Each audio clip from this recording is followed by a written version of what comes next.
Hi, I'm Shane, and welcome to a place where we read the most insane Reddit stories we can possibly find. Can you believe that this show has been on for a year? I bet you can, because you've probably been here, watching this, reacting just as we have. Well, today we're going to take a trip down memory lane and go through some of our favorite stories we've ever read. This one's going to be a long one, so get cozy and also buckle up, because these stories, they're wild. First up, we have a husband who has a piss kink, a child who isn't dark enough, a gay rat wedding, and a choice between a funeral or a Taylor Swift concert. Am I the asshole for not attending my sister's wedding since my husband is not invited? Man, based on that alone, that's tough. Yeah. No, they're not the asshole. You don't think they're the asshole? I'm going to say it's my sister's wedding. Sister. Yes. This entirely depends on the reasoning of why the husband is not invited. Oh, you're so right. My ultimate inclination is, yes, you're the asshole. Like, that's your sibling. You Yep. have to be there for them. But at the same time, if it's a dumb reason the husband's not invited, I'm like, no, that's fair. Like, then your sister betrayed you. Yes. But if the husband tried to murder Yeah, her right. sister, Yeah. that's a good reason. Or slept with the groom or something. We're gonna see what level this is at. Okay. All right, Let's get into it, yeah. Let's buckle up. Let me start by saying, I do understand my husband's behavior is inappropriate. Oh, Okay, well, not a great start. let's end it there. Everyone in this room just went, fine. "Aww." But like all of us, he's not perfect. And I took vows to him to stand by him and accept him as a whole person, including his flaws. Overall, he's a good husband, and I love him despite this one issue. I don't like it. What is the one issue? No! What is it?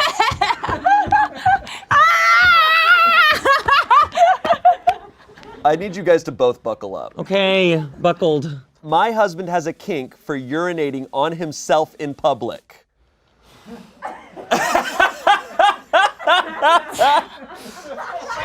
I think it's the humiliation aspect that gets him off.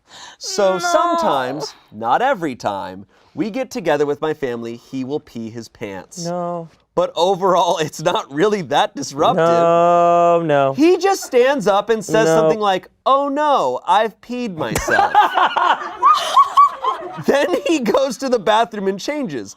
I always bring a change of pants and underwear for him in case this happens. No! And when he gets back, we just move on and don't talk about it.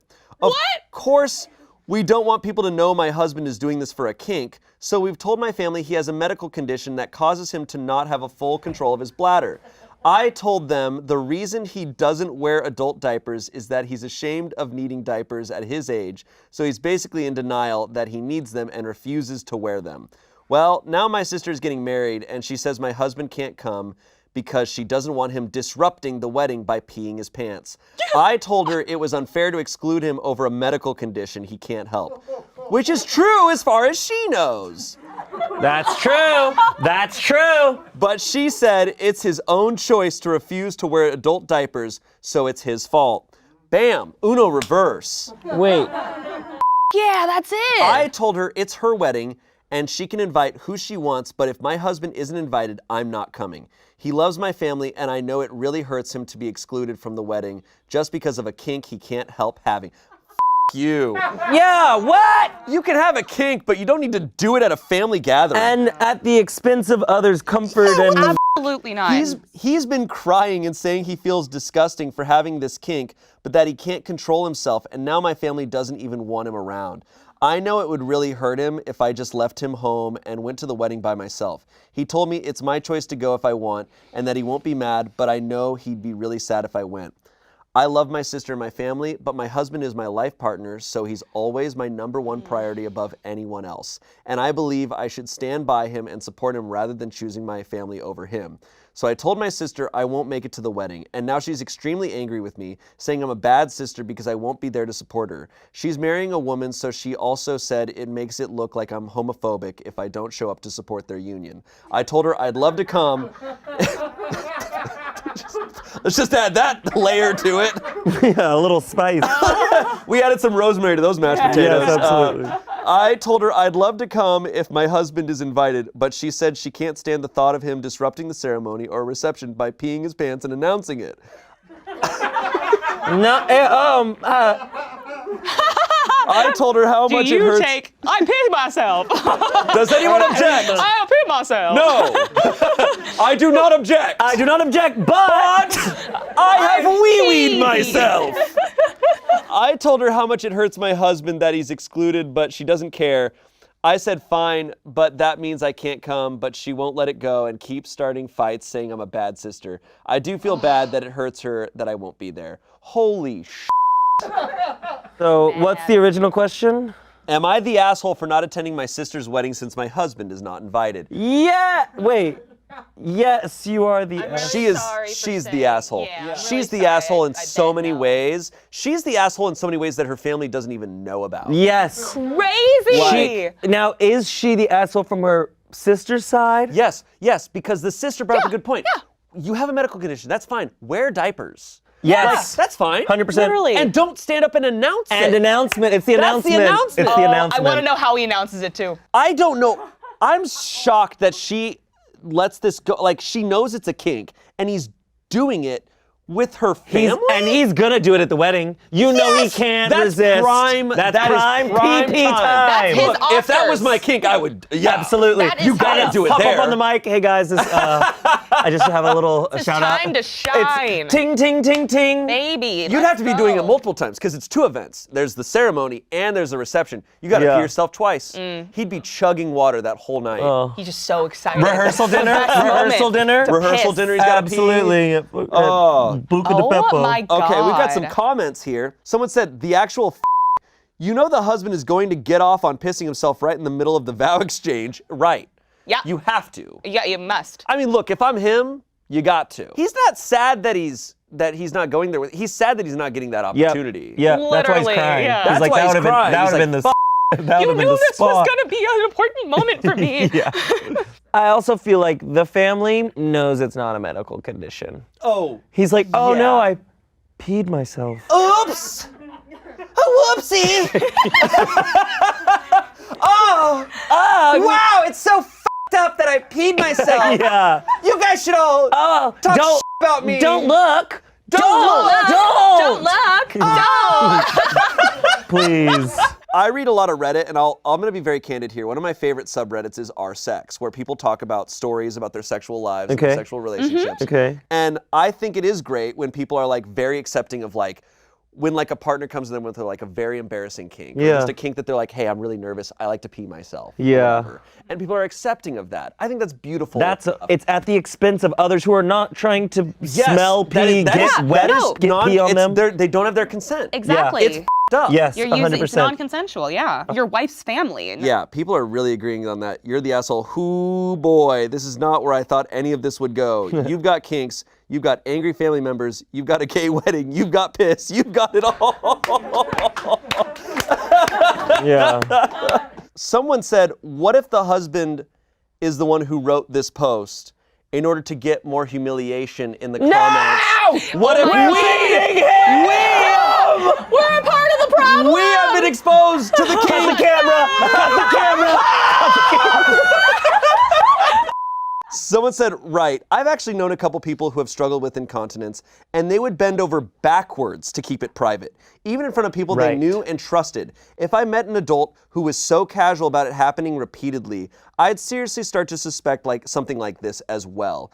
And he's sitting while he's doing this. How many chairs and couches has he ruined? Right. That is the best story I've ever heard. Again, I want to say it is so disrespectful to people who like actually have a medical condition. Like, Lying about a medical condition to like cover for yourself is so messed up. And then being so deluded about the lie that they're like, I can't believe they didn't respect my husband's fake medical condition that I made up to I imagine disguise the fact that he has a piss they kink. know. I imagine this person probably lies to a lot of people a lot. Yeah. She's fully crazy. A lot of these people are crazy. But that's the joy of the holidays. Yeah. Do you think this guy did this on a Thanksgiving at some point? Oh, he's probably done it on everything. I think he's done it. That's what he's thankful for. It's like the mashed potatoes have rosemary. And also, I pissed myself. I Well, must go. I'm mostly thankful for the piss in my pants. He's done it enough times that he's not getting invited to the wedding. Right. All right, we have our next story. Great. And let's see what this is. Okay. This comes from the subreddit Off My Chest. I am sad that my child isn't dark-skinned. Oh. Okay. No, it's about time, to have that anger. Please, finally. Shit. Throwaway account. I know I am going to sound horrible, but I finally need to tell someone. I have been feeling like this for more than 4 years. I am a white man who is married to a black woman. I always knew I would marry a black woman because that's the only type of women I am attracted to.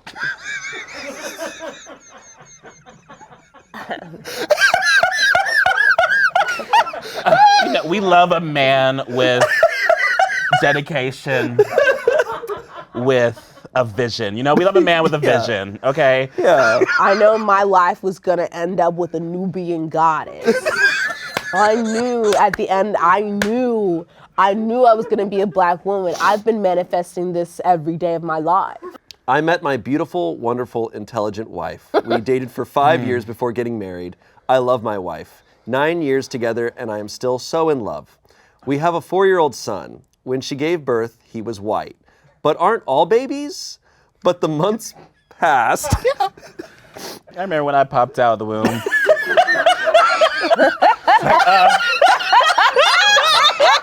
With this white skin. It was a time.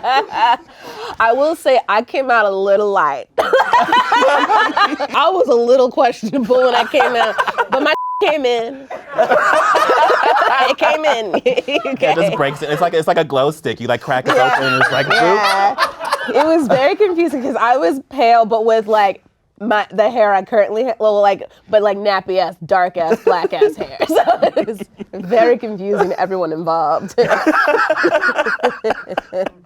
Okay, but months passed and his color didn't change. Now he is 4 and he looks just like me with blue eyes, blonde hair, and his hair isn't even curly or afro. He looks like a little white boy. My wife often gets upset because people assume she is babysitting or that she is the stepmom. Yeah. I try to comfort her as much as I can. I pretend I am so happy he looks like me, but the truth is that I am gutted. When she was pregnant, I envisioned a black, brown-skinned kid. I was excited to share black culture with him. I am into things that can be classified stereotypically as black, and so is my wife. Oh, thank you. Does he wear a chain and Air Max?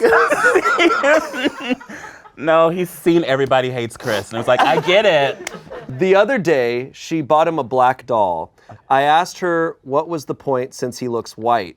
She just said to me, he looks white, but he isn't, and I want him to be a part of my culture, his culture. I have never said anything to anyone or treated him as he wasn't my son. I love him. I wouldn't trade him for any mixed toddler. But I still have But this... I would. But... I've thought about it, at least. And Cat Guy's like, listen. But I still have this feeling that I wish, when I took him to his appointments outside in the park, people would just see that he is not 100% white.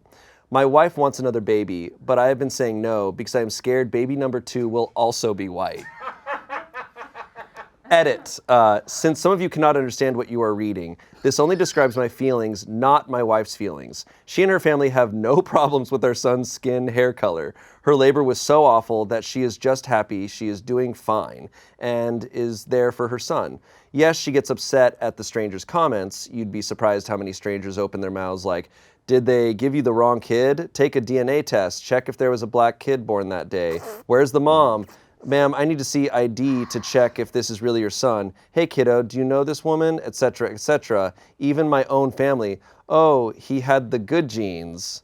Of course she is going to be hurt. But she never expressed Shane, finish the story. I'm finishing it. Of course she is going to be hurt, but she never ever expressed or shown any resentments. I am only talking about myself. I have never discussed this issue with my wife because I'm afraid she would leave me or at least be super upset and mad at me. Oh, so these are comments this is him replying to people, giving more context. If I was guaranteed baby number 2 would be dark-skinned, I'd go for it in a heartbeat. But I am not willing to take the risk of feeling like this times 2. I know that dark skin, eyes, and afro hair are dominants. Come on, you know what people who are half white and half black generally look like. Otherwise, nobody would be able to tell ethnicities. No, I don't have a fetish. I don't consider my wife to be some object I use for sexual gratification. I am married to her and I respect her. I like what is considered to be black better. No, I don't hate my race. I am perfectly content with my looks. I like my blonde hair, blue eyes, and pale skin. I don't try to alter it. I didn't decide about my son's looks, neither did my wife. He just came out looking like me. Can nobody understand how it is that a 100% black woman gives birth to a white child with blonde hair and blue eyes? If the gender were reversed, if I was black and my wife white, and she gave birth to our son, I'd wonder if he is mine. Even if he was pale, but with dark eyes and dark hair, it would seem natural.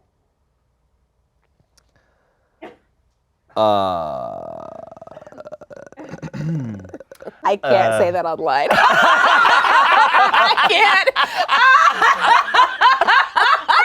Oh God, I can't say what I just the first. You know the first thought that comes to your mind. I'm like, I can't say that. I can't let the intrusive thoughts win. I hope that 4-year-old child doesn't read that when he grows up. Yeah. Oh, why isn't my baby a black baby? This man has a fade. Like somehow. He has a fade. We don't know that this isn't Chet Hanks. We don't know. I was like, is this Drake? Is this Drake? Is this his sock account? I feel like this child is going to find out how his father feels eventually. Like, this father's not going to be able to keep this in. Like, it's going to be clear. Yeah. He already hates his child. It's such an insane thing to, like, still latch onto. And he's not, he makes it clear, he's not upset about it because what his wife has to go through. Like, it's not the comments that are why he's upset about it, really. Yeah. He brings that up as, like, that's also a thing that happens. He's upset because he wanted this. He wanted a black child. Yeah. He wanted to produce something black black and be man. like, I am one of you. Yeah. Raise him up like the Lion King. Yes. That is, that's definitely. It's weird. That's He wanted exactly, a permanent card to the cookout. Yeah. That's exactly what he Hey, I wanted. gotta bring my kid to the barber. Yeah. What's up, y'all? Hey, I gotta get him lined up. What's up? Yeah, Whoa. line him up, y'all. What are we talking about? What's up? Yeah. Did you catch the game? Crazy. If you want to cut my hair too, like, it's fine. The way he's like fetishizing his child though in a way too. For sure. You know what I mean? Where it's like I wish you had dark skin. I don't know. that's the- People, Yeah. I mean, people objectify their kids. There's tons of parents who do that. I've just, in this way, is so weird. Like, it's a lot. And those comments from his family. Oh, well, that's par. Yeah, but like, it's just like, damn. There's some comments here from other people. Lot to unpack in therapy. Yeah. I'm still stuck on you as a white man want to teach him black culture, but on the same hand, asked your wife why she was buying a black doll for him since he was white passing. Yeah. You definitely have a fetish and you need to do something about it. Your children are your children. White passing or kissed by the sun, get a grip and hold on. That's such a weird thing to be like, no, don't buy that. Yeah. Like, it doesn't look like him. He's not black. He's not black. How He's dare not you? black. His skin doesn't show How it. dare you bring me this black baby in front of my white baby? What strange criteria for like buying something like it has to look like you? You can't buy something that doesn't look like you. It's funny because like the reverse of this is like I'm looking at my little dolls from before I Tiana only played came with out. the black G.I. Joes. I don't know about you. No, I had Sasha. That's all I got. Where does this guy rank for you guys? It's kind of like he's trying to love, but he doesn't know that his love is misplaced. It's corrupt. Yeah, and weird. This guy, I would go so far as to say this is the weirdest guy. Because the other guys, there's some awful, like assholes, like with zero empathy in their bones. Found out my best friend, a 25-year-old woman, has been using my pictures, a 26-year-old woman, to catfish a guy she's been talking to since 2015. This was posted in 2020. So 5 years. Man, I don't know where to go from here, so I thought I'd go to Reddit. Good idea. On year 5, I opened Reddit. Year 5, I discovered Reddit. My best friend, we'll call her Maggie, and I met our freshman year of college. We are now roommates and moved in together 2 years ago. In 2015, my best friend spent spring break a couple states away and matched with a guy on Tinder. When she came back to campus, she immediately told me about him and how amazing he was and how they only went out to dinner once. Edit, this was obviously a lie. But that they were talking 24/7. I got super excited and asked to see a pic. That was the only picture of him she's ever shown me. Over the past 5 years, he's literally been her whole world. She talks about him constantly. She always has her nose in her phone. She gets clingy when he takes too long to text back. She cried to me a few times because she's lurked on his social media and seen he was around other girls. My roommate doesn't have social media herself. I had asked her a few times why they have never met up again, and she said they're both too busy and don't have the money for the trip. I even told her that he could stay with us and that would save some money. He's sent presents and even flowers on Valentine's Day every year. Whoa. They've basically been dating this whole time. So yesterday, my roommate picked up a shift at work and was gone. I get a knock on our door and open it to a guy. He says hi, and I give a confused hi, and then he barges in and scoops me up into a hug. I hope they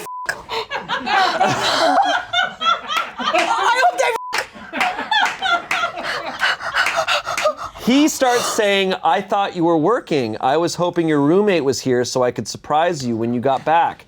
And I am so confused. I immediately get down and back away and let him know I have absolutely no clue what he's talking about. My brain can't even process what's happening. Then he looks confused and says, Maggie? And I'm like, no, that's my roommate. My roommate and I look nothing alike, so I'm even more confused. Then something kind of clicks and I think, oh my God, is this the guy she's been dating? So I say, wait, are you Adam? And he gives me a very slow yes. Oh! And I get excited and say, oh my God, I bet Maggie is going to flip out. I can't believe you're here. His demeanor completely changes. He asks me what I'm talking about. I'm Maggie? And I tell him, no, I'm Summer, Maggie's roommate. At this point, I'm still completely missing something he has just pieced together. He just says slowly, holy fuck, and looks like he doesn't know what to say. Eventually, he asks if he can sit down. I invite him in. He then proceeds to tell me for the past 5 years, he's thought he's been talking to me. Every picture he's ever seen of Maggie has actually been pictures of me. I'm completely dumbfounded, and we don't know what to say to each other at first. And then they kiss. And they make out. So he gets out his phone and shows me proof. He has tons of pictures of me saved on his phone. And went to their messages and showed me proof that she's been sending them to him. I felt and still feel completely sick to my stomach. I get out my phone and show him real pictures of her. I tell him maybe they could just talk when she gets off of work, and he's really pissed at this point. Oh. I say maybe we should call her first and let her know he's here. So I do that, and she starts flipping out, saying she's not coming home, tells him to leave and that she won't talk to him. He calls her and starts yelling at her over the phone. After everyone calms, she eventually comes home. He's hurt and accusing. She's crying. I'm sitting there awkwardly. She tells him that she's still the same person he's had feelings for, and he screams at her, no, I thought I was in love with your roommate. And that completely makes her break down, so I tell him maybe he should leave for the night and everyone should have their own space. He agrees, and after he leaves, she goes completely psychotic on me and starts throwing shit around the living room. Ooh. Tells me she hates me. I start crying. It's a mess. I left to stay with a friend and haven't been back, so I don't know what's gone down. I feel like I have no idea who the person I'm living with is, and I feel weirdly violated. Yeah. Yeah. Do I move out? Do I try to call her? She hasn't even texted me. I don't know how to deal with this situation.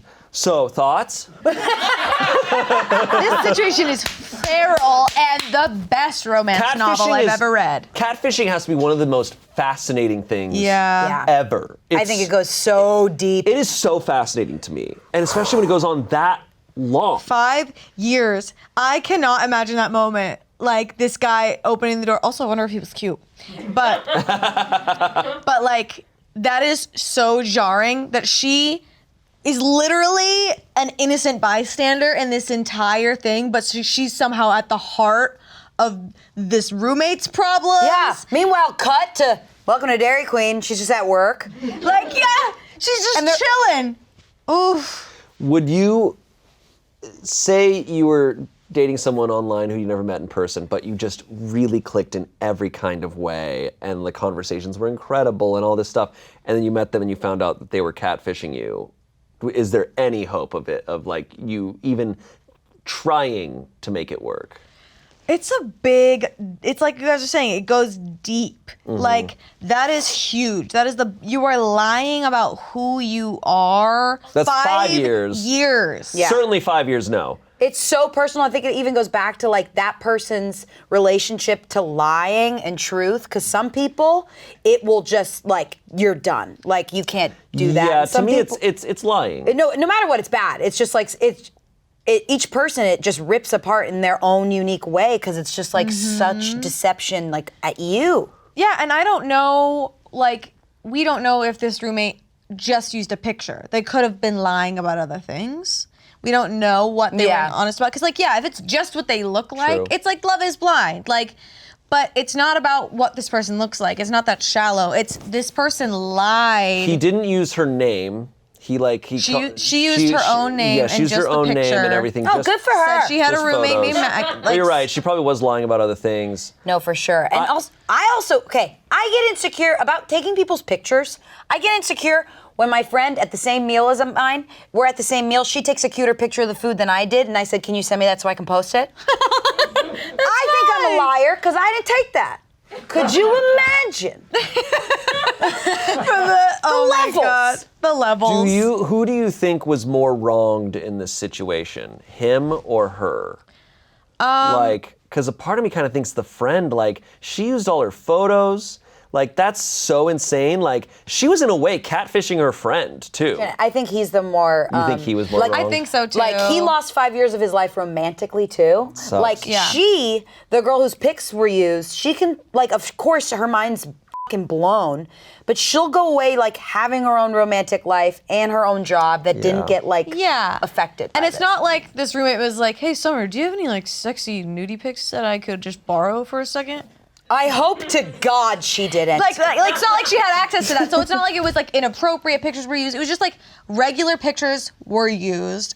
She literally could have never known that this was happening. Meanwhile, this guy is building this bond with a person, like you said, like full on. Like but it sucks. She's dealing with the aftermath now. So she's being hurt in that way. Like, that sucks. Yeah, there's some comments here. I was the Adam in a situation like this. It was 3 years. You need to move out, get away from this, Maggie. People like that are not okay. Don't put yourself through this anymore. I went no contact when it happened, effective immediately. My Maggie messed with me for years to come, and we were countries apart. Just get away and stay away. That's all I have to say. But the time difference. The time difference. Someone else said, holy shit, you need to get out of there ASAP. Even after catching her in this, she is telling you she hates you. She has some serious issues she needs to deal with. Yeah, there's some envy and you don't need to be there. around for that. There's an update. Do you want me to read the update? Yeah. Okay. Hold on. We have Season an update. 2. We have an update. Season 2 of Maggie. Maggie's the king of the assholes right now. Yes. Update. Thank you guys for all your advice and comments. Many saying you've been in mine or Adam's position. It's made me feel better. I'm going to go ahead and just post an update because I don't think there will be more of an outcome than this. I ended up having a phone call with Adam, mostly because I wanted to know about pictures she sent. Turns out she sent pics of me in my underwear and nudes that aren't actually of me or her. So we're assuming she got those from Google. He feels really bad and is actually having a hard time with all of this. Really. I assured him I don't blame him at all for the underwear pics or anything like that. He ended up telling me that they actually have FaceTimed, but she would never show her face, only the top of her head hair, which is dyed a similar color to mine. Never thought anything of this. Now I think it might be really weird. Oh. Okay, that's the most impressive part. And That's just so impressive. To have a FaceTime and only show your forehead. yeah, what the fuck? And her excuse was she felt like she looked bad on video, was self-conscious, didn't have makeup on, etc. He said he didn't think it was weird, I don't know. He also told me he's tried a ton of times to arrange visits to meet, and she's came up with excuses every time. Said that he's been mostly content to talk through text over the phone up until this point. Also said he's going to try to reach out to her one more time to talk about everything, but that he's moving on.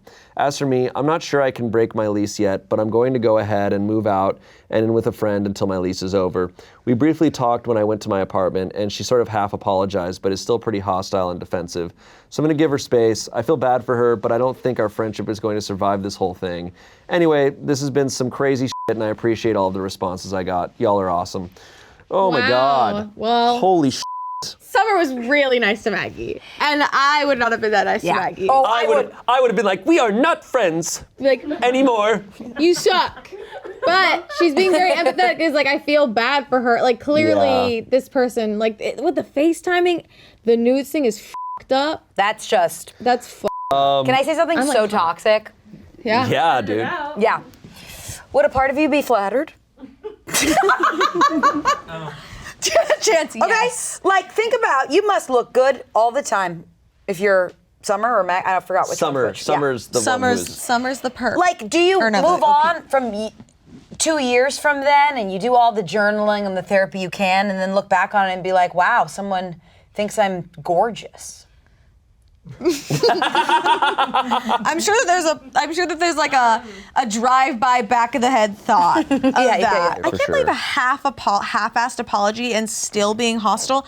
Summer was existing. She didn't even seek out Adam. Adam showed up literally to her doorstep and walked in and scooped her. Like, this all fell into her lap. How can you be mad at someone for being around?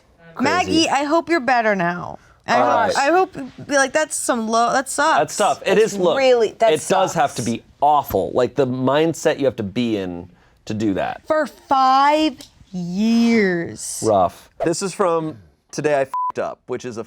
Oh, I used to go on that one all the time. This is a personal favorite of mine. This is great. Today I f***ed up by thinking my son was having gay sex when he was just eating hummus. To be fair. So I've never had gay sex, but I've had hummus. So I, a 39-year-old woman, have a son who's 15, and he brought a friend round today. They immediately went to their room, and I assumed they would just play some video games or whatever, so I was totally fine leaving them. It was about 30 minutes in when I was walking past, I heard sounds such as, oh my God, that's so good, and it's so good with that in it, and various sounds.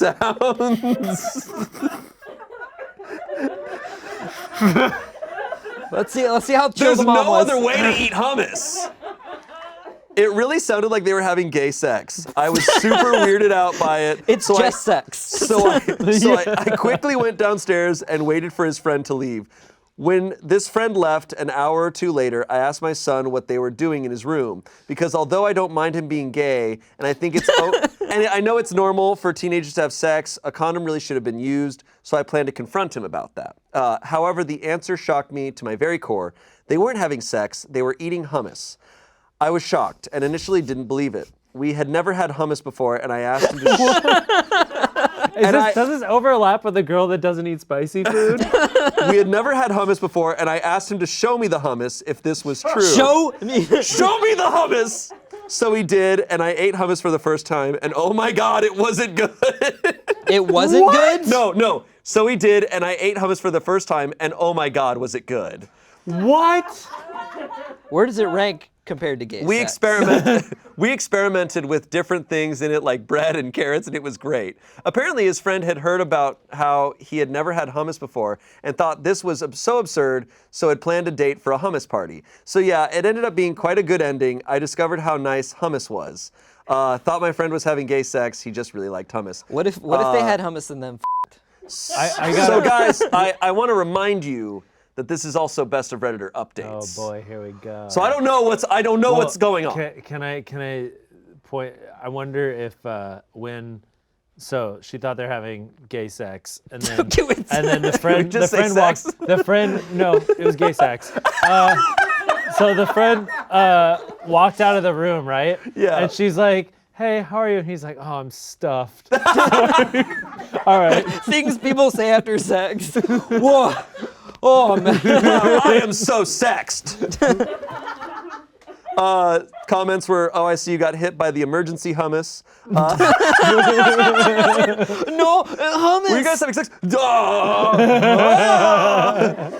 I always kept open hummus inside my closet for when I was having sex with my friends. You never know when you might get caught. Lady for real just fell for the old hummus trick. See the oldest trick in the book. Okay, here's the update. Okay. Oh, God. Here we go. It was a Here tumor. we go. So yeah, the majority of you were right. They were having sex. Yes, let's go. Good for him. No, not sex. Let's say it all together. Hummus. I did think it sounded like it. They ate some hummus first, then put it away, didn't do anything at the same time like some of you freaks suggested, and then had sex. My son's boyfriend, I think they're boyfriends, saw the post and couldn't stop laughing. So told my son, thinking it could be about them, who told me because I think he felt a bit guilty about hiding it. Other than that, nothing really exciting happened. We had a long, awkward talk. I told him I don't really endorse him having sex, but he should really use a condom, etc. Now, on to the more important thing, hummus. I really like hummus now. I'd never had it before because it just looked kind of disgusting, yellow and sludgy. But I have learned appearances can be deceiving. It was homemade, so I'm going to have to ask for the recipe so I can make some more. I've finished all of it. Also, what are some other good things to dip in it? I've tried the obvious things, carrot, cucumber breads, and any suggestions would be appreciated. A lot of people have recommended baba ganoush as well. Is that similar and better than hummus? God. I love baba ganoush and I've made it myself. You throw some eggplants in your oven. Yeah. Oh my God. Yeah. Baba ganoush. I just have to say, it's a little strange that she's more accepting of hummus than her son having sex. No, she was chill. She was chill with it. She just was said, like, okay please use a with it. condom. He's 15. I think Word. it's more just like, Yeah. oh, like, please, like, you know, Damn. you're young, like, don't. Yeah. TLDR, my son is actually gay, but I also really like hummus. Yeah. That's incredible. I love that. That is the. Who among us? I see. This is how you should react when you find a new food you've never had before. Yeah. Yeah. Have you ever covered up something you were doing with a blatant lie or anything like that? Did your parents ever catch you or almost catch you doing anything? I don't think I was ever caught. I was not intimate with many people when I was young. Yeah, problem is but my bed was far too squeaky to get into anything anyway.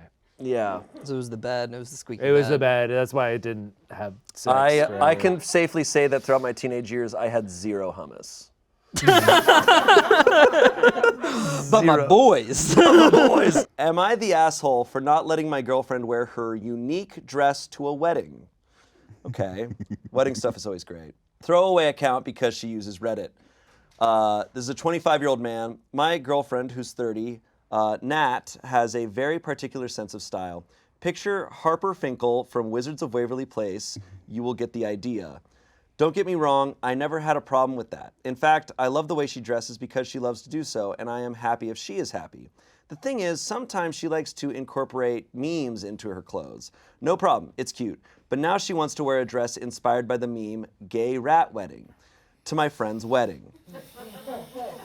He and his fiance are gay. I told her, maybe that is not really appropriate. The dressing... An ally. I think I've seen this meme, but could you describe this meme as best as possible? It's Arthur, right? Yeah. Two rats on Arthur got married. Two gay rats Like got in the married. last season, the two gay, like the teacher and the like other. his, And there was a bunch of Facebook posts from like mothers and like conservatives about like, oh, this gay rat wedding, and so it became the meme, gay rat wedding. rat wedding. Yeah.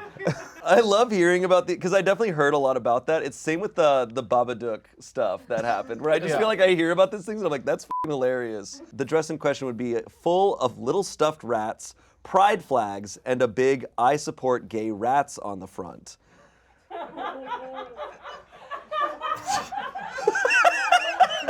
Whoa, we really went. Wow. For the people. For the people. My friend is not a big fan of the way my girlfriend dresses, and I think this dress may cause a certain uproar in the wedding. Now, Nat is upset with me and claiming that I am throwing water in her flame of creativity. The wedding is next month, so she has plenty of time to think about another thing to wear. Should I just let her go with the dress? Am I the asshole in this situation? Wow. She said, the gays love me. That's gay what that rat. Stop the rats with pride. Okay. Here's why she's the asshole. It's not her wedding. It's not her Why wedding. are you dressed like that? I was gonna say, you're the asshole if you are thinking of like, I'm gonna do something crazy with my outfit to a wedding. You shouldn't be trying to a gay gain a wedding. bunch of attention at a wedding. Exactly. The point is just be like, I'm gonna look nice. I'm gonna look like Respect the yeah, wedding. for them. This feels like she's trying to draw a lot of attention her way. Oh my God. So I support gay rats. Whew. I mean, save it for Pride, though. Yeah. I mean, like, if She'll you want kill it at Pride, yeah. if you want to be a Looney Tune, like, we got a month for you. So someone said, not the asshole. That's very inappropriate for a wedding, not to mention kind of insulting. People need to understand they're basically NPCs at a wedding, unless they're immediately close with the bride and groom, and even then, they're just background characters. Yep. Exactly. I do not think she is necessarily homophobic, just oblivious. The gay rat wedding is in reference to Mr. Ratburn from Arthur. I can see someone obsessed with memes thinking others would find it funny or cute and see it as being supportive, but in reality, it is not. If she does it after being told how hurtful it would be, then yeah, she is definitely doing it to be homophobic. There's an update. Well, guys, as many of you pointed out in the comments, me getting a throwaway account didn't help. She found the post. Guess I was too specific after all. I will update soon. Yeah, I guess the problem is probably not many other people were making wearing gay rat dresses. No, that was someone else who was doing a gay rat dress. There's a final update. Oh. Hello, everyone. I would like to thank you all for your judgment, advice, and opinions on my post. It was greatly appreciated. So the conversation did not go well. No. She was livid with me for exposing her in this way, and although I showed her in the comments, most important, the ones from the LGBTQIA community, she refused to admit that her dress was a poor choice, but in fact her way to appreciate the gays. That did not sit well with me. Love can move mountains, but cannot maintain a relationship with a homophobic. So now I'm going to the wedding as a single rat-free dress man. I did reach out to my friend and send him this post. He thought the situation to be hilarious, but if she did show up in the dress, he would kick us to the curb. I guess this is all. This is the second Reddit story you've read in front of me where they've broken up because of the story. The fact that she stood her ground after She really it, stood her that ground. was like, okay. And said, appreciate the gays. Yep. She said the thing. She used my favorite term. she did the it. gays. It's kind of not as severe. Have you ever been dating someone or even been friends with someone that you had to tell them like their sense of style or something was a little bit much? Or I feel like all of us are people who are not bothered by how people dress. This is obviously an extreme case. Have you ever had to tell someone, like, if you're going to an event, if they were dressing some way, to be like, hey, you can't, you shouldn't. No, never been in that spot before. It's a rough situation. I would not be good in that situation. So I wasn't good in that situation. I was going to a wedding and I hadn't bought nice dress clothes in forever because there was never a reason to. And then turns out if you're an adult person, you should probably have dress clothes on you just in case. So I had to do like a last minute shopping spree. And I have a friend who dresses like a cartoon person all the time. And I was taking advice from him because I was just like, I don't know. And he's like, this tie's great. This looks great. I'm like, yeah. And so like I presented, I was like, this is what I'm wearing. What do you think? He was like, that tie's a little too ridiculous. You look like a teacher. And so at first I was like, what? I just went shopping. And then I just had to be like, yeah, I actually don't know what I'm doing. So I just had to swallow my pride. But yes, it's you just have to swallow. You have to be Swallow like, your pride. you're right. I don't know what I'm doing. Yeah. You have to default to the opinions of other people. Yeah, and you mentioned like that would be great at Pride, but even then, I guess I'm curious, like if a straight person was wearing something like that to Pride, would you be like, is that okay? To Pride, yes. Yeah. I guess because it's a meme, but if someone showed up dressed as a meme to my wedding, I would kick them out. Oh, Yeah. the wedding is for sure. I just didn't know. Is there other situations where she could wear that dress and you'd be like, that's fine, that's funny? She could wear it on a Tuesday. Okay. Just whatever. And I'd be like, ha! That's crazy. You know? I'm fine with You'll it. get a little snort laugh from me, Yeah. and then we'll move on with our lives. Yeah. Gay rats broke up a relationship. That's pretty wild. Am I the asshole for telling my sister I can't attend my brother-in-law's funeral? So this is a 23-year-old woman. My sister, who's 28, her husband recently passed away in an accident. This is a shock and absolutely devastating for us. The funeral is coming up soon. I'm sure all of you know Taylor Swift is currently on tour, and tickets for that were notoriously difficult to get. I've been a fan since I was a kid. My first ever concert was her Red Tour. Her music has gotten me through some of my hardest moments and also part of my best memories. It might sound dramatic to some people, which is fine, but I truly feel Taylor and her music is a massive part of my life and shaped who I am. Me and my friend managed to get tickets to the Eras Tour. The funeral is the date of our show. We want to get to the stadium by 5 at the latest. It'll take about 40 to 50 minutes to get there, possibly more depending on traffic. And of course, I also have to get ready before that and have a specific outfit/costume I'm planning to wear. The funeral is in the afternoon and the timing is very close. I wouldn't be able to make it to the stadium in time. I told my sister gently, I'm sorry, but I can't make it to the funeral. She didn't take this well at all and completely went off at me, calling me selfish and a bunch of other things. I get she's grieving, so she's probably saying things without thinking, but even our parents are calling me unsupportive and selfish for not coming. And what else?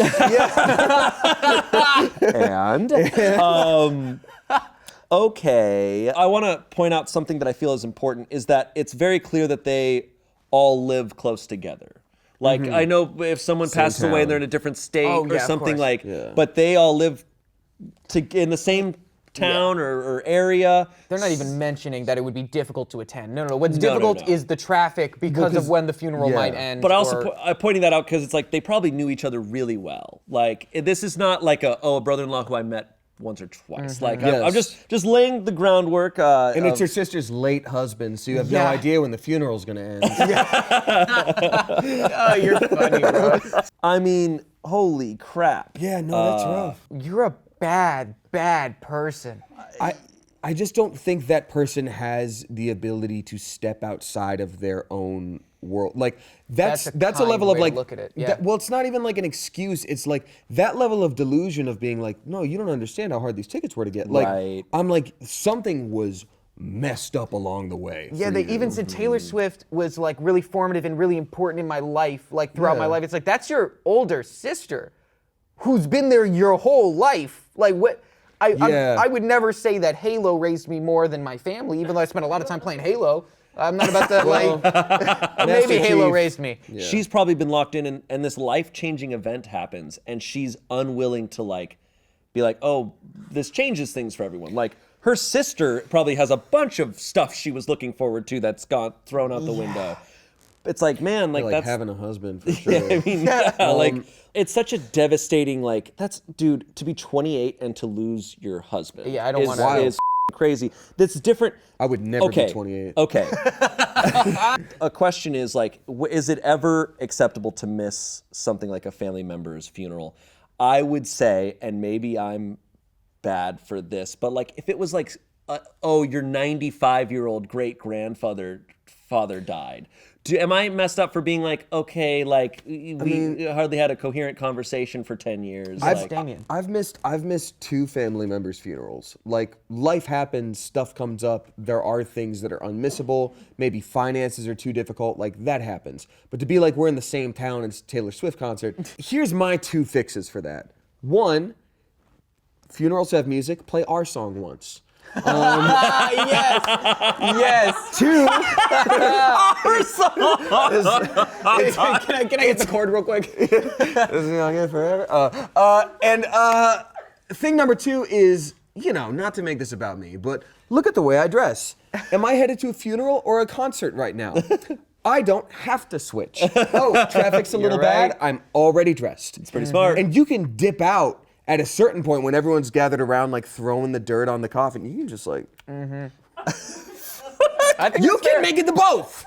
Also, they were like, listen, we want to get there by 5 p.m. because we want to get to our seats and have at least 40 minutes. Like, the way that they're outlining it is not like they want their day to be perfect, and they're so inconvenienced by the death of their sister's husband. That's just messed up, man. It's totally, there's really no excusing this. Yeah, push the funeral. Because I have missed a funeral, but it was in a different state, and it was like, I didn't miss it because of like, oh, I'm going to a concert. I missed it for like, reasons that my family was like, oh yeah, of course. Like, and nobody had a problem with that. And it was like a very old relative. It wasn't a tragic, sudden death. So we've got some comments here. You're the asshole and your sister and likely the rest of your family will never forgive you. Yes. This is a joke, right? Please let this be a joke. Also, Taylor would be ashamed if she knew. You are the worst. Ooh, that's how you get to her. That might have convinced them to go to the funeral. Dude, what if the sister calls and gets it in, like tweets at it, and then in the middle of it, Taylor Swift is just like, before this next song, I want to give a shout out to Kelly in the front. 1 second, can you bring the spotlight to scene 243? This next song is dedicated to, and then they show the brother-in-law's face on the big like jumbotron. And they're like, it's dedicated to him, who you're missing like today, like just like you're a bad person, and I hope he curses you and haunts you forever. Can I offer an alternative to that? Yeah. Sister goes to concert. Everyone's just like chanting, Taylor, Taylor. Taylor is late. Taylor is nowhere to be found. Boom. At the funeral, everyone's just like sitting there grieving, and then all of a sudden, coffin, poof, open. Taylor pops out with a microphone and then starts singing our song. I love that it's our song. Ask me to name one other Taylor Swift song. Name one other Taylor Swift song. Our song is. It's her best one. She peaked early. This might be really controversial, but I think we can all agree that our song is the only good Taylor Swift song. It's the best one. Yeah. I actually think that like I would edit. I'm gonna edit that. That's gonna get us. Yeah. You're the asshole. I'd never speak to my sibling again if they chose to go to a concert over my partner's funeral. I agree. I can very much see this being real. When my husband died, his sister-in-law skipped his funeral because she had tickets to a popular movie that opened that weekend. That's worse. That's worse. And she wanted to avoid spoilers. So she went to a Marvel movie instead of my husband's funeral. Oh my God. She already knows how that story ends. Yeah, like, dude. Oh my God. Swear, I would spray you with a hose like cat neighbor. Every time I saw you. Dude. Never again. Oh my goodness. That's atrocious. Yeah, that's pretty rough. Yes, it is atrocious. That's like crazy. I don't think there's a level of mental gymnastics you can do to like write this in your favor. Yeah. Like there's just not like there's no details you can leave out. There's nothing. Look, we are all fanboys of things. Like I know, like I'm a big fan of a lot of like pop culture stuff. I know you are too. But I also have a sense of reality, and I know that those are things that I do for fun. And if my real life has to take a front seat, it's like, hey, this is just for fun. I can give this up at any time. Yep. Like that's crazy. 100%. Like the price you are paying to go to that concert or that movie is so much more than the $50 you spent for that ticket, which is how much movie tickets are now. Who do we think's a bigger asshole? I think they're two different. We're ranking these. I want to try to see who's the ultimate devil today. I think after the sister goes to this concert, she's gonna look in hindsight and be like, I can't believe I did that. I'm hoping. Yeah, hoping. But the cat person is literally spraying a cat with a hose and not feeling bad about doing that. And I'm like, that's crazy. Either way, we have two remorseless people. These are both. That's so scary. We're starting off really, really rough. They could be anyone in a crowd when you're going.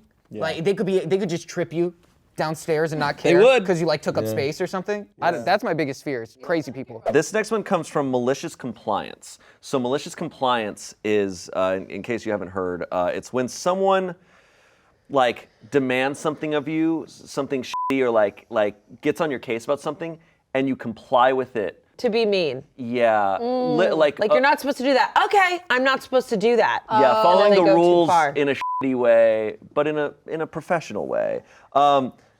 Manager tries to crack down on dress code. I respond by wearing yoga pants to work. Okay. So I'm a 34-year-old man, and I used to work at a popular convenience store, really popular with a cult-like following, chain years ago. I've always been a bit of a clown, but very good at following rules while doing so. After working there a few years and seeing managers come and go, we got in a new woman who was just miserable and really wanted to flex her authority. Shortly after she started, she posted the uniform portion of the handbook in the break room and started complaining about people's attire, but clearly took the biggest issue with girls wearing yoga pants. So me being the petty rule follower, I combed through the policy and noticed some things in the wording. The rules stated that yoga pants are allowed as long as the ankles flared, and there was no gender designation for these articles. Cue malicious compliance. I and a friend went to Walmart after work and bought me a couple pairs of flared yoga pants. Now, mind you, I'm not a huge guy, but I am chubby and have a big beard. I began wearing them almost every day I worked, and especially if she was working. This infuriated her. I would regularly hear her protests and even saw her go to the AGM, Assistant General Manager, and General Manager. Their response was always, I can't say anything, he's in dress code. This continued for a month tops before she requested a transfer. But what made it even more fun was trolling weird pervert customers. They would stand at the deli area and gawk at the young ladies working, especially if they were bent over the hot food table. When I would notice this, I would sidle over beside them and give the boys two butts to look at before whipping my head around and making eye contact with them. The level of disgust on their faces filled my heart with joy. Edit. So I'm new to this whole Reddit thing, and I didn't know how to edit for an update at first, but the outpouring of positivity and support has been wonderful. I do still own the yoga pants, so the possibility of pics does exist, and unlike when I worked at Wawa, my job is just more physical, so I might fill them out better, LOL. That's awesome. Oh, isn't it crazy that when you were talking, I pictured this man having a huge beard? Yeah. I don't know why. I was like, this guy has a huge beard. Oh, he said that eventually. But even before he said that, I was like, this man just has a huge beard. I love this man.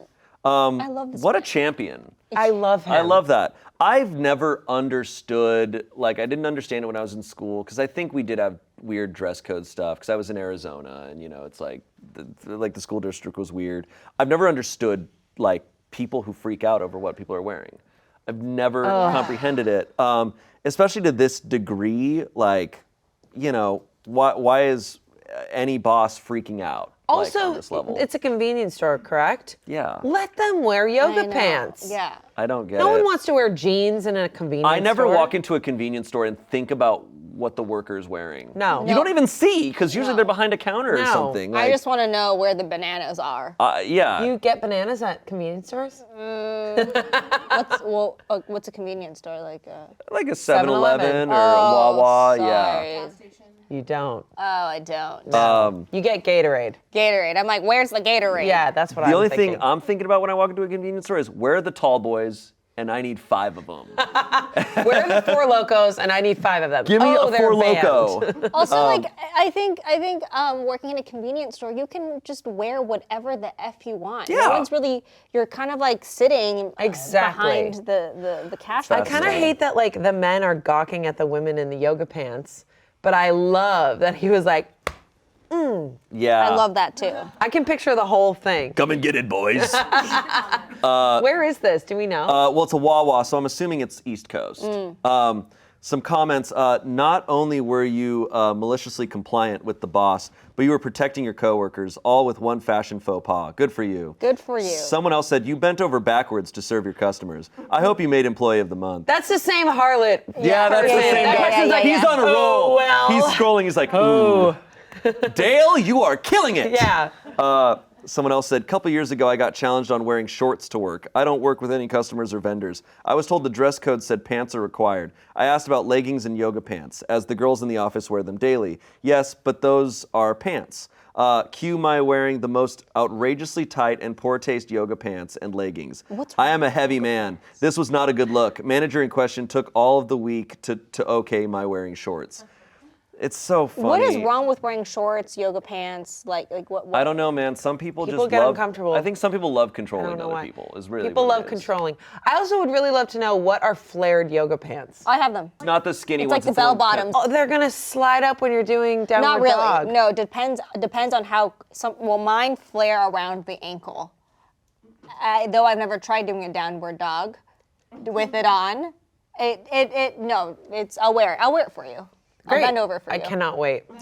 I cannot wait. Did you guys ever have to deal with insane dress codes at any place you worked or anything? Yeah, like restaurants and bars. Very insane. And then at one point, we all needed to get no-slip shoes.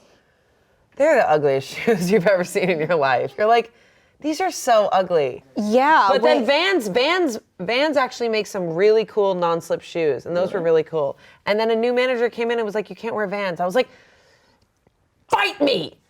Honestly, fucking fight me. Yeah. Insane. It would be, I mean, if you fell, that sucks for you. I've definitely, but wait, there was a server who was not wearing no-slip shoes.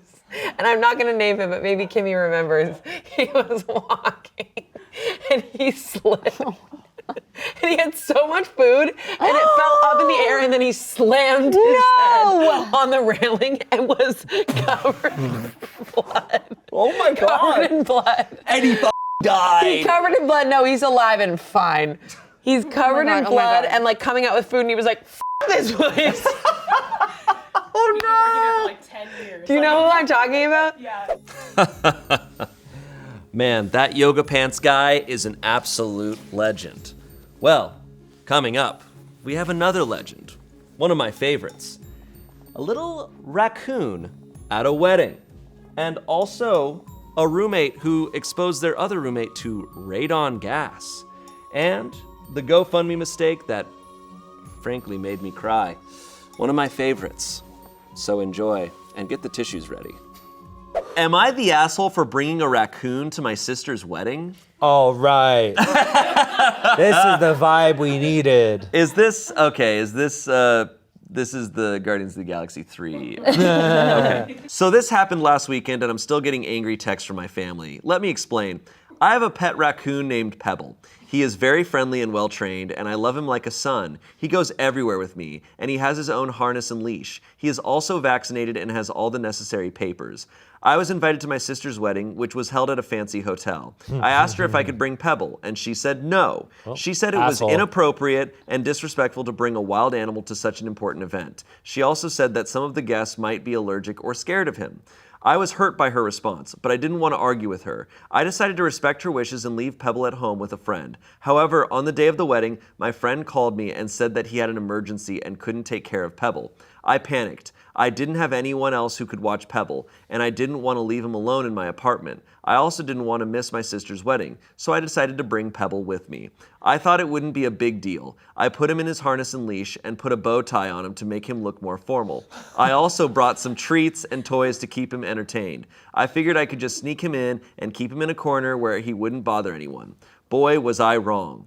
As soon as I arrived at the hotel, people started noticing Pebble. Some of them thought he was cute and wanted to pet him, but others were horrified and disgusted. They started whispering and pointing at me and Pebble. Some of them even complained to the staff. My sister saw me and Pebble and freaked out. She came over to me and yelled at me for bringing him. She said I was selfish and irresponsible and that I should leave immediately. I tried to apologize and explain the situation, but she wouldn't listen. She told me to get out or she would call security. She also said that I was no longer her brother and that she never wanted to see me or Pebble again. Ooh. I was shocked and hurt by her reaction. I felt like she was overreacting and being unreasonable. Pebble didn't do anything wrong. He was just sitting quietly in his harness, looking adorable. He didn't bite anyone or make a mess or cause any trouble. I decided to leave with Pebble, but not before telling my sister that she was being a bridezilla and that she owed me an apology. I also told her that Pebble was more family to me than she ever was. Now my whole family is mad at me. They say I was rude and disrespectful to my sister and that I should have left Pebble at home or found another solution. They say I should apologize to my sister and beg for her forgiveness. But I don't think I did anything wrong. I think my sister was being unfair and cruel to me and Pebble. I think she should apologize to me for treating me like dirt. So am I the asshole? Yeah. I mean, he put Pebble in a bow tie. Yeah, so like, I don't know, he's in a bow tie. He's in a bow tie, he should have been fine. I will admit, before I say anything, if I was at anywhere and I saw a raccoon in a bow tie, that'd make my day. Yeah. That would make my day. Oh yeah. I'd be so happy. I would be stoked to see a pet raccoon in a bow tie at a wedding. I would be stoked, but he was told no, yes, and he did it. Yeah. That makes you, I'm sorry, it Which makes you is at a wedding at too. a wedding. If it was any other kind of event, it would be a little more like, all right. Yes. It's the wedding, and it's like, and also he's downplaying so much, like, and I was told no, and I did it. What's the big deal that I didn't listen to you? And above all, the bride said no.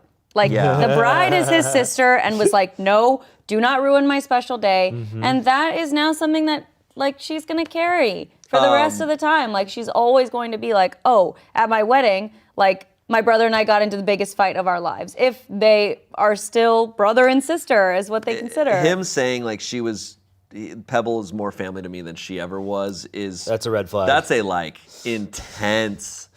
Like he has to apologize for that. That's the worst thing that happened. Yeah. It sounds like this dude like he has no self-awareness and like he probably spends too much time just him and Pebble to where he's like lost the understanding of like, oh, that was wrong of me to do. Right. And he's like, oh, and I couldn't possibly leave him at home for a couple hours. Not an untrained raccoon. Well, so Pebble does sound trained. Right, but if you can't trust a raccoon to be in your home, why? Right. Yeah, but the sister's reasonings were right. It's like, it's less that, she didn't say Pebble's gonna do some f***ed up shit. Right. She said, hey, people might be allergic or people might freak out. Yeah. And people might.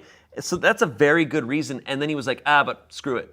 And like, dude, if he brought it and someone had a severe allergic reaction and then they had to leave, that's so The truth is that he is lucky that Pebble did not bite anybody, that nobody necessarily was allergic. Like, much bad could have come out with it, and he risked that still. He was selfish because if he had said, hey, the sitter for Pebble something happened, I'm sorry, I can't go. Yes. Yeah. I'm so sorry, like I have to stay here. She hopefully would have been less upset about that. And if she got mad at him and disowned him for that, I'd be like, hey, like, come on, he had no choice. Yeah. You know, I don't know what the deal is with raccoons, if you can't leave them alone or not. Like, I don't have a raccoon. They'll just steal your stuff. Yeah. Yeah, they're little bandits. They'll get on a spaceship and go fly around and save the galaxy. Maybe it's just me. I'm just frightened by these critters. So are you scared of raccoons? Definitely so. Yeah. Oh, really? Yeah. I think they're adorable. And I'm sure many people did. In another video, I talked about opossum, and everyone was like,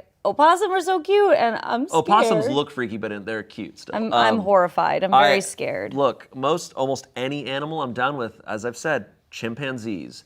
If someone brought a chimpanzee to a wedding, I'm leaving that wedding, even if it's my own. What if it's the flower chimp? I don't care. I don't trust any chimpanzee. Yeah. Gorillas, fine. Huh. Gorillas are totally fine. They're great. If you respect a gorilla, they'll respect you.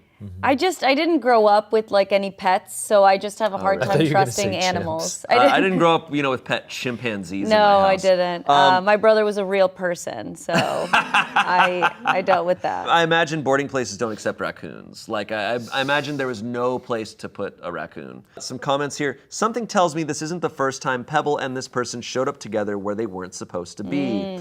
I'm also having that vibe. That said, a raccoon in a bow tie is adorable. Yeah. OP is an asshole, but he made me think of a raccoon wearing a bow tie, so I cannot really be angry at him. I get why the sister would be, though.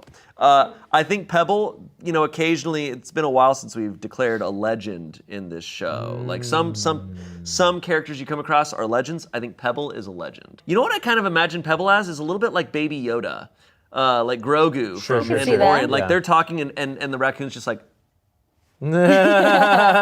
just chilling. I feel like he needs like a top hat to accompany the bow tie. That'd be if he had a top hat, the sister wouldn't have been mad. I bet. Right. She wouldn't have seen him. Probably just thought it was like a little boy from the 1920s. Right. Anyways, moving on. Yeah. I'm really angry at him for that one. Am I the asshole for refusing to honor my boyfriend's family's tradition? Okay. What is the tradition? What is the tradition? My boyfriend, Eric, 29, male, fake name. I love when we get the ages. And I, 27, female, have been dating for 3 years. For context, I have met his family and they are friendly. We don't meet them very often because they live in my boyfriend's home country. I don't want to reveal country names either for privacy reasons, but my boyfriend and I are of different nationalities and we both work in my country. The conflict happened during our last visit last weekend. We have been looking up houses to move in together and engagement rings. While we were having dinner, we mentioned this to his family as it's a big step in our relationship for us. We are not engaged yet. His parents and brothers expressed their happiness for us. Then out of nowhere, his youngest sister-in-law asked, "So is she going to take the test?" I asked, "What test?"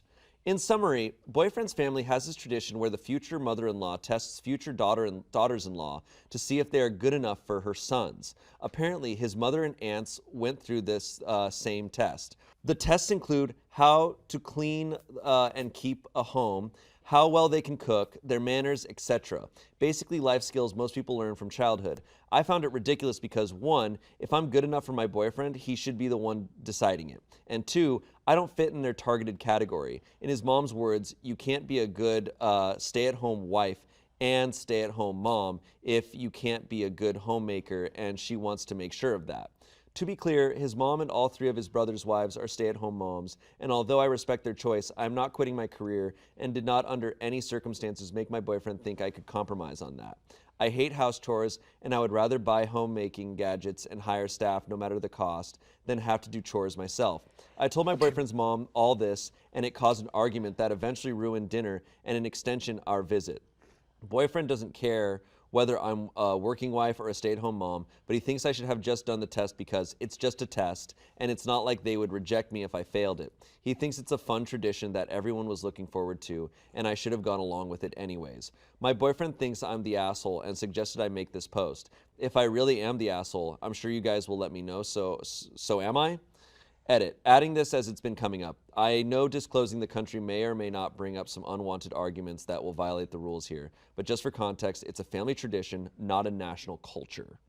That is an important thing. That is an important So thing. this is very, so yeah, for context, she is saying, and I'm supposing the boyfriend's saying, like, this is a very individual family tradition. Yeah. Right. This is nothing cultural, cultural to where he's from or anything. Yeah, so she gave a little more info on this. One of Okay. those things that one family member does and is passed down from generations, like baking a huge cake on the anniversary of someone important in the family. Not everyone in that country does it, but it's a family tradition. I don't know if my example makes sense, but this is how I understood it.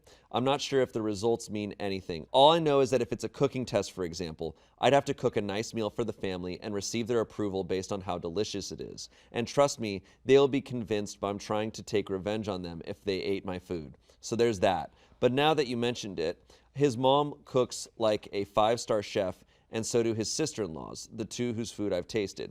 Maybe they passed the test. I don't know. I'll have to ask my boyfriend. Wow. So I have not read this, so I have no idea where this is going. So I love the idea of a test. I'm like, that's so fun. Yeah. Get in our family, you gotta pass this motherfucking test. But on the outside of that, I'm like, she don't gotta do shit, right? Right. Definitely not quit her career. The test, it's kind of fun. It sounds kind of fun. Yeah. It's like this, it sounds like this community thing. It's not cultural, it's like this fun thing that we've done. Right. But I guess it does uphold gender norms. Yeah, it's weird because it's definitely forcing, like, oh, you're gonna be a stay-at-home mom. Yes. When she's not that.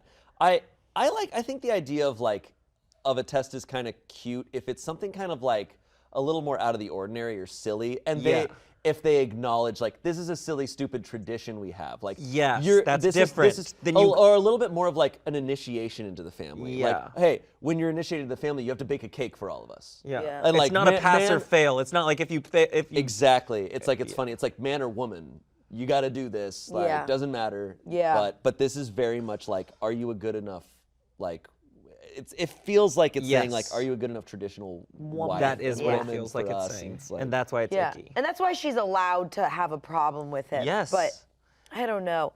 I also feel like She should have strategized too. She should have strategized with the husband outside of the family instead of starting the fight. Yeah. I will avoid a fight at all cost.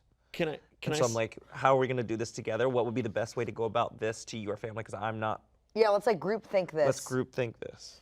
I understand too, like, it's a family tradition or cultural traditions and stuff, and it's like, and I feel like the emphasis a lot of times in these is like, oh, well, this is their culture, so she can respect this. But I'm like, she has a culture too. Yes, 100%. And they have to, like, the family can also acknowledge, like, oh, our son is dating a woman from this culture. Oh, Yep. and she probably doesn't adhere to our cultural norms. Yeah. So either, like, let's just clean slate it and say, oh, we don't have to, like, do that to each other, or like respect her as much as she can respect us and like find the middle ground. I think we get into scary territory when we repeat things in the name of culture. Yep. Despite why we're repeating them. Right. Right. It does sound like when it sounds like a sweet moment to like have to like cook a meal for your future family. Yeah. But I also understand what that makes her feel like, Yep. and especially when there's like chefs in the family or whatever. Like that does sound scary, but it's also, yeah, I don't know. As soon as she brought it up that it's a problem, it should have been like, oh, we don't have to do this. Right. But it sounds like they really have to do that. And I get that he's the type, it sounds like he's the type to just be like, whatever, who cares? Like, but I think he could probably wake up for a second and go, oh, she's feeling really uncomfortable by this. But I know that's tough to be put between your family. Like, a lot of people have a really hard time saying no to their families. Yeah. But he's got to learn to do that here. Like, so what's the twist? Or they just got to update their test. Yeah. You know what I mean? Just like, it's just not going to stand the test of time. I think they should make this test sillier. Yeah, make it silly. And make everyone take it. Yeah. Yeah. Make everyone do it. Right? Yeah, where's his fucking test? Right, exactly. That's a good question. So any predictions? The twist. There's no way it was a bit. There's no way it's a bit. Right? Oh, it's a prank? It's a prank. That could be funny. And they go, we wish you had a sense of humor. There's a lot of prank families. There are Can't a lot of imagine prank marrying families. into a prank family. Oh, that shit happens to people. There's been a trend on TikTok where people bring their significant others when they meet their families and they're sitting down for dinner, they stand up and say the Pledge of Allegiance before dinner as a prank. That's I love so, it. I love my it. God, that would be tough. I would do it too. And you know what? I'd know every word, hopefully. Once they, Oh, God. under God. Oh Okay. my gosh. All right, so wait, any predictions? It doesn't have to be like what the whole story is, Yeah, just yeah. anything that you think is going to be involved in this story. I mean, maybe she had a change of heart and she cooked. You I think hope she's not. You think she's going to do it? Or they reassessed and they apologized. Okay. Oh. I like what you said. Where's his test? Yeah. I wonder if there's like a test for him. Like he should go out and have to hunt the food. Yeah, he should go. He needs to go. He needs to go kill a moose. And then she'll have to make the moose. Yeah. Okay, that's teamwork. I want the same test. Okay. She got to do it. He got to do it. Okay, I like that. Yeah. All right. Here we go. Several things have happened since my post, and I received requests for an update, so here it is. This will be my only update. I got a lot of insight from the votes and comments in my original post, and I would like to thank you all for that. I showed my boyfriend the responses and judgment on the original post. Most of you felt I was not the asshole, and like you would guess, he was upset by this judgment. He tried to make his own post, but was the asshole so badly he deleted it in less than an hour. Yes!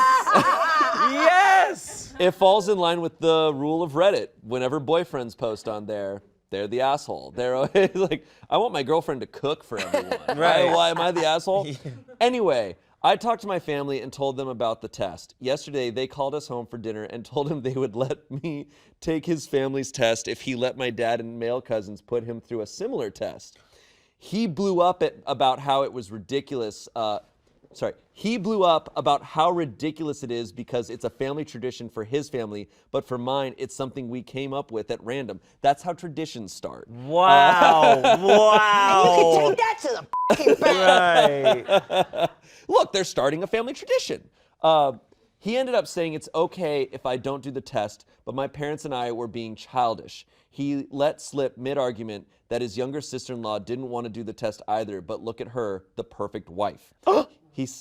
There it is. He let it slip. Yep. He said a lot of things, but long story short, he is still supportive of whatever I want to do with my life after marriage, but his family will never think the same way. However, I was starting to see a pattern, so I asked to take a break. It was great while it lasted. It's not a fun or cute update, but there you go. Time for me to binge watch heartbreaking movies with a giant tub of ice cream. Once again, thank you for the comments and judgment. One more comment they left. It still sucks being me for now, but between work and getting home fast so I can read some chapters or play at least one of my games before I nod off, I barely have time to think about my ex. The tiniest chance that I could give it another chance vanished when he started spamming my phone with misogynistic crap like I'll be single forever if I don't bow my head. Good riddance, LOL. Wow. Good riddance. Wow. Yeah, he needed to go. I love that they gave him a test. I just love wanted to give that. him a test. She said, look at yourself. That's a mirror. Look at yourself. Look at what you're doing. Yeah. And he didn't like what he saw. God, I love that he let it slip that his sister-in-law also didn't like it. I know. But they like, look at her, perfect wife. It's I'm like, so sad that she had to do it. I know, but she dodged a bullet. I know, she Like- also just like slipped under there. She was like, also there's a couple behaviors that are being repeated that I don't like. And I'm like, what is That's that? always what ends up happening with these Am I the Asshole posts, like when she's posting about like, he does this one thing. Yeah, and she's like, also And- he cheated on me, so I broke up with him. Yeah. You know, Also, like, yeah, he says I stink every day. Yeah. It's like, okay, there's more. There's some comments. Honestly, you got to thank the family. If they weren't such weirdos, OOP wouldn't have noticed she was way too close to marrying a future. But you're so good at being a housewife. If you loved me, you'd drop your job and dreams so I can have cooked meals and washed socks for free. If he's got to test you to know if you're the one, he's not the one. It's not a cute tradition. It only tells the family that women are willing to let you push past boundaries without putting up a fight. Family traditions are like watching a certain movie on Christmas Eve or grandpa hiding money in some of the Easter eggs. A test to see how willing you are to do whatever they say is not the play. That's so true. Yeah.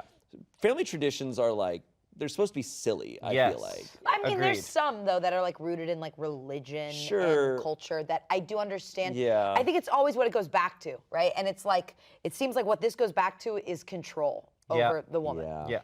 And that don't taste that That's good. not cute. But I don't like traditions if it's like, you have to do this thing, and we're telling you have to do this thing. A tradition should be hazing.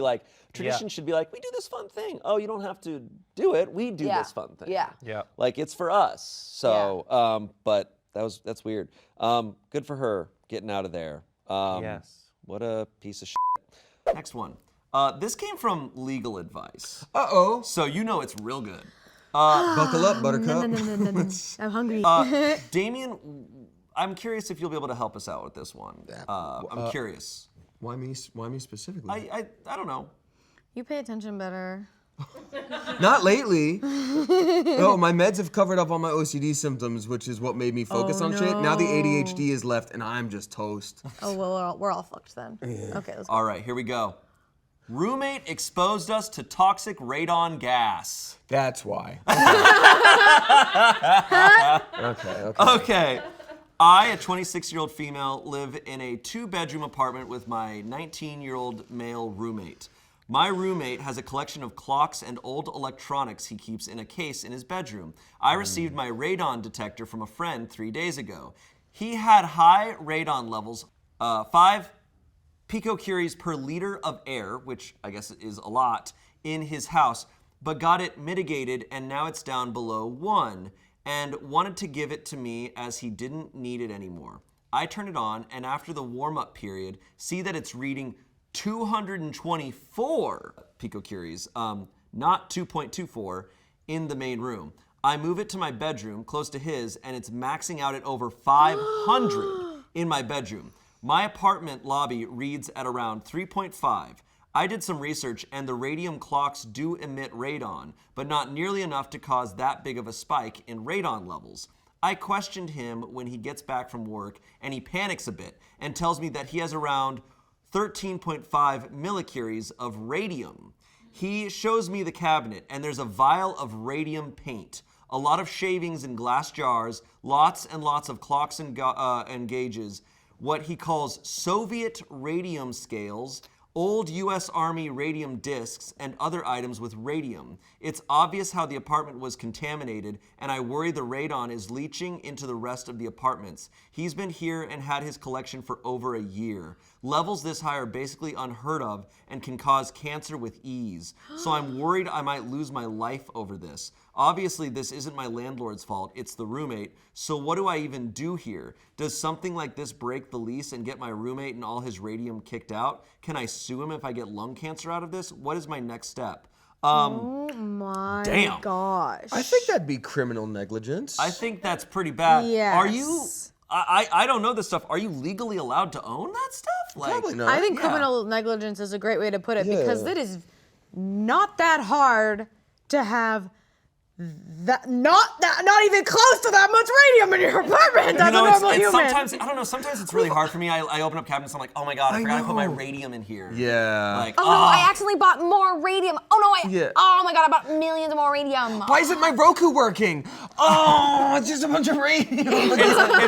And he's 19. Obviously, I'd be livid if someone had this. Thank God terrifying. Thank God she randomly got like a meter for this. That's like, the universe or she giving would her have something, never yeah. known. We have some comments here. He said millicuries and not microcuries. Are you sure? If it was millicuries, you need to stay far away from that cabinet if it's not lined with lead, including whatever is the opposite side of the wall. At that point, you're looking at a significant source of gamma radiation on top of the radon hazard. Does he have a Geiger counter? You need to report this stuff now.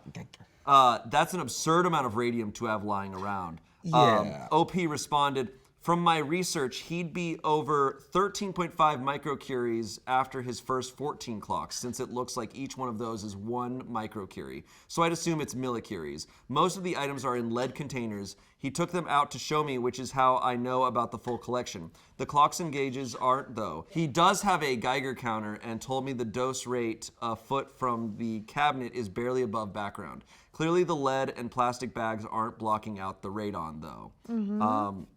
Someone else, clearly there's a lot of experts here in Reddit. In legal advice, you have to put what state you're in. So someone said, well, you can call the Wyoming Department of Environmental Quality and or the federal EPA and ask what to do. Be prepared to move out immediately, as it's not far-fetched for your apartment to be declared a hazardous waste site. You are not going to be held to your lease if this happens. Do not suggest to your roommate that he throw this stuff out in the trash. You can't even throw out old smoke detectors, so the likelihood that he can safely throw this stuff out is 0. He certainly cannot do so legally. OP responded, if the apartment is destroyed by the radiation, will I be in trouble or will he have to pay for all the damages? Someone said, you are probably going to want to contact the Radiological Assessment Program, which is part of the Nuclear Emergency Support Team. The Radiological Assistance Program is the nation's premier first responder organization for assessing radiological incidents. RAP advises federal, that's what it says, that's short, RAP. Local and tribal public safety officials, first responders, and law enforcement personnel on steps to protect public health and safety or the environment during incidents involving radioactive materials. We need a tribe called Quest. Yeah. Like, I'm glad we're here. We need them now. We need them here. Oh my goodness. So there is an update. Oh, okay. Okay. Here we go. Let's go. I forgot about this throwaway account. I figured I should update this post. The day after I made this post, I slept in my car. The next day, I went in wearing an N95 mask. I can't get vaccinated for medical reasons, so I carry them around to get my stuff and leave. 19-year-old man was gone. His radiation detector on the kitchen table. I don't know where he was, but I didn't care. Using his radiation detector, I was able to figure out the actual dose rate in my bedroom. 70 microsieverts an hour on my bed, 350 times over the natural background. So bad. Using some of the resources I was PM'd, I calculated around 1.1 sievert per year, adding up the excess radiation and the radon. Considering the background is somewhere around 0.005 sieverts per year, that's pretty damn bad. I then entered my roommate's room to document exactly what he had in case my landlord wanted to blame me. The radiation detector began alarming. I took pictures of the cabinet. When I placed the detector inside it, it went into overload, so I couldn't see the dose rate. For legal reasons, I will not be sharing the photos of the cabinet. Finally, I tested my belongings for radiation. While there was a slightly detectable level from what I learned, radon daughters decay completely after 40 days, and I never got a reading over 0.5 microsieverts per hour. So it sounds like her stuff wasn't too bad. That's good. I texted my landlord that I was leaving and terminating my lease due to the radiation hazard. Attached the pictures I took, grabbed everything I could, including his radiation detector. I shouldn't have done this from a legal standpoint, but I wanted to be safe, and left for my mom's place. I made it there safely and immediately showered. I don't know what happened to my roommate, and I don't care. If I was exposed to 1 sievert of radiation, which seems correct, I have a 5.5% chance of dying from this. I have a damn good chance of making it out alive, and that's what matters. I'm as safe as I can get. This will be my only update. Whoa. That's crazy. Holy shit. That guy could be going to prison. Should be. Yeah. There's no way all of that was legal. How the f fuck do you get that much stuff? And what's the why? Why? Yeah, why You're gonna, is it older? Well, this is gonna gain in value over time. If that's her exposure, what's his exposure? Yeah, Like, he's sleeping next to that. Bro, and he's like holding it and like he glows in the dark. Yeah, for sure. Why did you think I specifically would know more about it? I don't know. I just feel like you know random facts about like I feel like you would know like radiation. I don't know. Well, okay. Well then let's get into it then. I have some uranium glass. Uranium glass is known for being radioactive. However, the particles that it fires off more or less stop after about 6 inches and then like literally fall to the ground and decay. And mine is behind glass. Also, it is mostly radioactive when chipped or scratched or whatever. I have stuff from the 30s in good condition. It is well made, but it is probably more like radioactive than other things would be, so I don't drink out of it or anything. It is a nice little display. And yes, it's bright green and see-through. That's kind of cool. That is cool. But like a bunch of radium clocks, like I have a tea set. That's it. I'm all set. I'm fine. Behind glass. Well, this guy, clearly he's a hobbyist in the worst way possible. Yeah, I don't understand because all of this stuff is like, this sounds like the worst hobby ever. Yeah. Radiation aside, like it's like this is stuff that you can't look at, have to keep inside of a case. That could, radiation not aside, that could kill you. Like it's like I would rather have Legos that I can't even play with. You know what I mean? This is like the inanimate object version of Tiger King. So someone who works in this field in radiation, in a year will potentially get 50 microsieverts in a year. How much did she get? She got 70 on her bed. Oh. So she is getting more in a day than a professional gets in a year. That's rough. Honestly, I think OP should be super psyched because she's gonna be She-Hulk probably. The green part, I think it's some part of the disclosure. They said gamma radiation. I know. Of course. I can't not say I thought of something. Hulk too, but it's Look, we're always thinking of the Hulk. Especially She-Hulk. So we've now had 2 roommate stories where the roommate tried to kill the OP. Yeah. Well, I can't say tried. Yeah. Flashing someone doesn't kill them. No, but No, the insulin. No, I'm kidding. That was. So, do you think Ninja Turtle radiation roommate is worse than insulin roommate?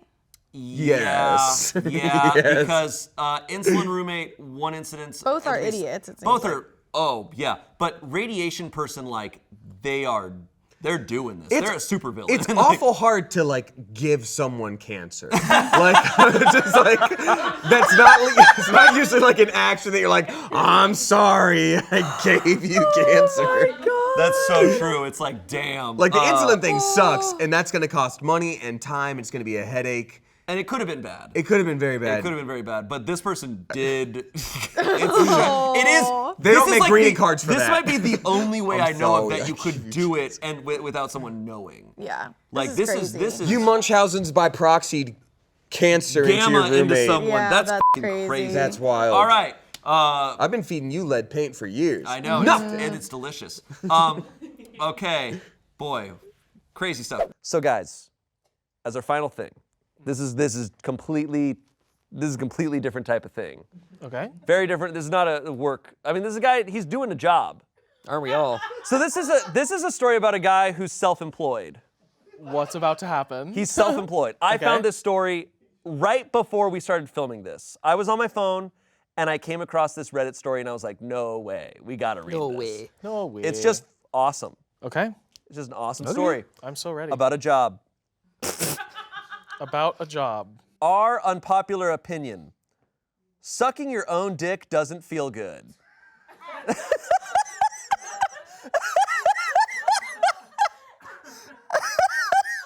Wait. There's the tweet, or there's like the thing. It's like, sucking your own dick doesn't feel like getting your dick sucked. It feels like sucking dick. and for some people, like, that's their thing. And like, So a couple months ago, oh, there's a story. I found out that I was able to suck my own dick.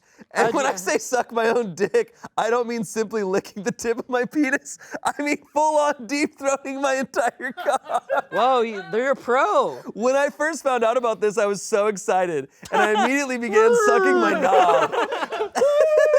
Though I realized it wasn't really pleasurable at all. It felt more like I was sucking someone else's dick than somebody sucking my dick. Don't get me wrong, there was some pleasure, but it was completely overshadowed by the feeling of having a penis in my mouth. I wasn't able to focus on the sensation of being sucked off since all the focus was on having an entire fucking dick in my mouth. It was a surreal experience to feel all my cock veins and stuff in my mouth. We'll probably cut some of this. It was a surreal experience to feel all my cock veins and stuff in my mouth, but it wasn't what I was looking for, you know? And no, it wasn't because my head game was trash. I actually became. It sounds like it's because his head game was Yeah, trash. I think his head I game's actually trash. became pretty good at dick sucking because of my special ability. So yeah. That's my secret, Captain. So yeah, sucking your own dick is nowhere near as.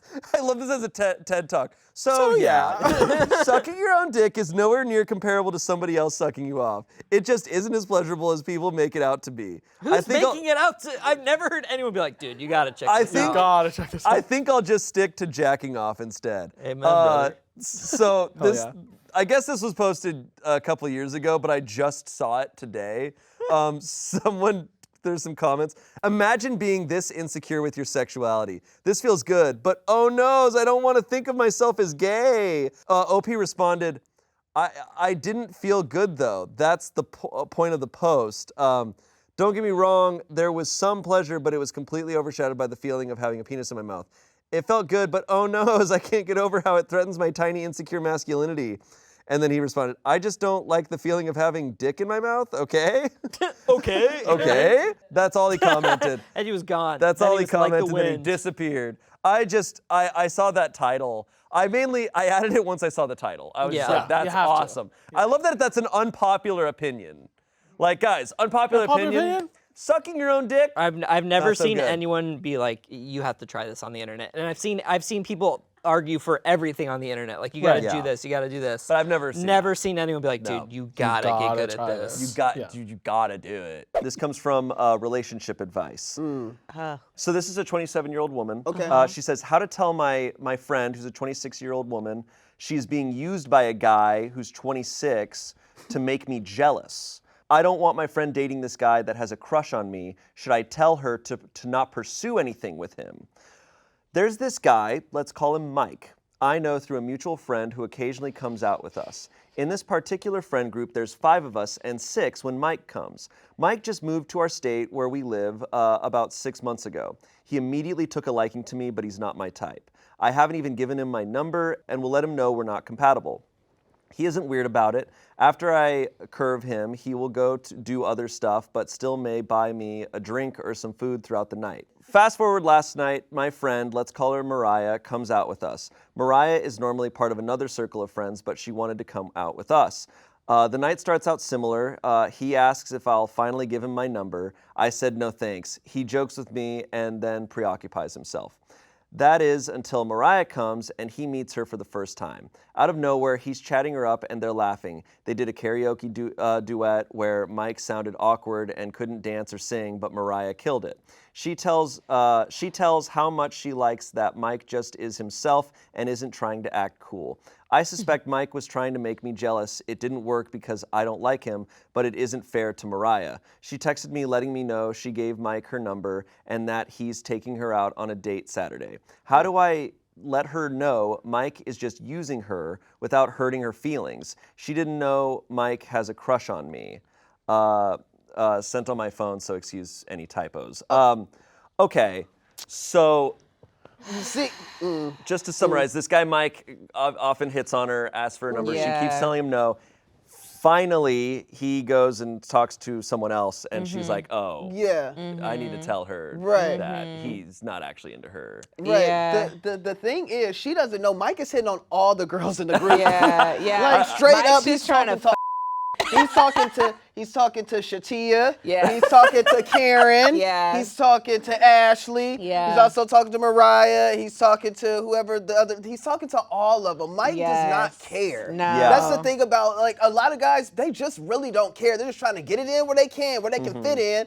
And what's the one girl's name? Mariah? No, not Mariah. Oh, the OP? one, the one who's like she's like kind of ego tripping a Ma- little bit. what's her main name? girl. She doesn't have a She name. doesn't have a name, so we should just Yeah. call her Janet. We typically call the person who wrote it OP. OP. So Yeah. Original poster. Okay, OP. So OP, honestly,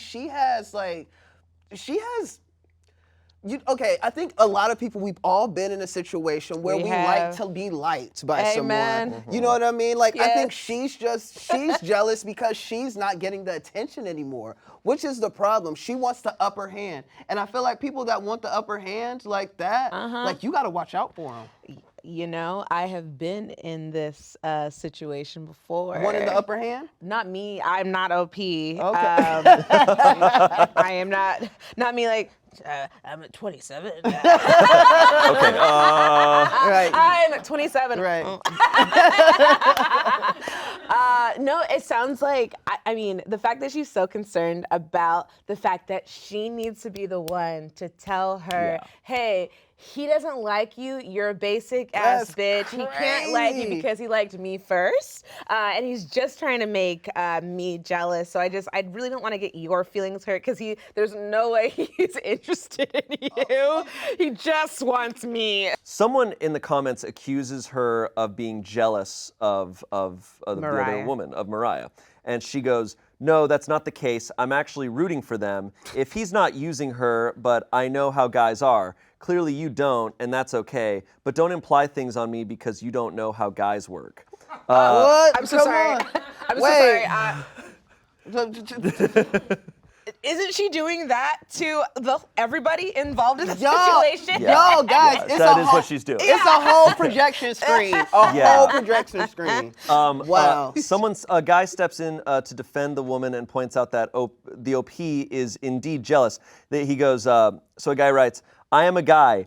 I know how guys are. He's into her. Quit trying to make it about yourself. I've asked out more than one woman in a night. Every guy on the planet has. Doesn't care. Move along. Move along. She responds, have you asked out another woman's friend after said woman rejected you for 6 months? He responds, wouldn't think twice about it. I wouldn't ask out an ex's friend, but a friend of someone I had a crush on? That means nothing. Sorry you don't have his attention anymore. Ooh, that's it. I think people don't realize, like, guys can often work like, you know those toys that bump into a wall and they immediately just go like another direction? Figure out We're a just new like, direction. okay, like, and we just keep moving. Like, Well, I mean, also women do it too. Like, I've hit on every one of Keith's friends that I meet that's single. The funny thing about it, y'all, like, all jokes aside, she's not lying. Yeah. We're working on it right now. We're on. I'm like, oh no, okay, not okay. Look, I'm like, no, he's good. He's good. He's on the side of the club. Not that one. Not that one. Let me shake my ass on somebody else. This one, he's cool. just Night at the Roxbury. Yeah. It's just like, hey. I think this comment chain continues. So she says, after the guy says, hey, this is how guys work. Like, we don't care. She goes, okay, well, I should clarify, a gentleman wouldn't do that. At least not on the same night after asking for the girl they've been crushing on's number, but it is what it is. That's the problem with men today. No one is raising you all to be gentlemen. Oh my God. He then responds, right, I didn't realize you were the royal princess of Cottenburg. Oh! And you deserve the etiquette of being properly honored by the man you rejected. Woo! He should sulk in shame for a minimum of a fortnight. Should he have brought you more food and drinks? How about a foot rub? Again, we can all see that you're upset he's moved along because you love the attention and freebies. Grow up. Yo, this dude just clapped the back like none other. That's crazy. He's good. Yeah. He's good. When you started reading that last comment, I was like, has Damien entered the chat? Oh, indeed. I was like, why is this in Damien's voice? Someone else said, in regards to like her comments, they said her comments just make her look terribly jealous, regardless of what she says. If I were a betting gal, I say she likely wants to make sure her friend knows she is the main character. And then someone said, OP has now texted Mike in order to prove he liked her. And in his response, he's totally chill and doesn't give any indication he's asking Mariah out to use her. Asaga, wow. That's just a whole lot. Yeah, because she could have easily been like, okay, cool, like, move on. Yeah. But Yeah. she had to make a whole thing out of The it. thing She literally went to the internet to write about this. Yes, because attention is a hell of a drug. If you get a certain amount of attention and you get it for a little bit, once that's gone, you know what I mean? I know people that don't want attention, but they get it. And then when they don't get it, they make a big deal out of it. Like legitimately, I know some people in my past that's like, yo, like you say you don't want attention, but you do this and you do that and blah, blah, blah. Now you want to be seen. You want to be seen. You want to be heard. You want all the focus on you. And I mean, like, if you like it, just say that. But I think she's denying it, and that's the problem. Right. Yeah, That's the problem. Because she's probably still single and alone. See? I mean, every indication shows that. She's right? alone. Because if the guy is hitting on her for 6 months straight and Yeah. she doesn't say, I have a boyfriend or Hold something. on, and that's why she's single. And she's single in her little palace of Tingberg. Man, that guy must have felt so great typing that out. Yeah, He's like, absolutely. man, this is my finest work. He's like, he felt triggered. He said, I felt so man-shamed. I know. I'm like, oh my God, I'm not a bad one. Today I fucked up by donating $15,041 to a poor community in Bangladesh instead of the $150 donation I intended. Okay. This happened in February of last year, but my friends have been telling me I need to post this online. So here goes nothing. My wife and I, both 31 years old at the time, moved into a new 3-unit apartment building in San Francisco. One of our neighbors is a 70-something-year-old retired veteran. We'll call him Joe. For context, Joe is a white American guy, and he's also a devout Hindu priest. One day I run into Joe in the hallway, and he tells me about this charity he manages for a community in Bangladesh. I wanted to support my neighbor and the charity, so I asked Joe to send me the GoFundMe link. The next day at work, I go on the GoFundMe page and donate $150. Or so I thought. Moments later, I get a text on my phone warning me of an unusually large transaction on my credit card. I'm confused and swipe to open the text message. It says I have made a payment of $15,041 to GoFundMe. Immediately, I'm sweating. How could I have donated $15,000? I spend the next 10 to 15 minutes retracing my steps, and finally I realize my credit card starts with the numbers 4 and 1. It seems I had accidentally started typing my credit card information while my cursor was still in the donation box. And just like 150 became 150.41. Yikes. I call GoFundMe's support line in a panic, and when I finally connect with a human, I explain what happened. No need to worry, he tells me. They will initiate a refund of the transaction, which should process in 3 to 7 business days. That's a huge relief. But then I ask the agent if the charity will be able to see the donation on the GoFundMe page until it is refunded. What do you mean? The agent asked me. What do you mean? What do I mean? Was my response. Will they be able to see the $15,041 donation? Unfortunately, yes, the agent tells me. They will be able to see it until the refund process is complete. I tell them that's a big problem, as the entire GoFundMe had hardly raised that much at that point. Surely they will notice their fundraiser doubling overnight. My plan was to knock on Joe's door the following morning to give him the full story, so that he could pass it along to his contacts in Bangladesh. But when I woke up the next morning, I looked at my phone and saw I had 40+ notifications on Facebook. Someone had sent me a friend request, had liked many of my old posts, and had sent me many messages. Immediately, I was concerned when I saw that the individual messaging me had a Hindu name, but I never could have imagined what I saw when I opened his first message. The man had sent me a video of himself from Bangladesh, surrounded by dozens. Hold on, this is so rough. Okay. The man had sent me a video of himself from Bangladesh, surrounded by dozens of impoverished and hungry people holding bags of food, thanking me by name, Michael, for my generous donation. A big round of applause for Michael. At this point, I've leapt out of my bed and I'm pacing. Part of me wants to scream, part of me wants to crack up laughing. I start swiping through the man's messages, and it is picture after picture after picture of poor Bangladeshis thanking me for my kind donation. Literally hundreds of photos of frail, elderly, disabled, and malnourished individuals holding signs with my name. Thank you, Michael. Thank you, Michael. I've uploaded a portion of the video and a few photos for you guys to see here. Oh my God. Oh my God. Oh my God. I'm sorry. I'm laughing because this is an insane situation to be stuck in. Okay. So. Oh my God. So he sees the direct impact that this makes. Needless to say, I couldn't live with myself just donating $150 after seeing how the community responded to $15,041. I decided the least I could do was to add a zero, and so I donated $1,500 once the original donation was refunded. The charity's host was incredibly gracious and understanding, and he explained to me that $1,500 goes very far in Bangladesh for urgent food relief. Here is the charity's new GoFundMe link if you want to check it out. Ultimately, I think the whole experience was a win-win. I helped a great cause, and I got a funny story out of it. Okay, so to recap, he got it refunded, but then he donated $1,500. Okay. But I don't know. I feel like I would have to find a way to get the 15,000 and just eat it. Just eat it. Because I don't know. The problem is I don't know this guy's financial situation. No, right, exactly. I mean, he's got 15,000 to deposit. He's got 15,000. No, that could have been like, I mean, I get it, but like. It could have been everything. If that was everything, it's like. I don't know. You can't I take think it I would ask friends and family and just eat it. Some comments here. Best post on here in ages. Thank you for the great story and for helping out those folks. $1,500 is still very generous. Man, this got me good. I hope you didn't get behind on bills or anything after this mix-up. I will say, the fact that his original intention was $150. Which is still a great So donation. he still times that by 10 and like, you know, Yeah, it's still yeah. a big deal. Yeah.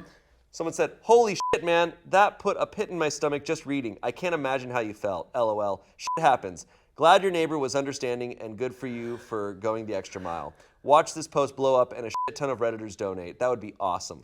Yes. Someone else said, oh man, what a ride. I'd feel horrible. I hope Reddit comes through and helps. I'll throw in a few bucks and maybe others will too. There's a GoFundMe link. We can see. Oh my God. So he I hope posted. it's like He surpassed. posted it to Reddit, and this went viral. So okay, so they're at 93K, raised of 108K goal. So. Oh my God. That's awesome. Wait, that's amazing. Not gonna cry. Not gonna cry. Seriously. What a wonderful thing that this like hilarious story It actually has ended brought. up being better that this all happened, and he posted it. And What? Gonna cry. Stop. I'm not gonna cry. Stop. Stop. We're talking about assholes. I had to look away, like seeing the photo and everything. I'm like, So sweet. Yeah, the photos. And you know that they were not going to be upset if he was just like, crazy story, I had to refund it. yeah. They were the obviously fact that they going were to be so like, of cool. They're like, course. oh man, I love it's that they all have a good. thing. Thank you, Michael. Thank you, Michael. It's you know, that sounds like a plot line for The Office. Like Michael Scott would accidentally do that and be like, I have to bring it back without while still being cool. So there's an update as of literally a couple weeks ago. Thanks for your kindness. Our ability to bring relief to others has multiplied many, many times. It is unbelievable. We've been struggling over the past several months, yet in the last 24 hours, over 1,800 donations have been received at GoFundMe, the largest single day in our history. We're astounded at the support we have seen, and this totally helps our effort. Kindly take a moment and share our campaign with friends, coworkers, and gentle souls. This will help us extend our reach to more people more often. As of right now, of reading this, it's not far off from their goal, but we'll post the link down below and check it out. Yeah. Keep it going. That was super meaningful of that guy to think of putting the link in there as well. I Instead know of just sharing this. it really turned out well. And he, you know, on Reddit, you don't know if someone's gonna go viral or not. So basically, it's almost like he did eat the money almost, but didn't have to. Yeah. You know what I mean? It all. See what he should have thought of. Should have said all this. Posted. This all goes viral. Tons of donations, and then he retracts it silently. Yeah. He's like, He's like, I got my 1,500 back. This is one of the coolest stories we've ever read. Oh my God. Yeah, we'll very post the heartwarming link. story. We'll post the link. You can be part of it too. Please. You know. Cool story. So All right. heartwarming. That GoFundMe story gets me every time.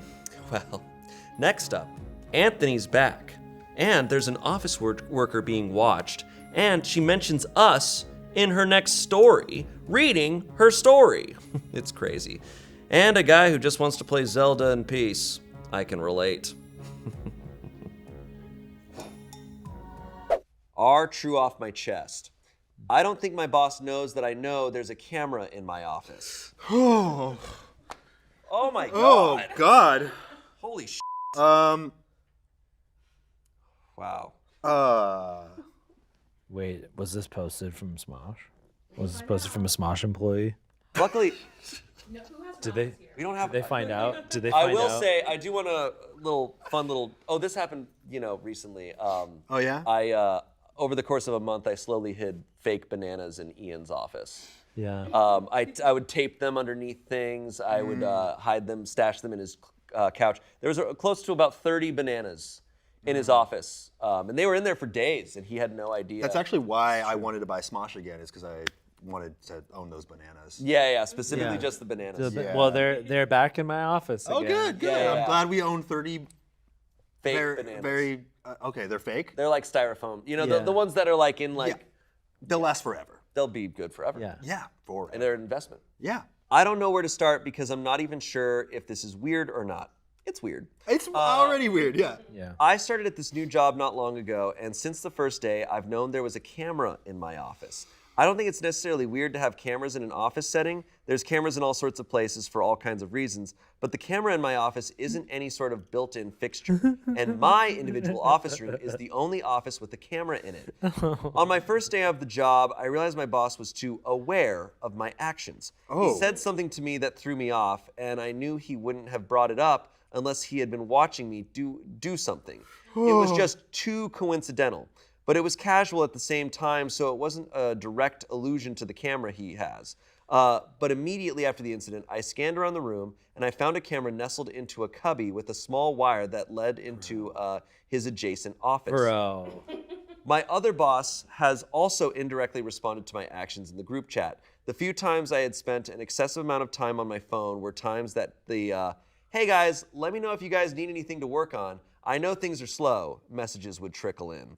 Anything that seemed to hint at me being watched was also said or done ambiguously enough that they weren't revealing anything about being able to see me, as if I'm not supposed to know I'm being watched, and that's what is unsettling to me. The camera is pointed directly at me, not the door, not the front of my desk, not anywhere else that would make sense for security. I've looked at everyone else's office and didn't see a single camera. The camera is pointed specifically at me, and I don't even deal with money or anything that could be stolen. I don't know if I should bring this up. I'm not entirely mad, and I guess I understand the reasoning, like making sure I'm on task or some shit. It just bothers me a little that I can be watched whenever, and they never even disclose that. I feel like someone being constantly monitored has the right to know that they are, especially since I'm the only one being watched like this. I at least used it to my advantage because I at least know not to be on my phone, LOL. So, in the comments, we can glean that she states that she is a 22-year-old woman. Mm-hmm. Yep. If we feel that's important. Yeah, I was a little curious about if it was a woman. Yeah. I have a favorite part about all this. Yeah. Just how much time are these people spending watching her do nothing and complaining about her doing nothing? That's management, baby. That's what being a manager is all about. You just watch other people work. Or not work. I am kind of surprised at her reaction. Yeah, like how chill she is? I'm actually She's like, being I'm actually kind extremely of chill. disappointed. I would just be like, turn the camera away. Yeah, first I would turn the camera away and then see if it gets moved back. Yeah. See if anyone says anything. Yeah. And be like, hey, you didn't disclose that. That is illegal. Yeah. If I moved it and I saw it get moved back, I would then go to HR. Yeah, I'd be like, immediately. hey, there's a camera in my office. Yeah. I moved it away. It keeps me getting moved back. That's illegal. It is illegal. I wonder if it's like a trial that they run on like new employees. Like, should still be disclosed. But it's disclosed. Yeah, You disclose it. Either way, it's gross. Like, and I think a lot of companies nowadays are obsessed with productivity and efficiency, and especially in the time of like remote work, I've heard of like companies like installing software on computers that will like track the person's productivity, which is crazy because like I think humans have always been as productive as ever, but now we have technology to hold people to account. So it's like even like back in the day, you know, like maybe in the 50s when corporate office jobs were just starting, I'm sure people weren't working, you know, nonstop from sitting down in their chair to leaving home. Right. Yeah. And now there's this expectation of like that's what it needs to be, and you have to always be working. And now we have technology to hold you to that account. It's like it's scary. It's weird. I also think creating a environment of distrust is not going to create trust. Yeah. amongst Exactly. your employees and everything. And I think the best way for people to feel motivated to work is when they feel trusted, when they feel respected, when they feel like they can work at a pace that works for them as long as they get the work done, you know, that kind of thing. But to say you need to always be working 100% of the time and I'm gonna watch you to make sure. It's weird. And I also feel like how you monitor production is just like, hey, did you do your job? You did it. Yeah. I don't care when you did it, how you did it, like you did it. Like we can see what needs to be done. And if your job is to be the one to like make sure that somebody else is pulling the lever, then that's a bullshit job. Yeah, you're the one without the job if you're sitting there just watching someone they're else. justifying their job by saying, I'm monitoring the people. And this is us having the best assumption of why they have We are being it. very charitable here. We're being extremely charitable we haven't, here. I mean, we haven't even like brushed the, you know, the fact that she's like a 22-year-old woman. And it could be just a completely creepy, awful reason. The tough thing legally also is that we're in California. The laws are a certain way here. The laws are different per state, different per country. So I know audio, you can't, it's two-party consent. So they can't record the audio. This is similar laws to us here in California. But video, I guess, it might be legal. I don't know, but if that needs to be disclosed or not is the question. It still provides so much, or it still brings so much distrust. Oh my God, it's still stupid as hell. Yeah. I'm just like, it's just so disappointing, like hearing how okay with it this person is, and I think that kind of gives you an idea of like where we are. Right now. Like people are like, no, it's fine. I know. I feel like if people just drew a hard line about that, I'm just like, no, never gonna work in a situation like that. Yeah. But I also know people, like they get a job, they're like, I need this job. Sure. But so I have some comments here. Anytime you are finished with a task and waiting for another one, spend excessive amounts of time staring into the camera. Someone else said, yes, and don't blink at all. Just stare vacantly, directly into the camera. Someone else said, is this your office? Place a nice plant/object in the way of the camera to decorate. If the decoration is moved, ask why. Someone else said, put a hardcover copy of 1984. No, you know what would be epic is if you took a picture of yourself from that vantage point, printed it out, and then put it in front of the Oh, that's a super smart move. Or you get a looping video. Of you just working. Always productive. I thought you were going to say to put a copy of Goatsy in front of it. Oh, and then put Goatsy in front of it, and then wait, and all of a sudden you hear from the next office, you just hear, oh my God! and they can't complain, or else they have to admit it, right? He walks over, vomit on his shirt. He's like, you seem pretty busy spreading your asshole. Sorry. All right, so there's an update here. Oh God, I wonder what's gonna happen. I wasn't expecting so many responses. I genuinely appreciate how concerned everyone is about whether or not I'm okay. It makes me feel good knowing a lot of people care about a stranger's well-being. I've seen a lot of comments asking for an update, so this is really the most I have of one. Nothing has changed yet. I haven't brought it up to them because part of me is wondering if they'll eventually remove it. I was curious to see if they would ever bring it up themselves or if I could find a way to hint at the fact that I know. I sort of want them to stay unaware that I know so I can see how they act in response to my actions, to potentially call it out in the future. The top comment is pretty funny about staring into the camera. There were a few times where something ridiculous would happen with something, and I'd stare into the camera for a moment as if I was breaking the fourth wall. LMAO. Like, what did Jim from The Office? The Truman Show? Is that what they think this is? I don't think I'm going to bring it up just yet. I actually really like working here. I get along with my coworkers, and they pay me decently for what I do. For everyone asking, yes, I'm a woman. I don't think this is as much of a sexual harassment case as it is just a micromanaging thing. They haven't done or said anything to me to make me feel like they were hitting on me, just genuine politeness. My guess for the camera is that they're maybe testing my integrity and seeing how much time I spend on my phone, even out of view of other people. Which I could understand, but wow, I wish there was another way besides a camera on me. There's been a few other micromanagey things that have irked me a little, but I still like my bosses in spite of that. If something changes, like if I start getting the vibe that this is becoming creepy, I'll keep you guys updated. Oh, and also a few things I wanted to mention that a lot of people had ideas about. You guys had good ideas, by the way. Due to where it's at, it would be really hard to cover the camera with anything. I can't exactly reach it, so I'd have to find something like maybe a wide shelf that would block view from underneath it. The wire runs into my boss's office. You can't see the wire from mine, so I'd have to take a pic of it from inside his office, so I don't know if I'm able to evidence collect too easily. I'm also trying to be a bit vague with details because I got a little paranoid about the idea of my bosses somehow coming across this thread. Anyways, I appreciate you guys, and I'm sorry I don't have more thrilling update. I'll let you know if anything changes. This camera must be in a very obvious place, I feel like.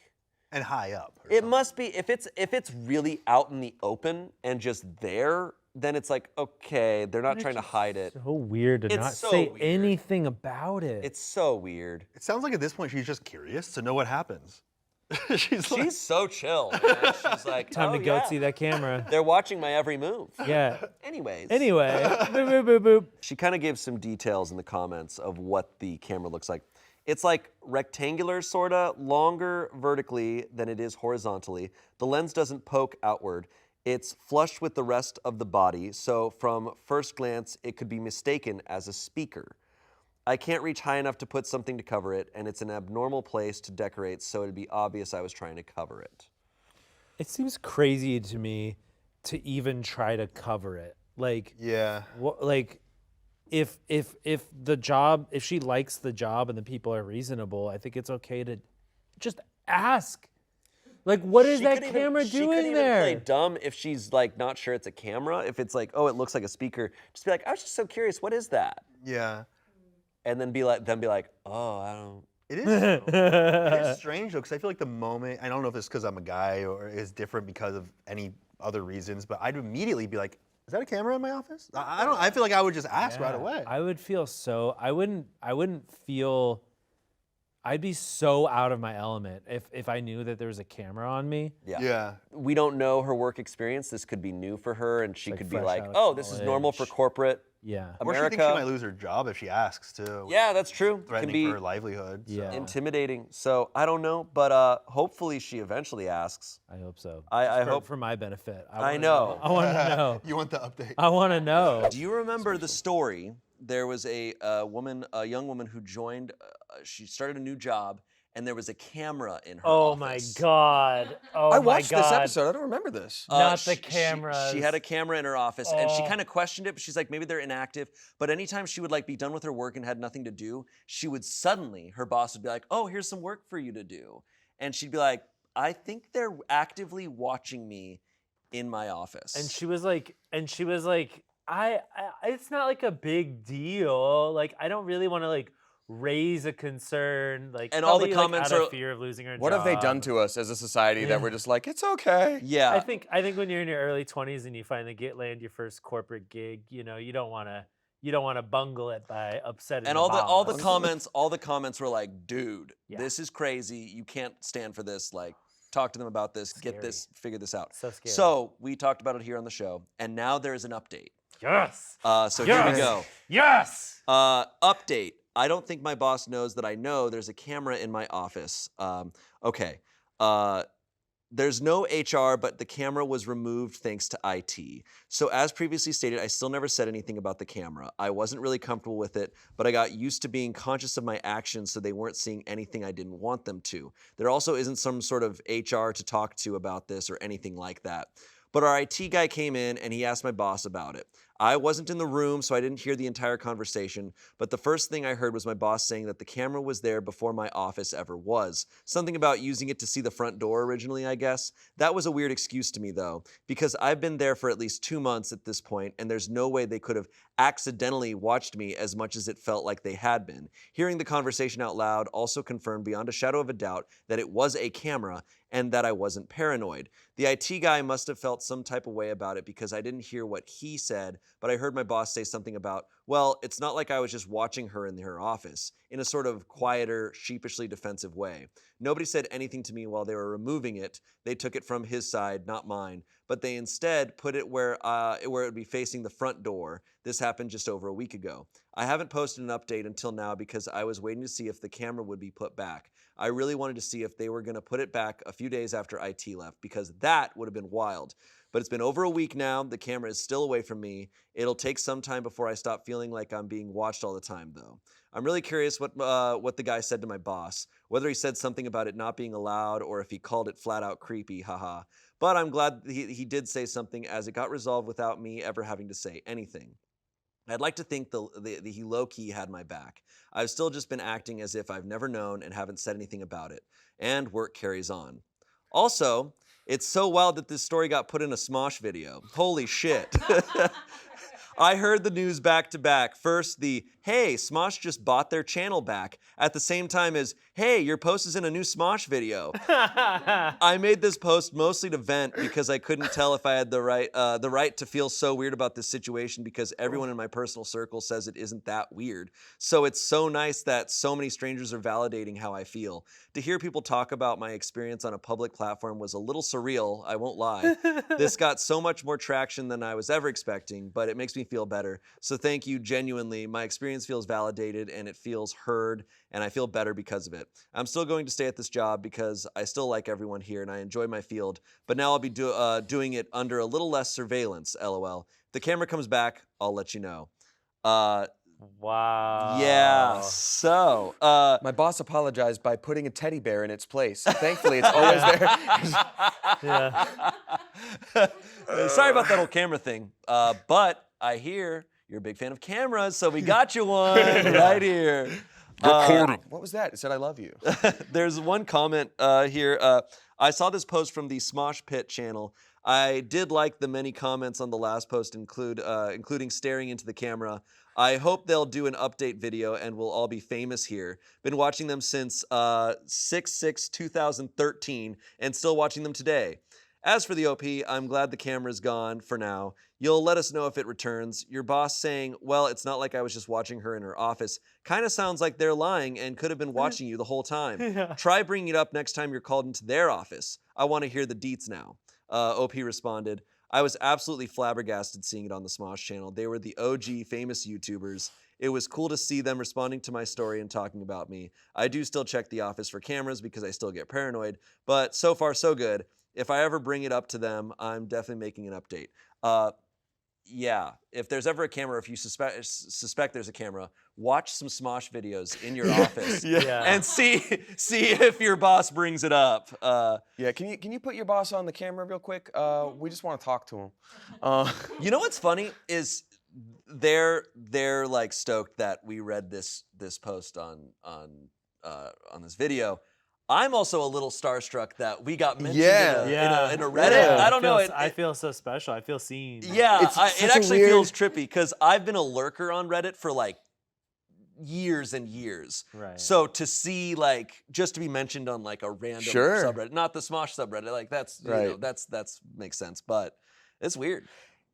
It's absolutely wild. It's sort of like we've reached documentary territory where like the aspect of by observing something, you are now changing it. Mm-hmm. There's no such thing as like pure observation. Mm-hmm. Like being observed in your office via a camera and how you can't work normal anymore. I don't know what y'all said on the first episode, but I do just want to say to anybody out there who feels like something's a little bit off with your work situation, even if it's your first job, you're just like, I don't know if this is how it's supposed to be. You got to trust your gut and stick up for yourself. And I know it's hard, but we are controlled through the fear of like, well, I guess we'll take your employment away. Like, you are in the right, and there's no other way that would be excusable, even if it was just like left over from another office. Can you imagine like oh my God, why is there this like pit of like meat slurry? It's like, oh, sorry, this used to be a butcher's shop and we changed it. We forgot to remove that pit of meat in the corner. Like, right. It doesn't apply. Yeah, because at the very least, she didn't even feel like she could ask the question. That and it's sucks, like, You should too. be able to go and be like, hey, is that a camera in my office? Am I being watched? And I'm sorry you felt that way. Like, it's not your fault. You didn't do anything wrong. This is all. But we gotta say, good guy IT. Yeah. Good guy IT. All right. I'm glad she has a Tim. I'll say this, neutral guy IT. Because unless you're actively working to fix the problem, like reporting the dude, you're just sort of letting I things guess we carry on don't as normal. know. I mean, I guess not. It's still been a couple days, but It's just like, what a weird thing for the boss to be like, it's not like I was watching her or anything. Like, Yeah, that's why do a they very even have to like suspicious thing. defend like why the camera? I don't know. It's just so There's like weird. 8 CRTVs on the walls. He's just like, yes, good. Nothing.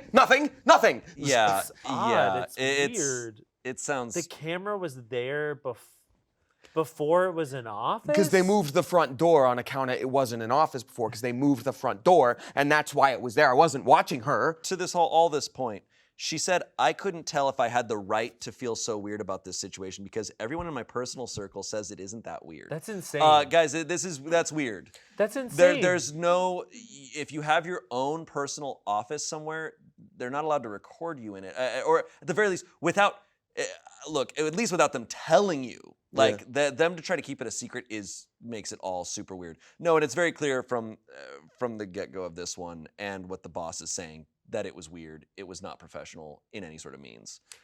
I can't believe, that is sad that her personal circle's like, yeah, it's not weird. Yeah, to that end, original poster, I'm so glad that you're enjoying Smosh videos. Thank you so much. You get a snack.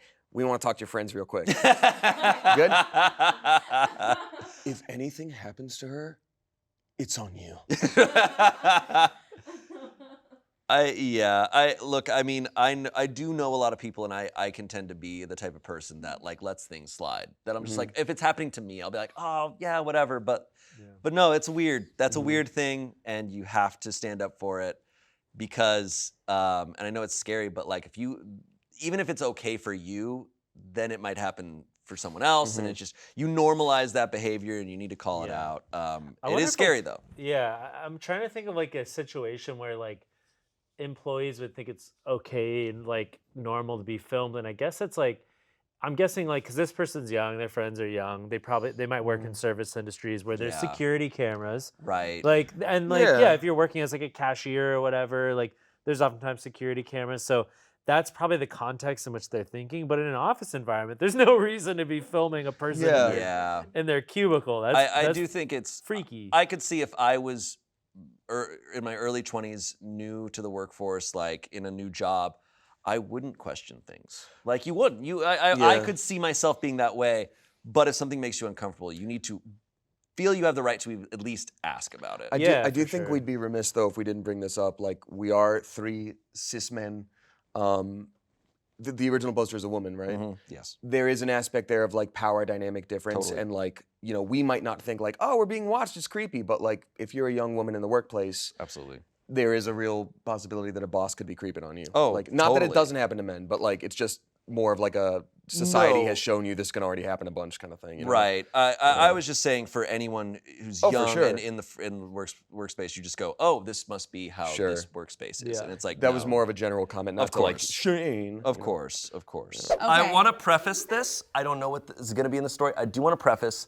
I did take the day off of work here when Zelda came out. I did call off of work. I was like, I'm not going in, and I played Zelda for an unhealthy amount of time. Yeah. I felt awful. Good. You should. That's good that you did that. But I have all 5 sages now. Good. Okay, shut up. Good. Okay, go. So Zelda Tears of the Kingdom came out today on Nintendo Switch. And I have been looking forward to and planning for this game for years.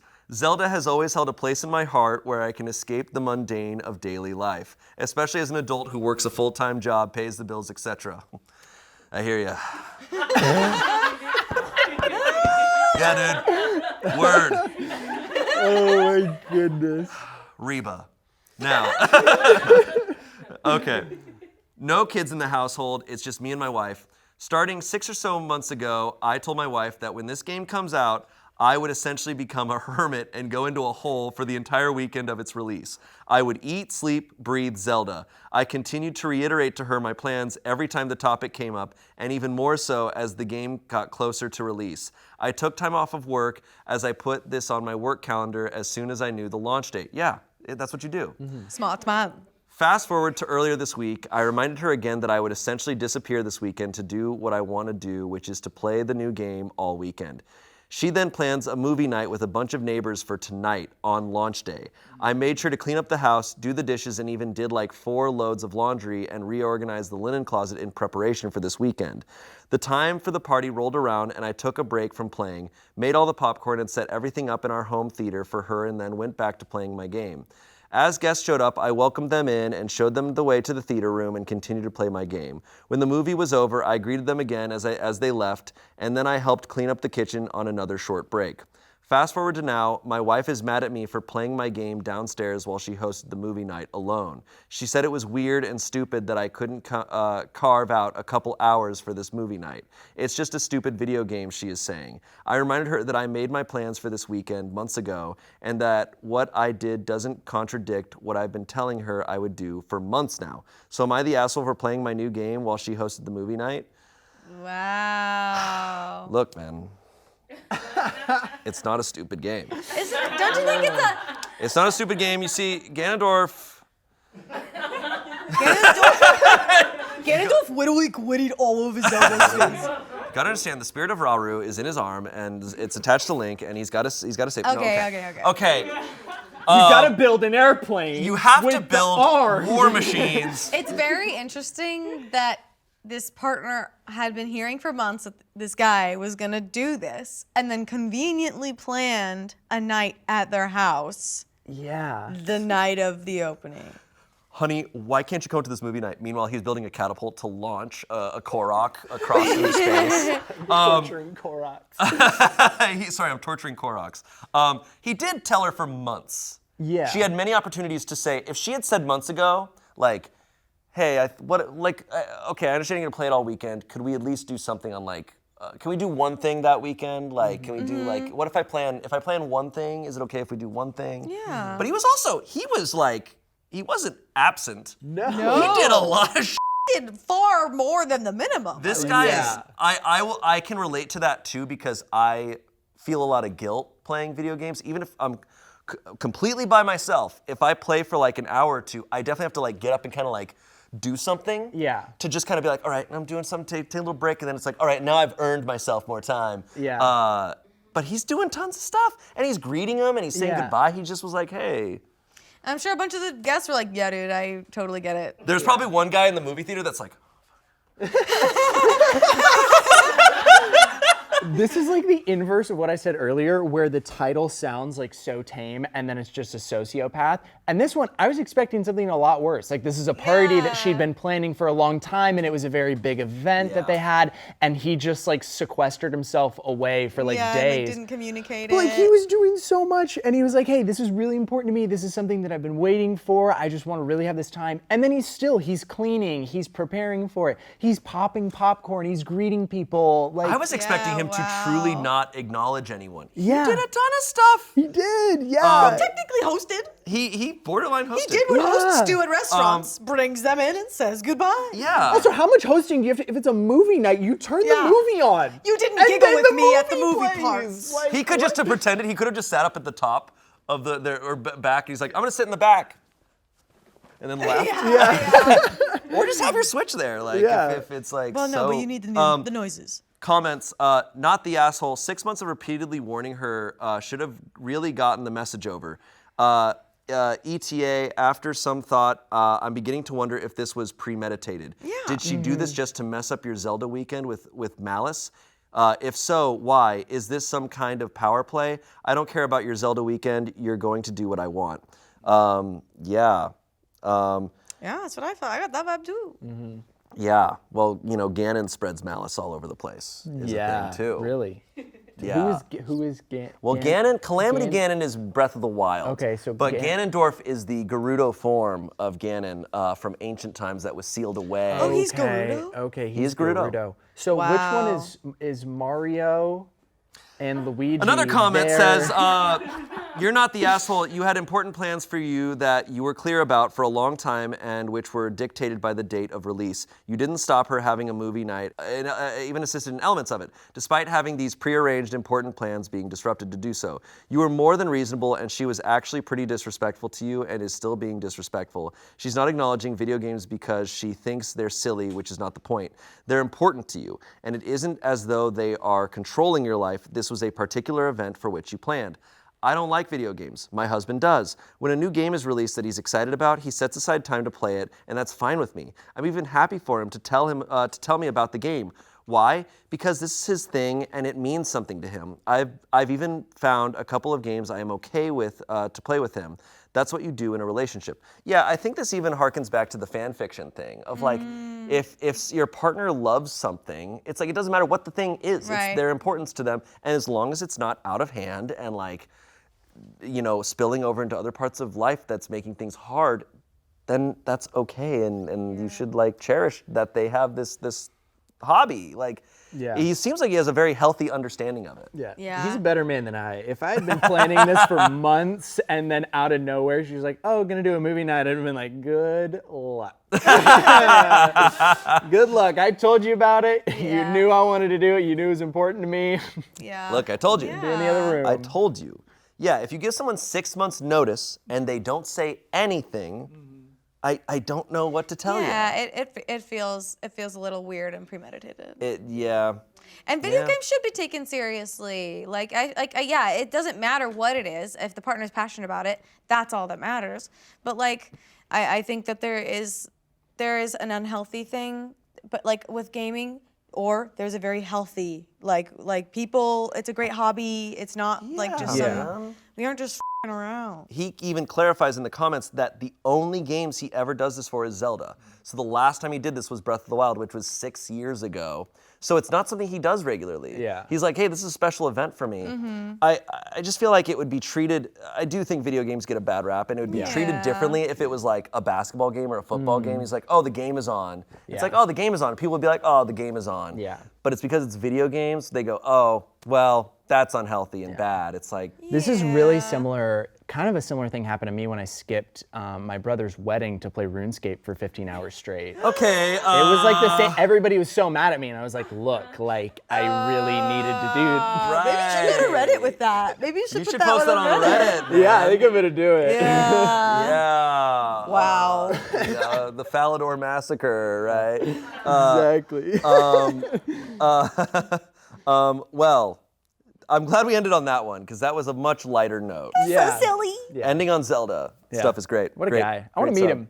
I know. I want to meet this guy. Let's get a beer with Get a this beer. guy. Let's get a brewski. What if it's Tim? What if Tim is married and we didn't know? Because Tim is dead serious about Zelda. Yeah. It's Rhett McLaughlin. Yeah. I'm a big man. Love Zelda. I'm a big Zelda. All right. Well, thank you guys for being here. Thank you for being on this roller coaster. Wow, what a journey. Holy really was. crap. Do I get a stick of deodorant when I leave? Yeah, Or- we have okay. Irish Spring right over there. Perfect. Am I the asshole for purchasing my guy friend his dream birthday present and outshining his girlfriend in the process?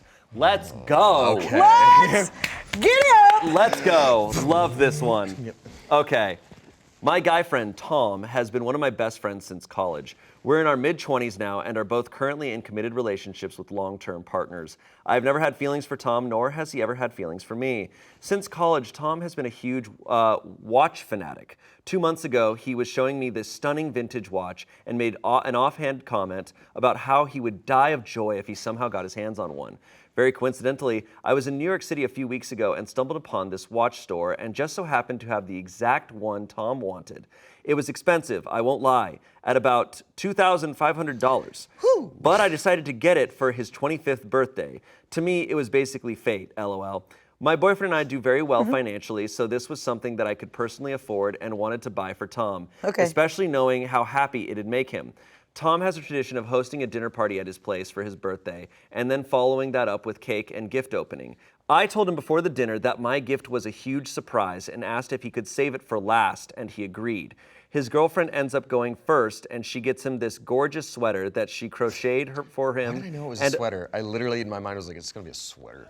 Sorry. And a book that he's been wanting, which I thought was super thoughtful and lovely.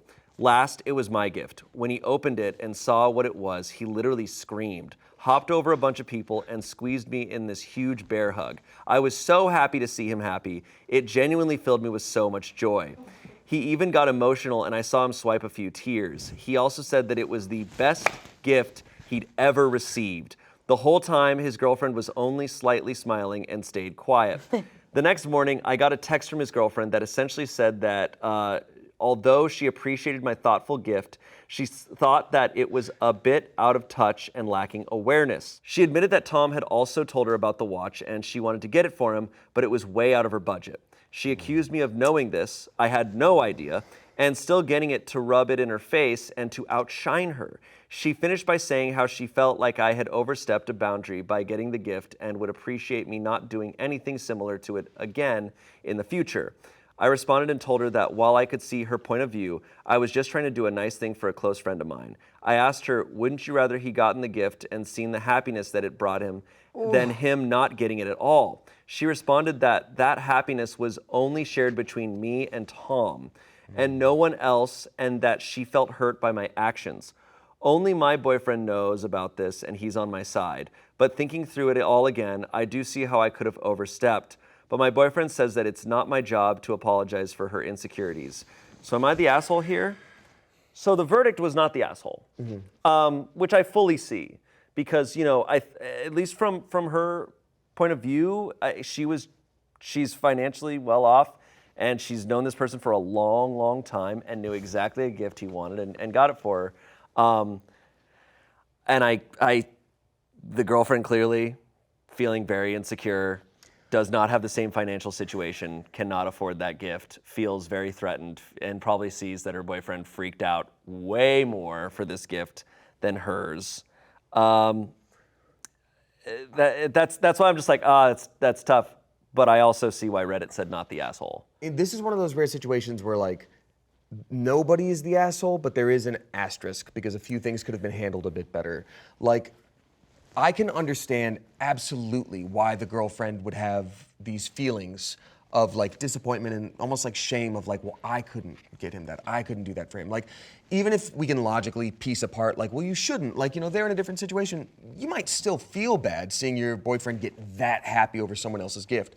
That being said, she loses a little bit of my sympathy when she starts to espouse intent to it, where it's like, you did this to rub it in my face. You did this to make me feel silly. Like, that's too much for me. Similarly, you know, the boyfriend, like the best friend who got the watch, you know, he needs to make his girlfriend feel appreciated in other ways. Like if he's jumping over the table being like, oh, I love this. This is the best gift I got so far today and my life. Like you're the most important person to me right now. Yeah, I never cry. Here are the tears. The crochet. I've never been emotionally available before, but for you, like, it's like that's for you. After she spent time crocheting a sweater, you can't say this right here is the best gift I've ever gotten. I'm never gonna read a book again. Not even the one my girlfriend got me. I hate books and I hate sweaters that are crocheted. This is you. I think I disagree with. Sorry, were you done? No, I was just listening for you. I think I disagree with her not being the asshole. If it is true that the girlfriend also knew about the watch and that they had talked about it. That the friend knew about the. Yes. No. Because what she accused her of is knowing. Oh, yeah, I know, okay. You know what I mean? Yes. You're saying that the friend knew that the girlfriend also knew about the watch, but couldn't afford it. Yes. I think then she's an asshole. But I think that could have been like something said out of emotion. I don't know. But I also think that's the only two caveats I have about this, because I don't think this girl wanted to intentionally make her feel that way. Unless she knew that the girlfriend wanted to buy him the watch and he couldn't afford it, then I think it's kind of an asshole move. Or I do think it's kind of, even if your gift's amazing, I think it's kind of weird to be like, my gift last. That is also weird. I Okay, agree. that's the thing that I did feel a little weird about. That's of my being one like, thing. oh, open up my gift last, because mine's she knew. That's true. She knew her gift was the best, and I will say, look, it's one of those things where I'm not trying to be like, oh, they're the asshole for this. But I know my own rules in my own head. And if I'm giving a gift to someone, I'm not trying to outshine their partner or the people who are like maybe the closest to that. Yeah. Like, I do think what also we see that does happen, and I've lived in LA a long time, I've had friends who are super f***ing rich.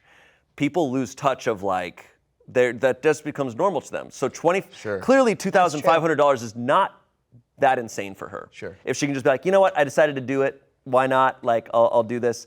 And you lose touch with like, oh, that's an obscenely large amount of money for some people.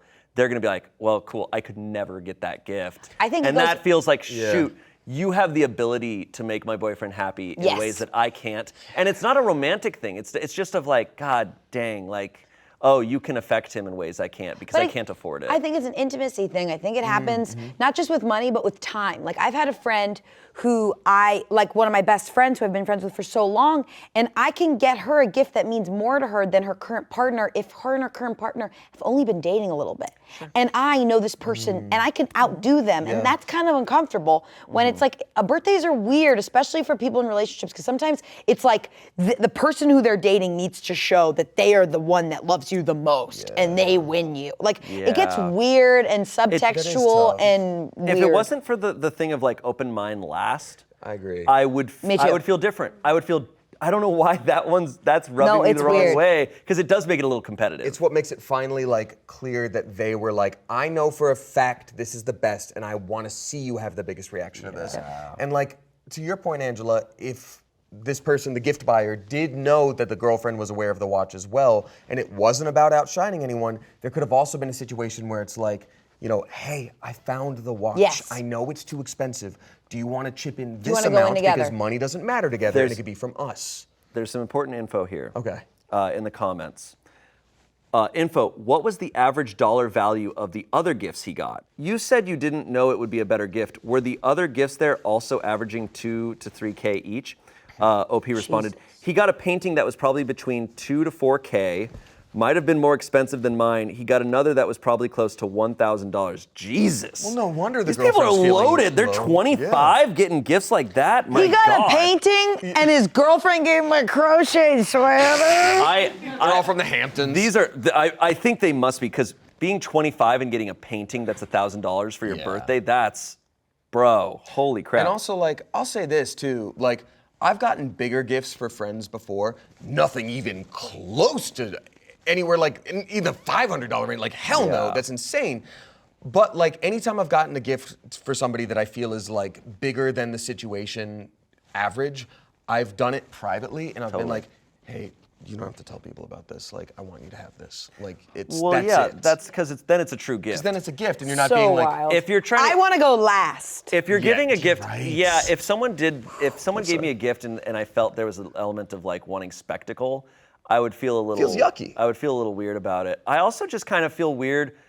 I guess for my birthdays, I haven't done this in a long time, of like really gathering and opening the gifts in front of everyone. I know, I thought the same thing. I was like, what is this, a baby shower? I feel like adults, all the adults I know, it's kind of like, oh, thank you for the gift. And it's kind of like, you do that kind of separately. And I kind of like that because it doesn't make I it do a too. competition. There's and it's so just- much obligation. Also, like when people are watching you, I don't know how to react and seem genuine and be like, wow! Like I'm like, is it too much? Is it too little? It's very intense. So under a microscope. There's the sweater curse. Okay, here, hold on. Although the existence of this effect remains uncertain, it is a common belief amongst the knitting population, and several plausible and non-exclusive mechanisms for the sweater curse have been suggested within knitting periodicals and books. Unlucky timing. Knitting a sweater takes a long time, and the relationship dies of natural causes during its making. Catalyst causes. It's just like, catalyst for analyzing the relationship. Giving or receiving a significant gift such as a sweater may cause either the giver or receiver to evaluate the relationship. For example, the gift may seem too intimate, too domestic, or too binding to the significant other. It can be seen as a signal that makes them realize that the relationship is not reciprocal, prompting them to end the relationship before it involves obligations. So, with the sweater curse being something we're aware of now, maybe the girlfriend giving him the sweater was such a big deal because she knows about the sweater curse. She knows this could be the determining factor of whether they stay together or not. She gives him the sweater, and then she sees him get way more excited about another gift from someone else. The sweater curse is taking effect. They're going to break up. I also want to bring up like the sweater curse specifically, not to get too far, left field here, but it could be that when you receive a sweater and you see that your partner has spent a lot of time crocheting, you're like, that's a boring hobby done by boring people. And you're like, oh no, I'm kidding. Keon over there just like, come on, man. I just wanted to see Shane's reaction, that's it. That is wild. So also knowing that, I am not familiar with crocheting, but I'm assuming this took a long time to crochet a sweater. So as opposed to everyone else spent thousands of dollars on their gifts for this guy. Don't forget, she got him the book too. She got him a book. Yeah, but she spent a lot of time on this. Yeah. I'm assuming days worth of time.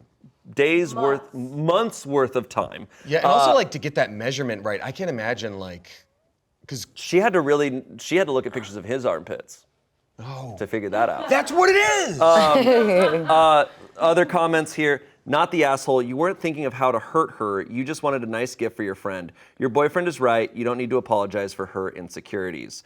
Someone else said, I think yes. Okay. Someone said, I think yes, you are a bit the asshole, especially since you specifically wanted it to be opened last because you assumed your gift would be the best. That hubris alone icks me out. But honestly, the birthday boy is the biggest asshole here, as he said that it was the best gift he's ever received in front of his girlfriend, who gave him a handmade gift, and who knows how many other gifts she's given him. That's true. You're the asshole if at a party you say this is the best gift ever. Don't say that shit. At a party, you're already making people sit and watch you open $1,000 gifts. It's real. Bruh. There's a lot of stuff that I'm just like, this just isn't my crowd. Not at all. Just not my crowd. I will say, I had an ex one time give me like a needlepoint Triforce that she made, and I still have it because I'm just like, it was so I realized the amount of time she put into it, and it's one of my favorite gifts. That stuff. And I'm like, that stuff is supposed to matter. So if you are looking at a material good, being like, this is way better than that, like he is the asshole. Someone said, I'd say no one's the asshole. Both POVs are valid.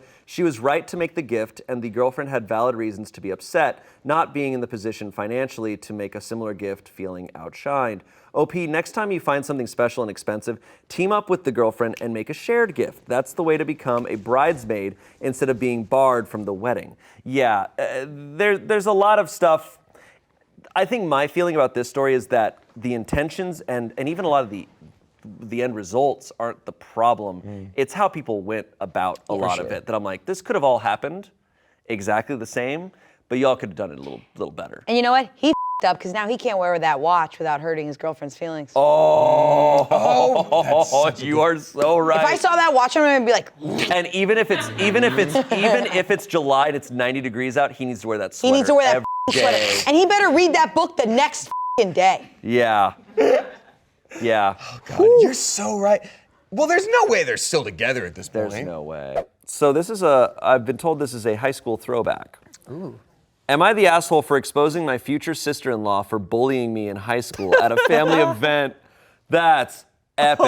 Let's ride. These are so great. Let's ride. These are awesome. They're awful, but they're awesome. In high school, I used to be friends with this girl, Annika. We were close until junior year when I discovered she had been spreading false rumors about me. However, even after I stopped being friends with her, she continued to make up lies about me and made my life hell right up until we graduated. We went to different universities, I'm in my mid-20s now. My older brother, Carter, went to the same university as Annika. Recently, he announced that he had gotten engaged to his girlfriend. Our family was happy for him, but we were surprised at the same time since we didn't know he was dating anyone. He said he'd introduce her at an upcoming family party. The party rolled around, and guess who walked in the door with Carter? Annika. I honestly thought I was hallucinating, and I felt sick seeing her again. Carter left Annika with some relatives, then came over to me and asked to talk. We went to another room, and Carter explained he'd met Annika at a party and didn't recognize her, but it was love at first sight. But after he found out her full name, he realized it was the same Annika who spread lies about me. He confronted her, and she claimed to not remember me or anything she did. I don't recall. He let it go because he really liked her. He then... It's as simple as that. He let it go because she was really hot. She had 3 titties. He then pleaded with me to be nice to her since she didn't remember what she had done and that she was a good person. I just told him I needed a moment to myself to process everything. When I eventually went back to the party, I decided I would ignore her. I didn't say anything rude, I just didn't talk to her or acknowledge her. She didn't talk to me or acknowledge me either. But when we sat down to eat, all hell broke loose. One of my aunts asked me how I felt about my brother getting married. I tried changing the subject, but she kept pressing. So I eventually snapped and said something like, I actually don't feel great about it considering his future wife bullied me and never apologized. Everyone turned to look at Annika. She just started crying and ran out of the room. Carter went after her and they left early. The rest of the night was chaotic because everyone was asking me what happened. I told them. Later, Carter called me and said I was a horrible person for embarrassing Annika in front of the whole family and I was being petty over high school drama. He demanded I apologize to her. I refused and said he was the awful one for blindsiding me with this, and that if she never bothered to reach out and apologize for what she did while they were dating, I wasn't going to let it go now that they were engaged. He kept insisting that she didn't remember, and she can't apologize for something she doesn't remember. But I think that's bullshit. I ended up hanging up on him. The way I see it, I was asked a direct question and I provided a direct answer. Also, I don't think I have any obligation to cover for her when she made my life hell, especially when she's obviously lying about not remembering. Am I the asshole? And there's an edit here. I can't believe I have to add this, but random people are messaging me about privacy. So I just want to say that the names in the story are fake. I named Annika after a character in a movie and Carter after a character in a book. John Carter from Mars. Yeah, John Carter was guy. From Get Carter. From Get Carter. So, yeah, she remembers. Also, yeah, not remembering something doesn't mean you're not guilty. Yeah, that means you didn't do it. If this was a real thing and I was a lawyer in court with someone who was being charged with something, I would just be like, Your Honor, bonk, and then I'd be like, he has amnesia, he doesn't remember. Mm-hmm. Can't go to jail. That Your was Honor, that he was was legitimately. So that's like one of my. Yeah, being drunk would be the excuse. Sorry, I was drunk. I don't remember. Oh, you're right. You didn't do the crime. It was like the Justin Bieber deposition tape or something like that, and he just keeps going like, "Guess what? I don't recall." Oh yes, And that thing was went like viral. and so like it's like the reaction of being like, "Guess what? I don't recall." He was like the little smarmiest. Oh, dude. But yeah, I mean, I have heard that high school girls are like literally the meanest things ever made. Yeah. I literally I didn't really experience it because like you know 'Cause you're not a high school Oh, girl. I wasn't interacting with him a lot, truthfully, but like you know. What? But like all my friends, like since they would tell me stories of like their girlfriends in high school, and they'd be like, oh, they were satanic, like they were awful people. Mm-hmm. So yeah. High school boys are too. It's just different. It's it's a different. different type of bad. It's such different kinds of it. So there's a comment here. Info. What were the rumors she spread? It's kind of hard to decide if your reaction was appropriate without knowing exactly how bad the incident was. That's true. That's That's fair. true. That's fair. Let's see. Okay. She spread rumors about me sleeping around with a lot of different guys, including people who were in relationships at the time. None of that was true. I didn't even kiss a guy until I was a senior in college. Oh, that's vile. That's vile. That's one of the really most messed up things that you can do to someone. Bro, it's yeah. Someone else said her running out crying is already showing manipulating signs. Not the asshole. She should have apologized when she met your brother or even at the gathering. Yeah. Not only is she an asshole, she's like a well-known. Now from her behavior, I would be like, oh, you're a bad person, but you're also not a smart person, because a smart person would get ahead of the ball that's rolling down the hill to their face. They would call the sister and be like, hey, I know you know me and I know you. I'm in love with your brother. Like, let's handle this before I have to meet the family and like we make a thing. It's very easy. It's true though. This is so easily fixed because at this point, this is past college. All she had to do was they're dating. He needs to tell his family that he's dating someone or like dating someone seriously and going to be engaged. And then she could have been like, hey, can I talk to your sister? I was horrible to your sister in college. but she didn't bring it up to the brother. And then, but now she's doing this whole thing, and it's like it shows she's the same person. Yeah, and the brother is like not looking at the situation the right way. Because look, you admitting that you were a bad person and like, oh, okay, you can change. No, you're telling me that you don't remember those years when you were a bad person. I remember in 5th grade when I accidentally said your head's too big to a kid.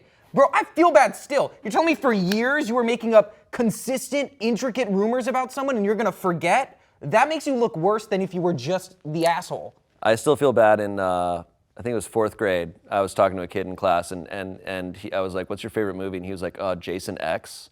And I'd never seen Jason X, but I'd only heard that it was a bad movie. And I like laughed at like a couple people. I was like, your favorite movie's Jason X? That's so dumb. And I still feel bad about it. Right? And then I eventually watched it and I was like, okay, I can see why he liked that movie so much. Is that when he's in space?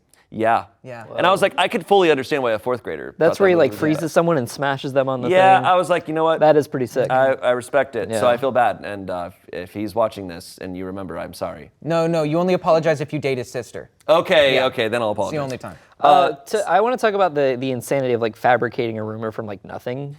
It's pretty insane. Yeah. It's pretty nuts. Just like fully like, Oh, you yeah. know, no like, I don't know. Like, I don't have a brain for that. Like if you weren't even kissing anyone, like maybe like, you know, I'm not saying it's okay, but like, you know, if someone's making out with someone, be like, oh dude, like I heard they did more. Also, like, no, like, and this doesn't justify it, but in high school, of like, oh, were you dating someone she liked, or was there something like? There's no even. What's the motive? Yeah. Just pure evil. Yeah. What it could have been is a guy that Annika liked OP.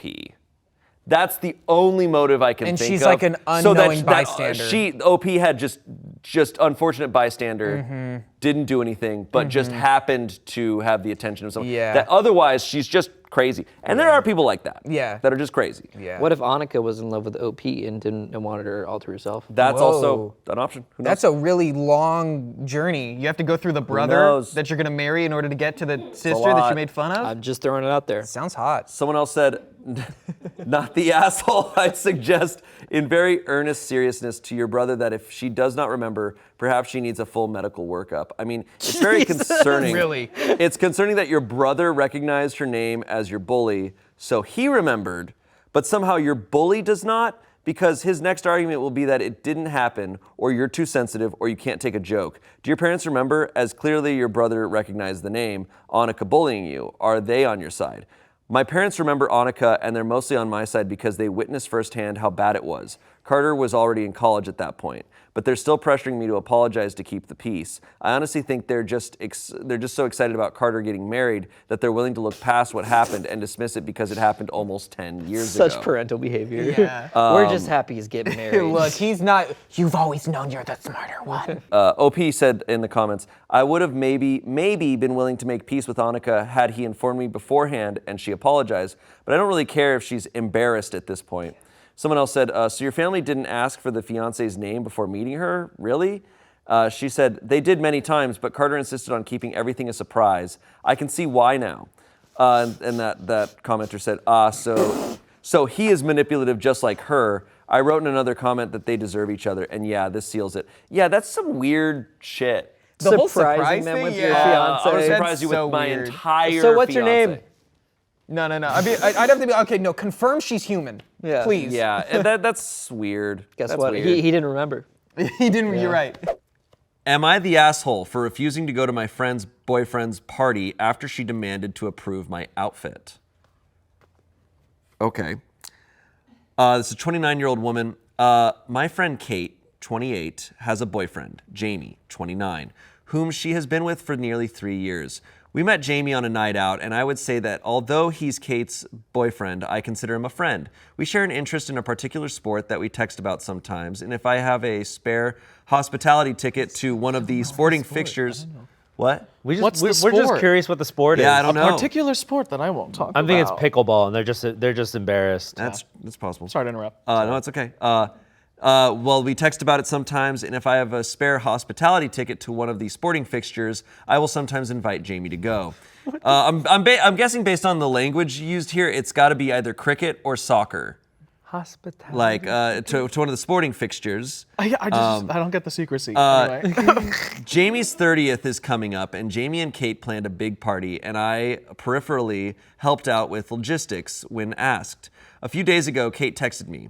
She asked if I wouldn't mind toning down my look for the party, and if I could send her a picture of what I was planning to wear. I asked her what this meant, and after asking several times if she really had to say it, she asked if I could dress verbatim, basically what I would consider frumpy, because she really didn't want to be outshone at her own boyfriend's birthday party. When I didn't reply right away, she went on to say that she wanted Jamie's full attention that night, which she wouldn't get if I showed up dressed properly. I was a bit annoyed by what she was implying, so I said if I was going to be so much of a concern for her, I'd rather just politely decline the invitation. Kate freaked out, saying I was being immature by not coming just because I couldn't steal the spotlight. I said it wasn't about that. It was about her making me responsible for whether or not I draw her boyfriend's attention, which is something I've never tried to do nor done as far as I'm aware. She then said it was really important to Jamie that she stand out because his friends and colleagues would be there. I just told her that again. If she was so worried I was going to be distracting everyone, I'd rather not come than feel humiliated from now until the event. I said I would send her Jamie's gift and she could tell him why I wasn't coming. I guess she didn't tell him the reason because Jamie messaged me saying he knows I'm booked the night of the party, but he'd really like it if I could be there, and asked if I could reorganize so I could come. I hadn't replied, but I got a message from Kate saying she knows Jamie is trying to get me to come, and please could I just put my pride aside and come to the party. I asked if she was going to ditch the outfit policing, but she said no, so I said I would not be coming. She didn't reply, but I've since received a couple of texts from mutual friends saying that while her request is ridiculous, Katie is aware of that. She's just desperate to be seen a certain way, and even if it's pathetic, I would probably feel the same way in her shoes. Other friends I've told who don't know Kate say I should not bow to the pressure and that she's nuts for even asking. And I don't disagree, but also I feel bad skipping the party when it's Jamie's birthday and he asked specifically that I come. So should I be going? Oh, that's so sad. I know. That is I'm just sad. I'm Yeah. sad for this person. It's a bummer. Insecure in either about herself or herself in the relationship. It's just like Maybe Jamie said something. Yeah, I mean, we can only wonder for now, but either way, it's not her fault.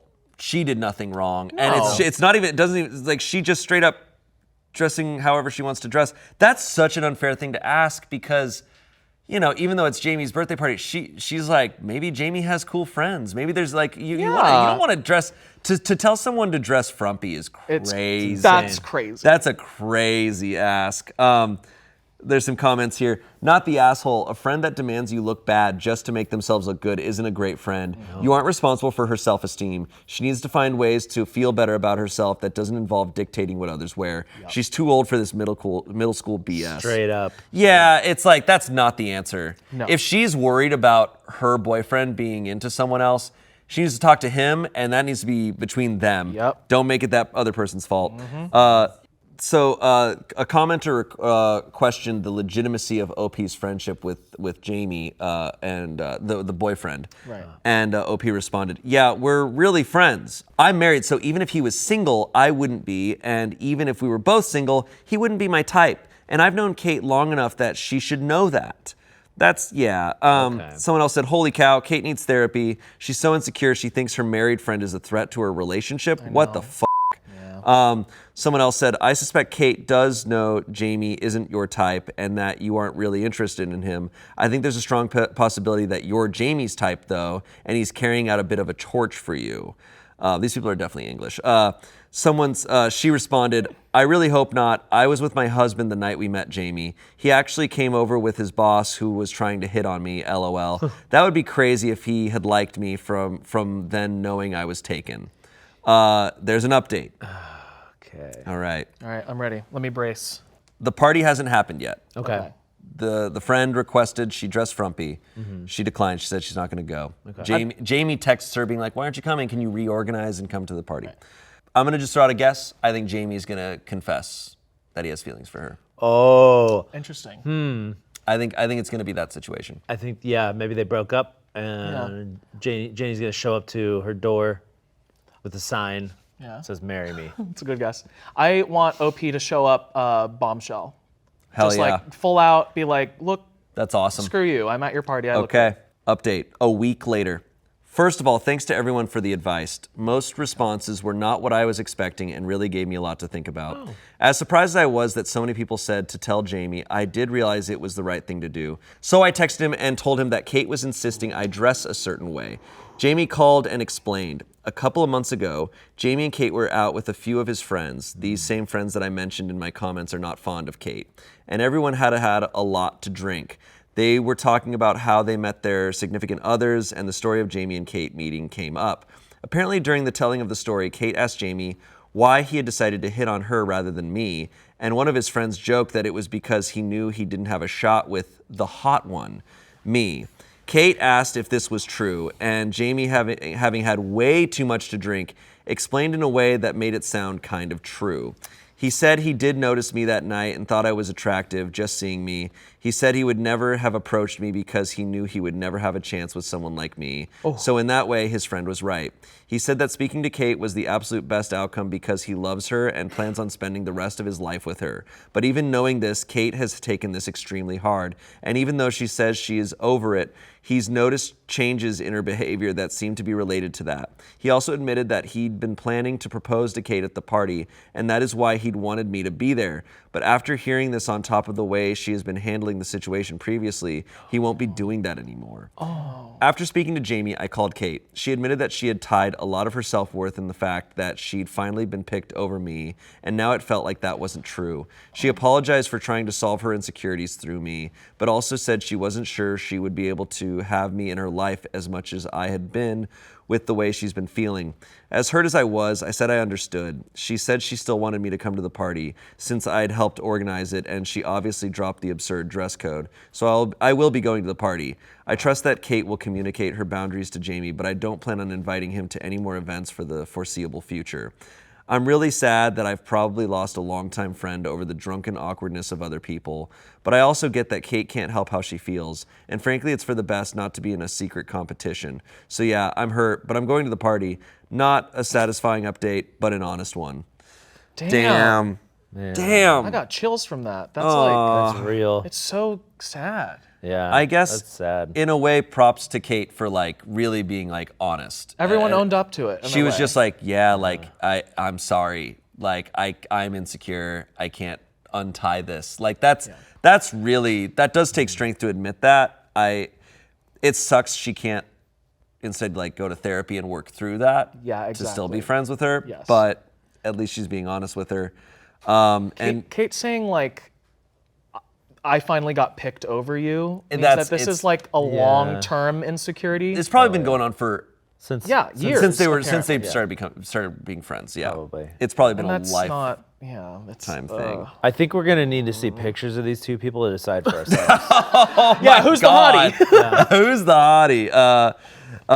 It's so sad, and Jamie sucks. Jamie really sucks. Like that's. Well, wasn't it a friend that said it first? But the way he explained Yeah. it, and I He guess didn't he do a good did job. he It's- did say the thing of like Yep. she would never. I recognize she would never go from. Is like Right. Of course, Kate's gonna feel insecure forever now. Yeah. Cause Yeah, it's- yeah, yeah. Because what he's essentially saying is like, oh, if she changed her mind, I might. I'd be gone. Right. Yeah, I think it's an important message to you know all the straight guys out there. That somebody asks you a question like that, shut the up. Do not fucking answer honestly. Just leave it. Leave it. Go ha ha ha. Yeah. Don't say anything. Yeah. Some comments here. I'm guessing the friend was repeating something Jamie told him. That's not something that comes up out of the blue. OP responded, he said he's postponing the proposal because neither Kate nor the relationship are in the right place for it at the moment. I understand it to be that the relationship doesn't feel as stable, and no matter how much you love someone, you don't want a proposal with unsaid things hanging over you. I respect that. I don't believe he ever thought of Kate as second fiddle. He saw me across a room and thought I was pretty, knowing nothing about me. That happens daily in the world. You don't talk to every person you find attractive. It wasn't like he tried it on with me, and I said no, so he settled for Kate. He didn't, and never would have tried hitting on me. Apart from noting that I was out of his league, I was totally irrelevant. But yeah, the whole thing is disappointing. Someone asked about Jamie moving forward.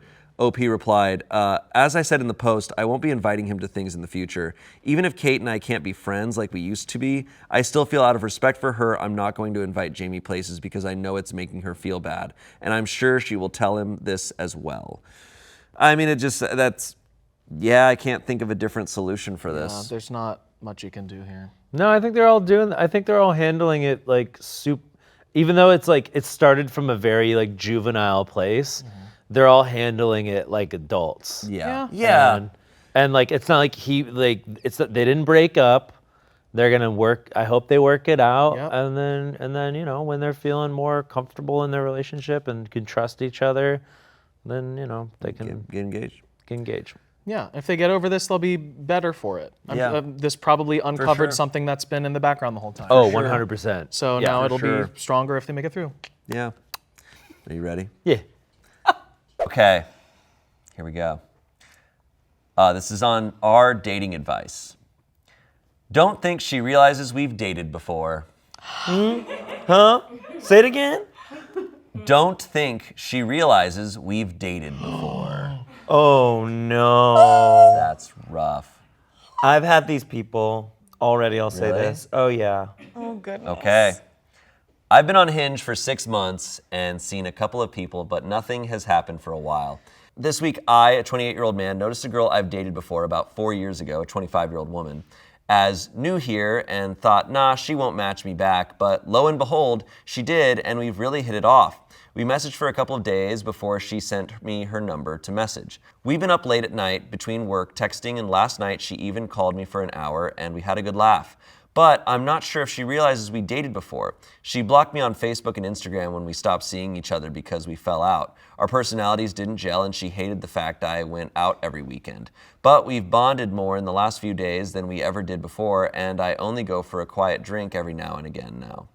The other night, she mentioned doing something on Facebook, but didn't ask me if I had Facebook myself, and sent me something off TikTok, which we had a laugh about. I know not everyone has social media these days, but a few days in, you'd think she'd have had a bit of a stalk or asked around social media. Right. She's suggested we go on a date next Friday because that's the soonest date she's free around work, uni, and prearranged plans, so I'm wondering how and when do I drop the bomb we've dated before. But I've also got to keep her interest for another 8 days, although that seems less concerning right now. I genuinely feel like we could work this time. Now we're both older and more mature, but I'm worried she'll spook. Or maybe she does know, but is also hesitant to bring it up. How can she not know? Yeah, like she has to go and be like, oh, I have him blocked on Instagram. Yeah. Yeah, I would definitely early on, in the messaging on the app. Yeah. I'd be like, wait, you don't remember me? Like, hey, we dated. And the way like, the way you sell it, the way you play it is like, we've dated before, right? You remember that. Yeah. You really don't. Are you serious? Okay, I couldn't tell if you remembered or if you didn't remember. Yeah. That's crazy to me because I remember and I thought you were just like I thought we were just not going to talk about it. Yeah, and you're thinking he could call her. Oh, it's a phone call. Yeah. It's a phone call. I think it's weird that he was like, I've got to keep her interest for 8 more days. Like That's weird. If you're gonna try and wait until you see her in person, that feels a little manipulative tone. Yeah. Like but I think for me, like if I was on her end and they called and were like, hey, like I'm excited for our date, but I just want to check, like, we've dated before, right? And I'd be like, what? Yeah. And he'd be like, yeah, like we're both different people. I used to go out every weekend, and I would have been like, oh, like this is great. So it's like there's also a possibility that we have a chemistry that can work, Right. Mm-hmm. and that would make me even more comfortable, even more like ready to go on a date again. One of the comments here, you should have brought it up on that first phone call. Now it seems weird that you didn't. I think you should bring it up now. Your best bet is to play it off like you didn't realize at first that you dated before either. Act like you just figured it out. This is funny, but I just realized we actually went out before about 4 years ago, and just see how she reacts. Yeah, maybe she knows it too and won't spook, but if she does, it's better to find out now so you won't waste any more of your time. That's kind of how I feel, like these 8 days of keeping her interest might be a waste. OP responded, the first message I sent on Hinge started with, I hope you've been keeping well. on purpose, but I'm not sure if she caught on. He also said, I also look and sound no different to how I did then and have really distinctive, brightly colored tattoos in my photos, which I had back then. So I don't know how she couldn't possibly know. Wow, as someone said, wow, that's one way to break the ice. Good luck, buddy. Yeah, it is shocking that she's not. I think she knows. But we don't know that she doesn't know. Right. We don't know that So she we're doesn't about, know. but there is an update.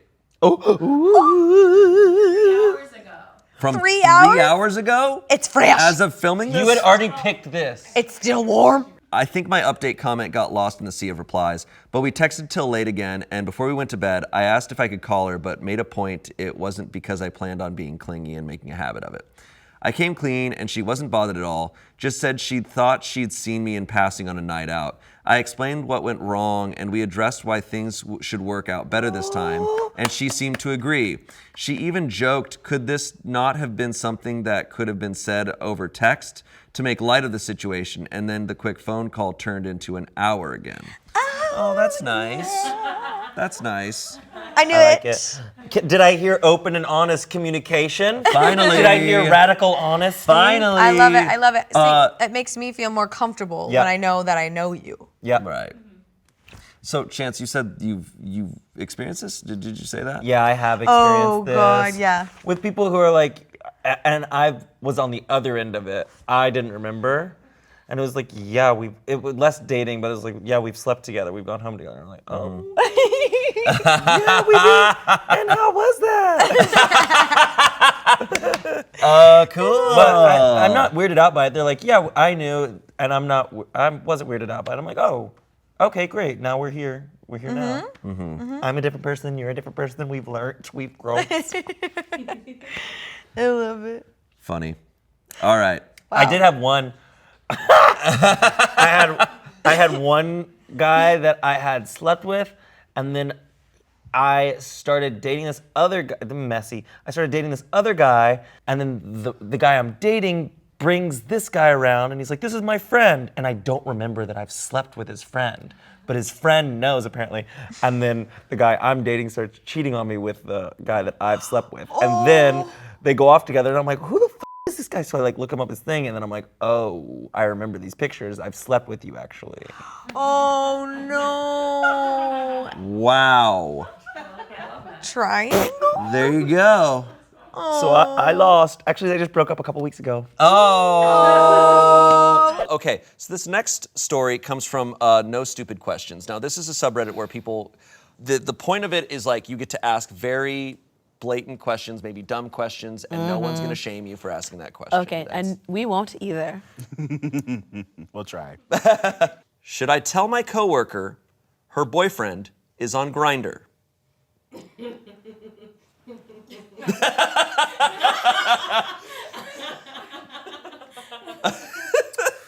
Wow.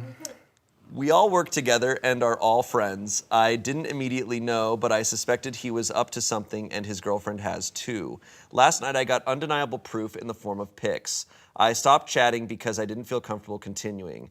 He doesn't know it was me because my pics don't have my face and my tattoos are obscured to ensure stuff like this doesn't get back to me. Workplace, friends with benefits ended bad before. Don't want drama, but I feel bad for my friend. Should I try to tell her discreetly? Should I just stay out of it?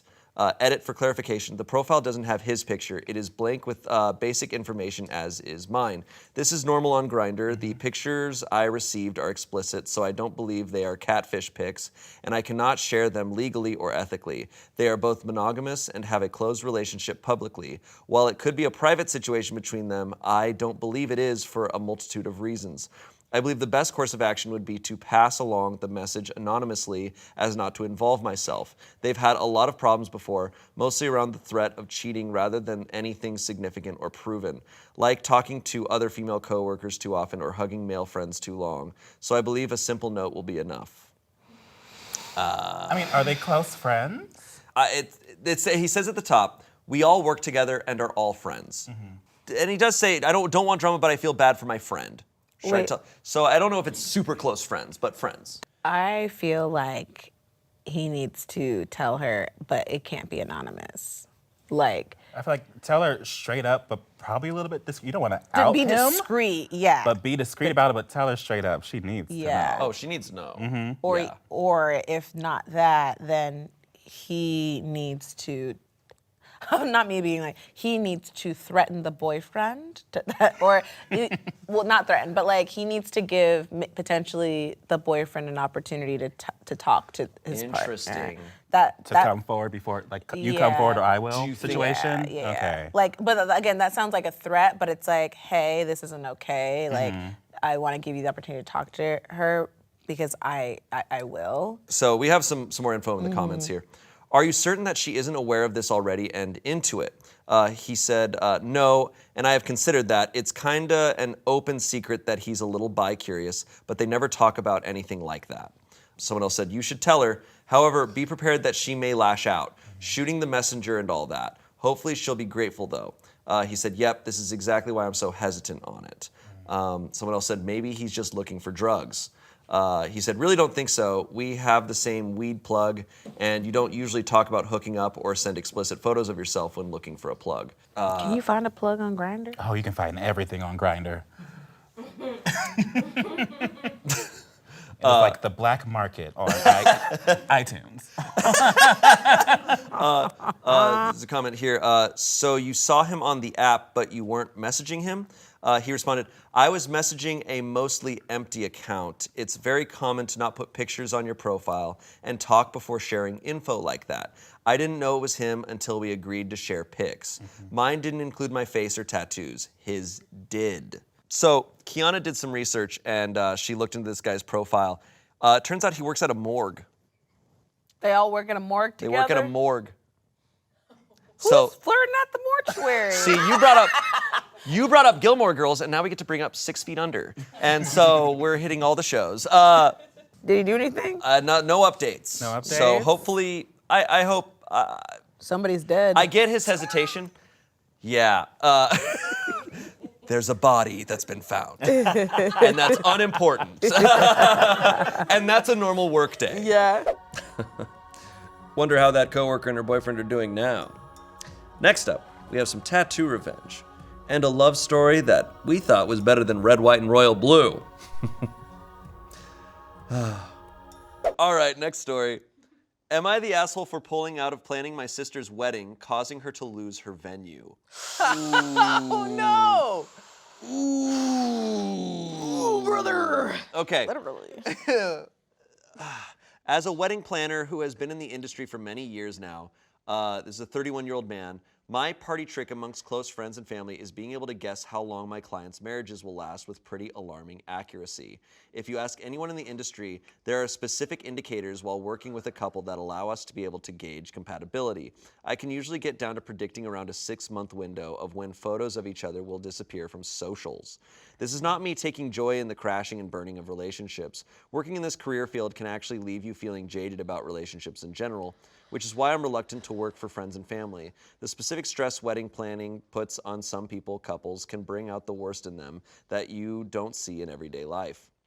My sister is getting married early next year and practically begged me to plan for her despite my stance on clients I know personally. I finally gave in and we began the process back in March. Last week, while we were meeting and finalizing a few things, she asked me about the party trick I mentioned. She said since I had been working with her and her fiance for months now, I could give my prediction as to how long they were going to last. I laughed and tried to move on. I thought she was joking, but she continued to press the issue.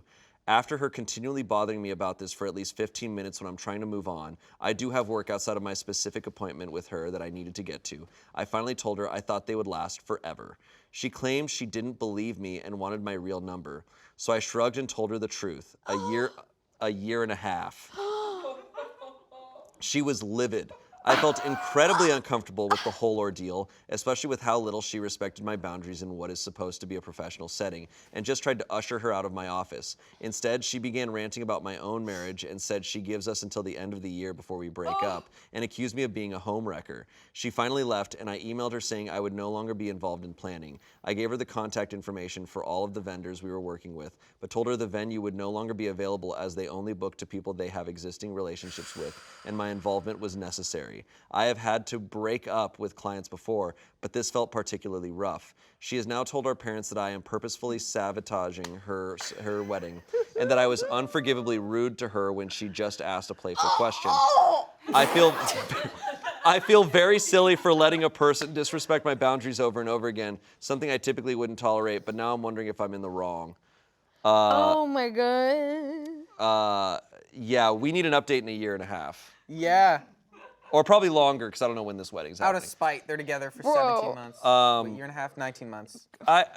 Dude, look, anytime someone pushes and pushes for information, and you were like, I want the honest answer, give me the honest answer, and they give you the honest answer, you have to just take that then. Yeah.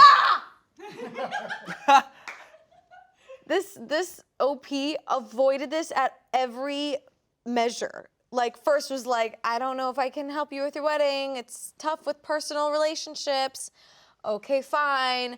Avoiding. Literally, bride was looking for a reason. This bride is insecure. So, okay, I'm going in hot. Is this okay? Yeah. Okay, I'll pull it back a gear. This bride needed to know so bad and wouldn't accept forever. You wanted to be upset. You wanted to be upset. Like, if you're just trust your sister. Okay. She's upset because I think she knows. She knows. It's confirmation. Exactly. Yeah. And then try to be like, I bet you're it. No. Literally, Yeah, like, like, literally come on. know you. Yeah, no, you. You're just gonna end of the year. You home wrecker. Like, sorry. what happened? What? No, just tell me for real. Come on. Just give it to me for real. Come on. Honestly, I think maybe your jeans, maybe one is cuffed and extra cuffed than the other. What the We were doing the hypothetical about the marriages, Noah! Not about my jeans! No, it's fine. It's funny. Anyways,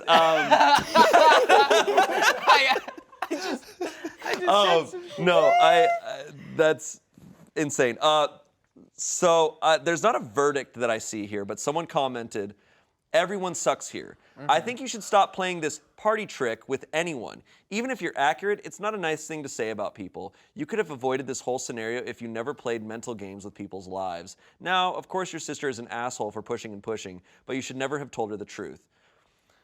I agree, but also my reaction to that is when you work in any profession, I feel like you probably just get like jaded and like, I'm sure that like nurses and doctors have dark humor about stuff. It's like you're just in it all the time. Like you just get so used to that world. I do also agree to a degree. Like, yeah, I mean, it is disrespectful. It is a weird thing to be. Yeah.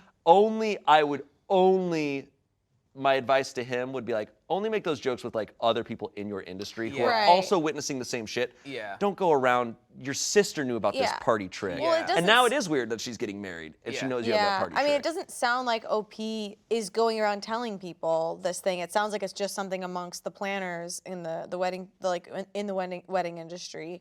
But like, if I were OP, I would have lied, but better. Like, instead of saying forever, I would be like, oh, it doesn't work with personal relationships because it's a different gauge completely. That's true. I'd be And like, just oh, I'm It biased. wouldn't be accurate. I'm so biased. I know your partner too well. I know you guys from before we were planning this. Yeah. I can't. It doesn't work that way. Yeah. I was gonna say the verdict actually was not the asshole. Not the asshole. asshole? The verdict was he didn't do anything. Yeah, I ultimately don't wrong, think which I they're agree. an asshole, but they definitely only did this because it was their sister. Like, obviously, you would never, even if someone knew that you could do, you'd never do that to a random client. Like, Yeah. And obviously, this is me just going for it, but you low-key, you like when she asked the second time, like a piece of you were like, okay, like, okay, Sandra. There's not enough info on like their relationship as a whole. But it's like only you would do that to your sibling, where you're like, okay.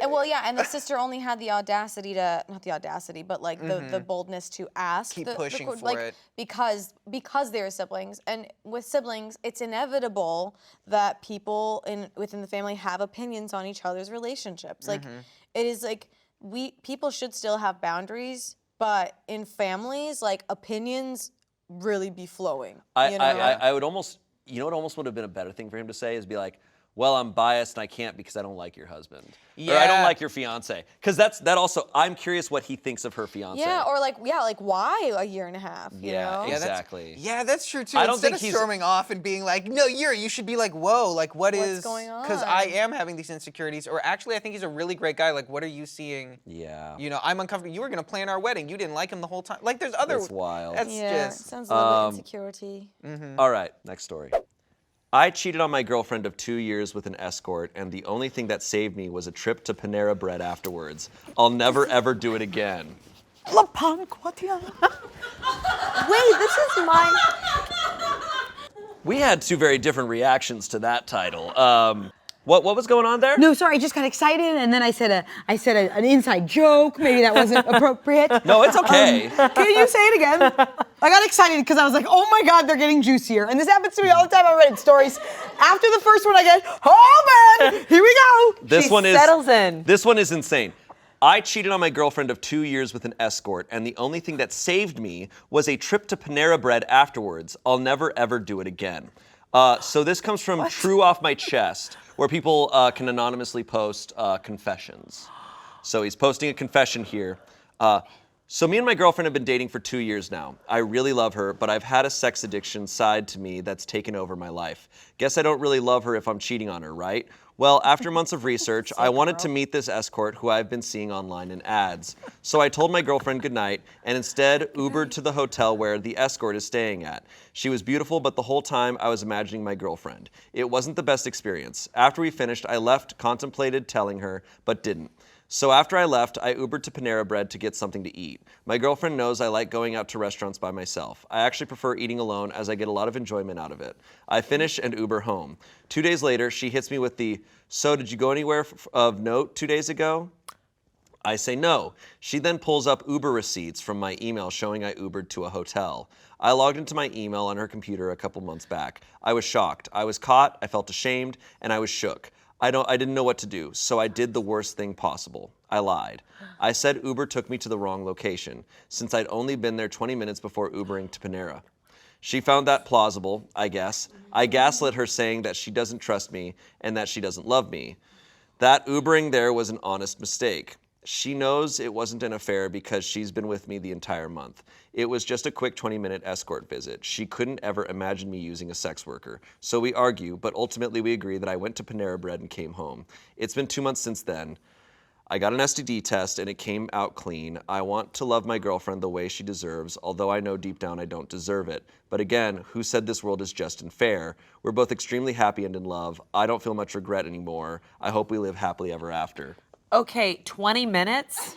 Okay, that doesn't allow for going up the hotel, going up the elevator, saying hi. Yeah. Getting going. Foreplay. I Taking off mean- your boots. My God, if you had boots on, that's 10 minutes.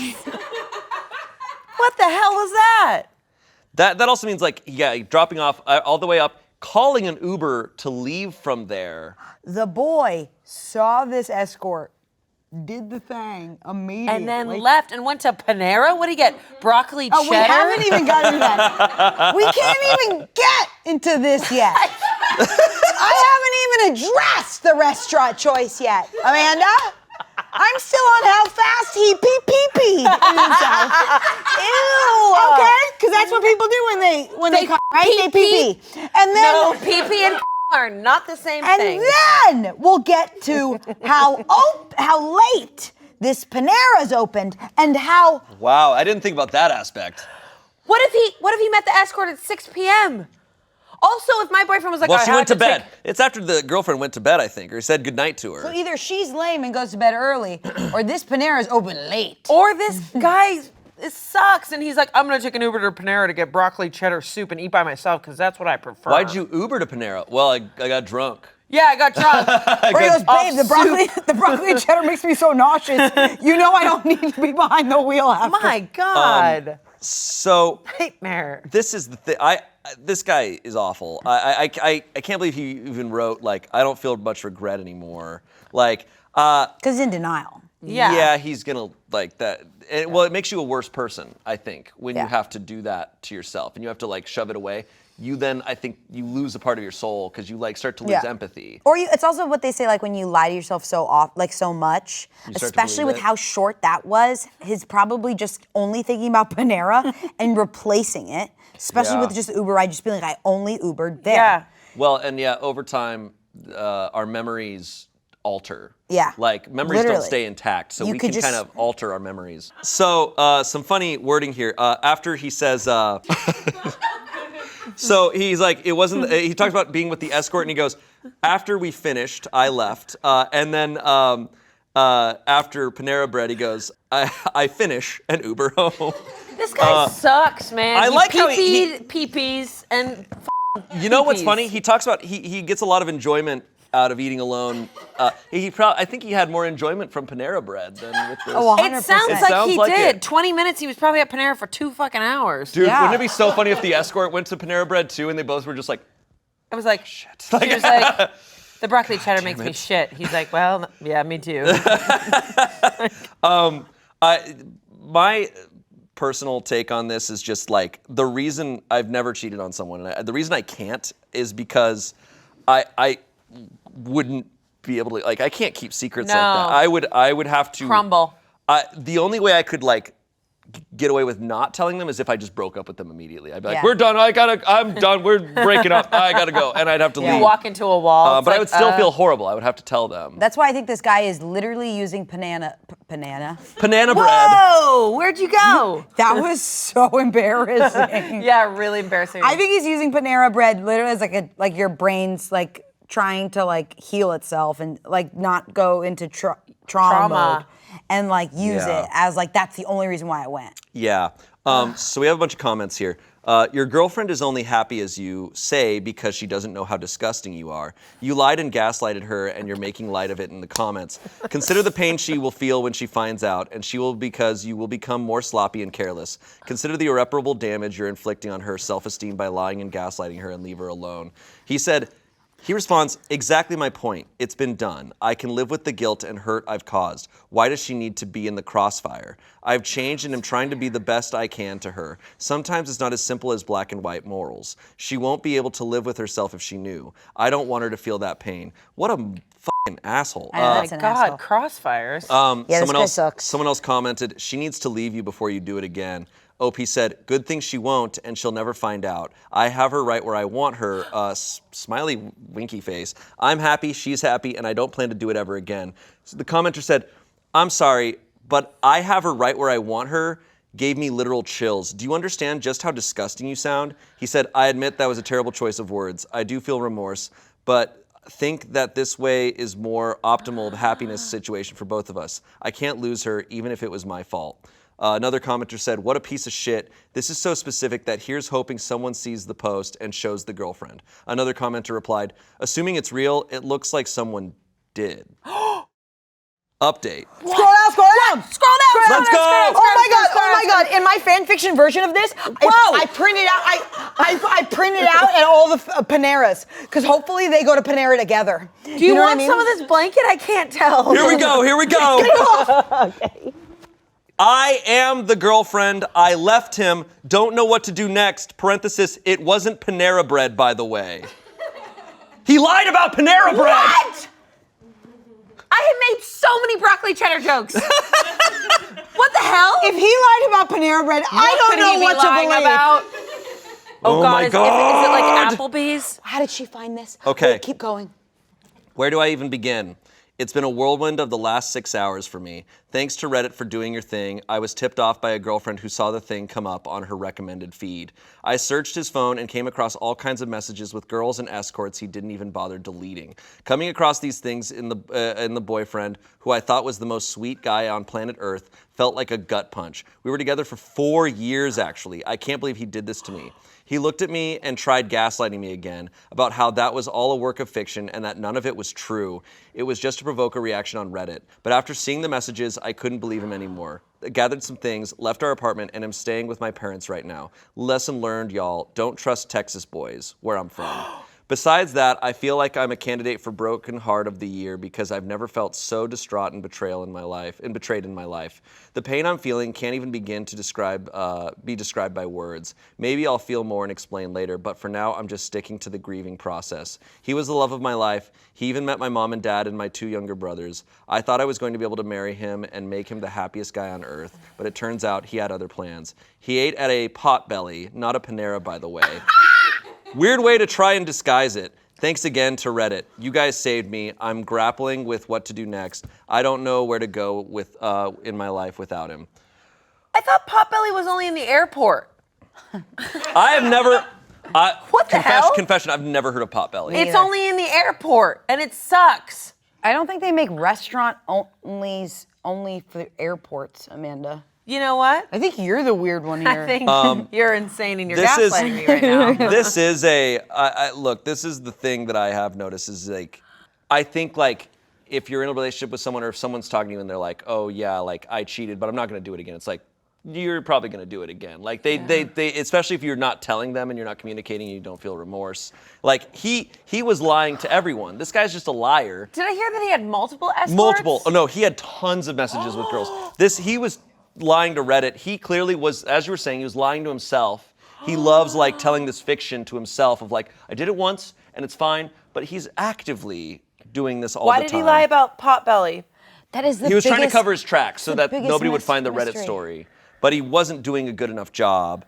He's an Have idiot. you guys ever on Reddit stories had someone pop up and go, I am the other woman in the thing? Have you? We've had Like when someone shows up in the comments as a party of the story? This type of thing does happen on Reddit a lot. I know, I've just never seen this in, People like- find Reddit stories. Like if you're gonna post on Reddit being like, oh, I cheated on my girlfriend or I lied to my girlfriend, it's like there's a good chance she's gonna find it. Not because they'll often be like, my girlfriend's not on Reddit, or like throwaway accounts so my girlfriend doesn't find it. It's like, but you might have friends who have Reddit and like they're gonna see it. Or they might be watching a Smosh video. It makes me also think that her friends knew that this guy, and they saw this and like, that's Steve.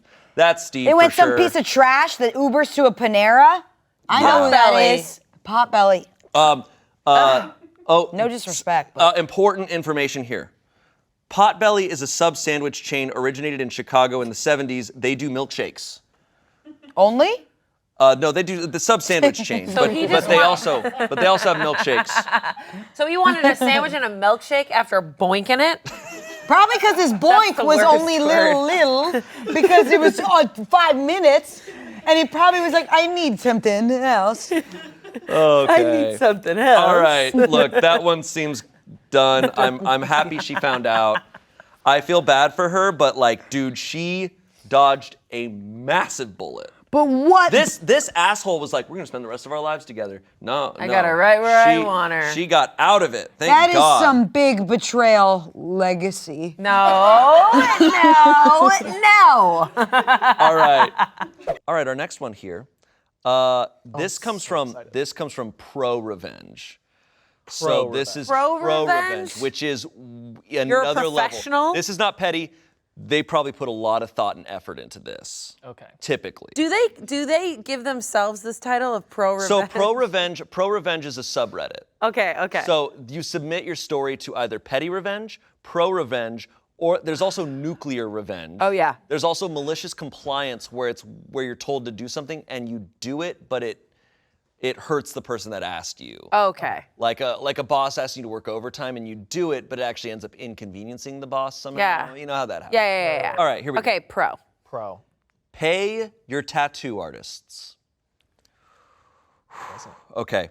So this is a story that the OP knows about someone else. Okay. This is, but a real story. This happened when I was young. I heard it secondhand from my grandmother, who lived with the main character of this story's cast. My uncle's ex-girlfriend was an all-around horrible person. Abusive babysitter, got my uncle into bad crowds and legal trouble, and dabbled in so many substances from A to Z. She was also heavily tatted. There was an artist, the star of the story, who was a family friend. Great dude, insane work. She asked him to do a piece for her. Huge, intricate angel wings. Oh, the irony. Across her back. He agrees. It takes several sessions across weeks. She repeatedly has to postpone payment, but he's chill, family friend, yada yada. Until it comes to the last session, when it slips that she still doesn't have the money, and more importantly, won't have the money like ever. Now, the pro revenge. No collection agency, no refusal to continue. He smiles, waves it off, says he'll finish it up, no charge. It's gonna be a great piece, legendary. One for the history books, he guarantees. She's stoked. So right between those gorgeous wings, right up her spine, this idiot now has a massive veiny male appendage proudly standing at attention up her spine. She saw it in the mirror when he finished and she was livid. But hey, what's she gonna do? She didn't pay him and wasn't going to pay him and expected hours and hours of work. You give a lot of trust to someone when they take a needle to your skin to lay down something permanent. Don't stiff your artists. So she has a dick with wings on her back? Yeah. Yes. That is wild. Angel dick. To be honest, though, that takes a lot of guts to be like, you got it, no worries. Couldn't she feel it on her body? It's just, no, it's actually, have you ever played that game where someone writes a letter, writes a word on your back? It's really hard to They tell. do in a lot of rom-coms, and they're like, What I like is that the veiny penis was probably more difficult than the wings. but wasn't she like, what part of the wing is that? Oh, it's the veiny penis part. It's the part of the wings. Holy shit. Wait, but they're family friends. Not anymore. Not anymore. No, not anymore. Well, they weren't going to be anymore because she wasn't going to pay him. Also, like, how do you live with yourself by, like, you know, doing, like, having this person do so much work on you? You got to be in a spot to be pulling that up. I'm kind of shocked that the. Oh, man. Yeah. It wasn't the shitty lady's friend. It was her boyfriend's friend. Oh, so he's doing a favor. So the boyfriend. Yeah, but the boyfriend was really like influenced by her, and he would get into trouble because of her, and she's just a bad influence and bad. She was a cyclone of badness. Is there an update on their relationship? There's no update on this, but there's some comments. Don't stiff your artists because they will stiff you. In this case, quite literally.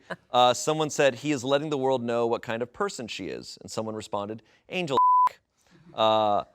Talk about art for exposure.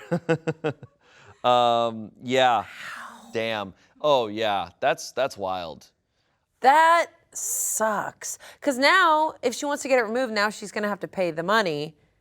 Yeah. Look, Reddit has definitely shown me, and I mean, it's a lesson I feel like we should all know of just pay people for the work that you hire them for. What I've seen a lot of on Reddit is people who hire contractors or construction workers to do work on their house. And then once the work's all done, they're like, oh, we can't pay you or we're not going to pay you as much. And then there's videos of them coming back to their house and just tearing it down. It's like, yeah, it's like if we build a patio for you and then you say, oh, can't pay you. Right. They have the right to tear down their work that they just did. I think it's really hard. I think boundaries really get crossed when family friends do like labor favors. Like I feel like that gets really, really tricky. Like even with, you know, even with wedding stuff, like when I just got married, a lot of friends volunteered to like help out and stuff, but it was like I was like writing it down and making sure like, okay, everyone's got to get paid. Or everyone's got to get paid, or everyone has to get, or is this really like a wedding gift? Like, right. And luckily, like it was, and it was great, and people got paid, and some of it was gift, but like, I think you have to be so careful. It's hard. I have a cousin who's an artist, and I've like commissioned work from him, and like he gave me a discount, but I definitely still am like, if I'm buying art or purchasing something or a service from someone, even if they're a good friend or family member, nowadays I have the mindset of like, I'm just gonna go into it like, I'm paying, this is a full-on just deal. Right. There's no expectations of something. I kind of am a believer of that. And I almost don't like when someone's like, oh, I'll give you a discount or I'll do it for free. I'm like, no. I don't know. No, let's just do it. Let's just do the thing. It's never free. You know what I mean? It's never free. You always owe them back. It's just at easier to some just be like, point. I'll just pay for it. Right. You know, because then also it's like the person that, you know, it's like, okay, let's say like, oh, I'll sit on this couch with you, Amanda, for free. I'll do you that favor. Thanks. It's like, but if you're like, no, I'll pay you, then I'm like, okay, then I'm gonna really sit on this couch. You know, I'm more motivated to like do the thing if you're getting paid. So you do want that money. So I do want that money. Yeah. Yeah. Remind me to Venmo Tommy after this episode. This comes from Relationship Advice, and it was reposted onto Am I the Devil, which is where the best ones go. How should I, a 34-year-old man, tell my Muslim coworker, a 29-year-old woman, that I was behind her divorce? I'm sorry. What? I'm gonna go with asshole or devil. Yes. What is You're the answer? asshole. Is this Ursula? Who is this? Like, what demon? Throwaway account for obvious reasons. I'm an asshole. I work in New York City for a financial firm. My colleague is a Muslim woman who works in the same department. It all started about a year ago. She joined our firm as a financial analyst. She is Asian. Also, it was her first time working in New York City. I really need these things to be relevant. Whenever people say those I really need this stuff to be relevant at this point because it's starting to feel weird. I initially had no feelings for her. For the most part, she and I would talk regarding work, chat for a bit, small talk, and go about our day. 2 months after she joined, our team came to know about her birthday, which is how I know her age. And we all celebrated it in a cafe. If you know, you know. It has in parentheses. Someone needs to Google New York cafe. This guy's not even just an asshole. This guy's just weird. Is he speaking in code? What's going on? Maybe. It was her birthday that I realized that I am falling for her.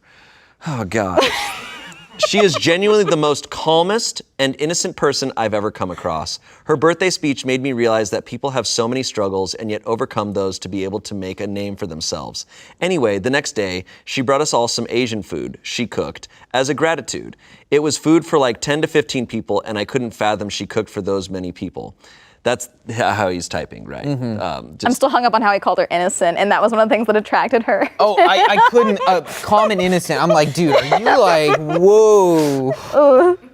I asked her how she managed to cook for such a large group, which is when she said her husband helped her. Never in my life was I as heartbroken as I was that day. I don't know why I couldn't control my anger and tears, just abruptly left the conversation and went back to my desk. I started digging into her personal life, got to know about her husband, who also works in another financial firm. I had a friend working in the same company as her husband. Day by day, I went miserable. I didn't know what to do.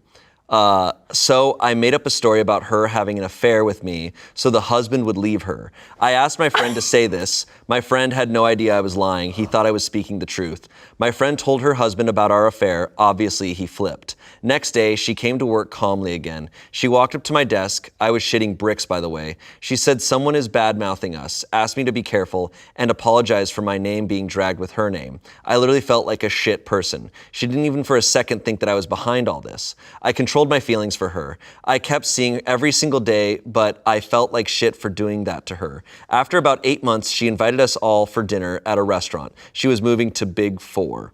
One of my coworkers asked why her husband wasn't present. She said they had been separated for 6 months. There was so much sadness in that answer, but she just handled it and enjoyed the dinner with us. Later, her best friend at work told me upon asking 1,000 times that her husband left her after knowing about some affair she had. I feel like shit, and you all can abuse me, but I want to genuinely help and make things right. I don't know where to start or what to do, but I love her. I know this for sure. A part of me wants her divorce to happen so I can propose to her and marry her.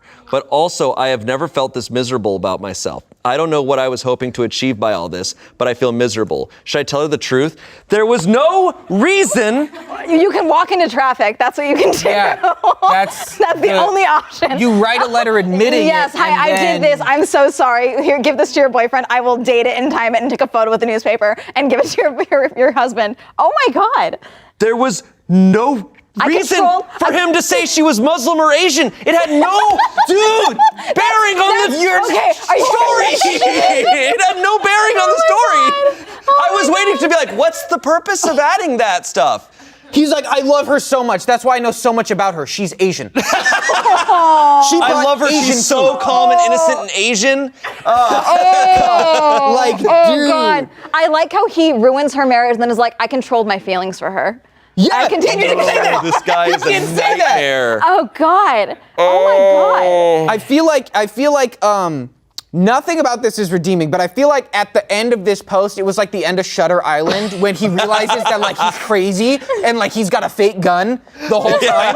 Like he's like, oh my God, do I need to like be put away somewhere? And everyone's like, yeah. Yeah, we're all here. And she's like, she's actually his psychiatrist. Yes, And he's just like, what's happening? Oh my God. Like she's definitely in a group chat being like, this weird guy at my work just like stares at me all the time. And like he keeps talking to me and like asking for food and stuff. And then also now there's a rumor that like we slept together. I would never sleep with him. Like that's in a group chat somewhere. Yeah. The fact that she didn't even consider that it was him. I mean, I know. I'm kind of shocked that it's like everyone isn't just like, oh, well, it's that guy. And he's over in the corner. He's like, what? Yeah, me? Yeah. You think it was me? There's some speculation in the comments on the part where he's like, if you know, you know. They're like, it's probably just a regular bar. Muslims are forbidden from drinking alcohol by their religion, so despite being clearly the son of Iblis himself, the OP apparently has enough decency not to say outright that a Muslim he knows frequented a place in which alcohol was served. Okay. Got it. So he was saying, oh, we went to a cafe, but it was a bar. He's trying to, it's the very smallest amount of respect he showed this person, despite destroying her life. Yeah. Like, I can't. And her happiness and her marriage. And literally just ruining everything. Yeah. Someone said, what the f***, you're a horrible person. The only way is to let both of them know what you've done. You have to find a new job and get the hell out of their lives. The problem now is if he tells anyone this, you won't find his someone body. might try to kill him. You won't find his body, yeah. No, he's a nightmare. Yeah. He knows it too. Yeah. He kind of knows it. I think he doesn't realize how bad this is. He's like, should I tell her? Should I tell her I lied and said that we were having an affair? And I'm caught up on the semantics of this because I'm annoying. So he told his friend, yeah, I slept with her, or like was I don't think he hooked up. told anyone. No, he told the friend. He told the friend that told the husband. the friend the lie and then said, she came, someone's talking negatively about her, just watch her back to him. So like the husband knew the name. No one came to talk to him directly? Yeah, I guess. Because he's getting out of this unscathed that he has this alleged affair. She knows it's a lie. Yeah. And he knows that it's a lie. But he went to the husband and said she's sleeping with this coworker because she knew to go to him directly.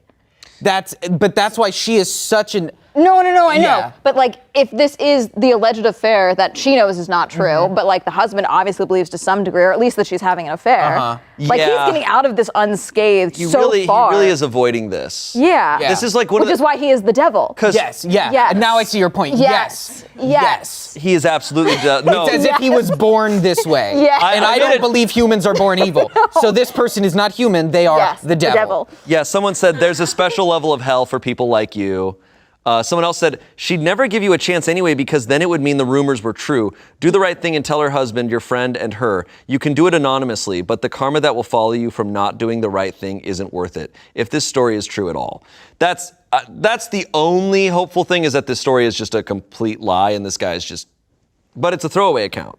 So he's not even doing it for karma on Reddit. I mean, he's like in the New York financial space. I mean, all I'm saying is that's already like, yeah, probably like 15% of you are like straight up incapable of understanding feelings. Probably. Like, Damn. Probably. I don't know. Damn. I mean, we could poll actors, Your credit so I'm score not sure. tanks tomorrow. Yeah. Oh, shit. I can't go lower, I don't think. I think it's scary. It's scary when people like think like, oh, I love this person. It's like, I need you to define love for me. Like, oh, it's what when you think. watch someone and think they're calm and innocent. Oh, God, stop. Isn't that what it is from afar? You watch them and you find those traits. She made food for everyone, so she would definitely cook for me all the time. Like, that's what he's thinking. Oh my God, yeah. Ew. It is absolutely scary how much he objectified her throughout this whole thing. Yeah. Like, He wrote himself like the big bad wolf. Like literally, that's Oh my so God, that's weird. what he did. Yeah. Like, does he not understand the traits that he's describing of himself as he's trying to like make this not as bad as it is? Like, he's even trying to clean it up a little, you know? Not even that. He's like, hey, I just want them to get divorced so I can propose. Like, I'm sorry. Yeah, you're right. He's not even cleaning that So up. I can propose and marry her. Yeah. It's like, what? Yeah. He was just observing her. And then she gave a speech at her birthday thing and he's just like, I love you. But then it's like, oh, but you have a husband because you're a person. And then he was just like, no, she can't have a husband. Dude, she's so good at her job. Like, her and her husband come from another country to just come here and just like kick ass, and you're here just gonna destroy their entire existence. Like, you are. I'm confused. Did he give ages? Because I feel like I know, but like she's 29 and he's 34. Oh, he's Okay. a ghoul. That's a ghoul human. That's this not, is not a that's person. not. I expected way worse, frankly. 34-year-olds? I expected 34. I expected way worse, frankly. Yeah. Well, hopefully, bad things happen to him. Yeah, like what there is. I just hope she finds out. I hope everyone finds out. I just want everyone to find out and be like, oh, you're crazy. Yeah, like Shelly in the office is like, oh my God, I was on Reddit and like I think Martin wrote about you. Like I think that's what needs to happen. And that's what I was about to say. Is if I was in charge, I'm like the gate. Do you get it? No, you posted it on a throwaway account. So actually, you're still going to hell. Even if you did everything right, you couldn't even be. You had to be anonymous about it. Yeah. So like even if they found it, like there's no confirmation. This was posted recently. So if people this is from this month. So if people know these people or you have a hunch, someone out there be a good detective. Call 1-800-SMOSH. Yeah. And tell us what you know. All right. Go to the cafe and find this guy. This comes from Relationship Advice, and it was reposted onto Am I the Devil? Ooh. Which is where the best ones go. How should I, a 34-year-old man, tell my Muslim coworker, a 29-year-old woman, that I was behind her divorce? I'm sorry. What? I'm gonna go with asshole or devil. Yes. What is You're what is the asshole. Is this Ursula? Who is this? Like, what demon? Throwaway account for obvious reasons. I'm an asshole. I work in New York City for a financial firm. My colleague is a Muslim woman who works in the same department. It all started about a year ago. She joined our firm as a financial analyst. She is Asian. Also, it was her first time working in New York City. I really need these things to be relevant. Whenever people say those things. I really need this stuff to be relevant at this point because it's starting to feel weird. I initially had no feelings for her. For the most part, she and I would talk regarding work, chat for a bit, small talk, and go about our day. 2 months after she joined, our team came to know about her birthday, which is how I know her age. And we all celebrated it in a cafe. If you know, you know. It has in parentheses. Someone needs to Google New York cafe. This guy's not even just an asshole. This guy's just weird. Is he speaking in code? What's going on? Maybe. It was her birthday that I realized that I am falling for her. Oh, God. She is genuinely the most calmest and innocent person I've ever come across. Her birthday speech made me realize that people have so many struggles and yet overcome those to be able to make a name for themselves. Anyway, the next day, she brought us all some Asian food she cooked as a gratitude. It was food for like 10 to 15 people, and I couldn't fathom she cooked for those many people. That's how he's typing, right? I'm still hung up on how he called her innocent, and that was one of the things that attracted her. Oh, I couldn't. Calm and innocent. I'm like, dude, are you like, whoa? I asked her how she managed to cook for such a large group, which is when she said her husband helped her. Never in my life was I as heartbroken as I was that day. I don't know why I couldn't control my anger and tears, just abruptly left the conversation and went back to my desk. I started digging into her personal life, got to know about her husband, who also works in another financial firm. I had a friend working in the same company as her husband. Day by day, I went miserable. I didn't know what to do. So I made up a story about her having an affair with me so the husband would leave her. I asked my friend to say this. My friend had no idea I was lying. He thought I was speaking the truth. My friend told her husband about our affair. Obviously, he flipped. Next day, she came to work calmly again. She walked up to my desk. I was shitting bricks, by the way. She said someone is bad-mouthing us, asked me to be careful, and apologized for my name being dragged with her name. I literally felt like a shit person. She didn't even for a second think that I was behind all this. I controlled my feelings for her. I kept seeing every single day, but I felt like shit for doing that to her. After about 8 months, she invited us all for dinner at a restaurant. She was moving to Big 4. One of my coworkers asked why her husband wasn't present. She said they had been separated for 6 months. There was so much sadness in that answer, but she just handled it and enjoyed the dinner with us. Later, her best friend at work told me upon asking 1,000 times that her husband left her after knowing about some affair she had. I feel like shit, and you all can abuse me, but I want to genuinely help and make things right. I don't know where to start or what to do, but I love her. I know this for sure. A part of me wants her divorce to happen so I can propose to her and marry her. But also, I have never felt this miserable about myself. I don't know what I was hoping to achieve by all this, but I feel miserable. Should I tell her the truth? There was no reason. You can walk into traffic. That's what you can do. Yeah, that's the only option. You write a letter admitting yes, it. Yes, I did this. I'm so sorry. Here, give this to your boyfriend. I will date it and time it and take a photo with the newspaper and give it to your husband. Oh my God. There was no reason for him to say she was Muslim or Asian. It had no bearing on the story. It had no bearing on the story. I was waiting to be like, what's the purpose of adding that stuff? He's like, I love her so much. That's why I know so much about her. She's Asian. I love her. She's so calm and innocent and Asian. Like, dude. God. I like how he ruins her marriage and then is like, I controlled my feelings for her. Yeah, I continue to say that. This guy is a nightmare. Oh God. Oh my God. I feel like nothing about this is redeeming, but I feel like at the end of this post, it was like the end of Shutter Island when he realizes that like he's crazy and like he's got a fake gun the whole time. Like he's like, oh my God, do I need to like be put away somewhere? And everyone's like, yeah, we're all here. And she's like, she's actually his psychiatrist. Yes, yeah. He's just like, what's happening? Oh my God. Like she's definitely in a group chat being like, this weird guy at my work just like stares at me all the time. And like he keeps talking to me and like asking for food and stuff, and then also now there's a rumor that like we slept together. I would never sleep with him. Like that's in a group chat somewhere. Yeah. The fact that she didn't even consider that it was him. I mean, I know. I'm kind of shocked that it's like everyone isn't just like, oh, well, it's that guy, and he's over in the corner. He's like, what? Yeah, me. Yeah. You think it was me? There's some speculation in the comments on the part where he's like, if you know, you know. They're like, it's probably just a regular bar. Muslims are forbidden from drinking alcohol by their religion, so despite being clearly the son of Iblis himself, the OP apparently has enough decency not to say outright that a Muslim he knows frequented a place in which alcohol was served. Okay. Got it. So he was saying, oh, we went to a cafe, but it was a bar. He's trying to, it's the very smallest amount of respect he showed this person, despite destroying her life. Yeah. Like, I can't. And her happiness and her marriage. And literally just ruining everything. Yeah. Someone said, what the f***, you're a horrible person. The only way is to let both of them know what you've done. You have to find a new job and get the hell out of their lives. The problem now is if he tells anyone this, you won't find his body. Someone might try to kill him. You won't find his body, yeah. No, he's a nightmare. Yeah. He knows it too. Yeah. He kind of knows it. I think he doesn't realize how bad this is. He's like, should I tell her? Should I tell her I lied and said that we were having an affair? And I'm caught up on the semantics of this because I'm annoying. So he told his friend, yeah, I slept with her, or like we hooked up. I don't think he told anyone. No, he told the friend. He told the friend that told the husband. Told the friend the lie and then she came, someone's talking negatively about us, watched her back to him. So like the husband knew the name. No one came to talk to him directly? Yeah, I guess. Because he's getting out of this unscathed that he has this alleged affair. She knows it's a lie. Yeah. And he knows that it's a lie. But he went to the husband and said she's sleeping with this coworker because she knew to go to him directly.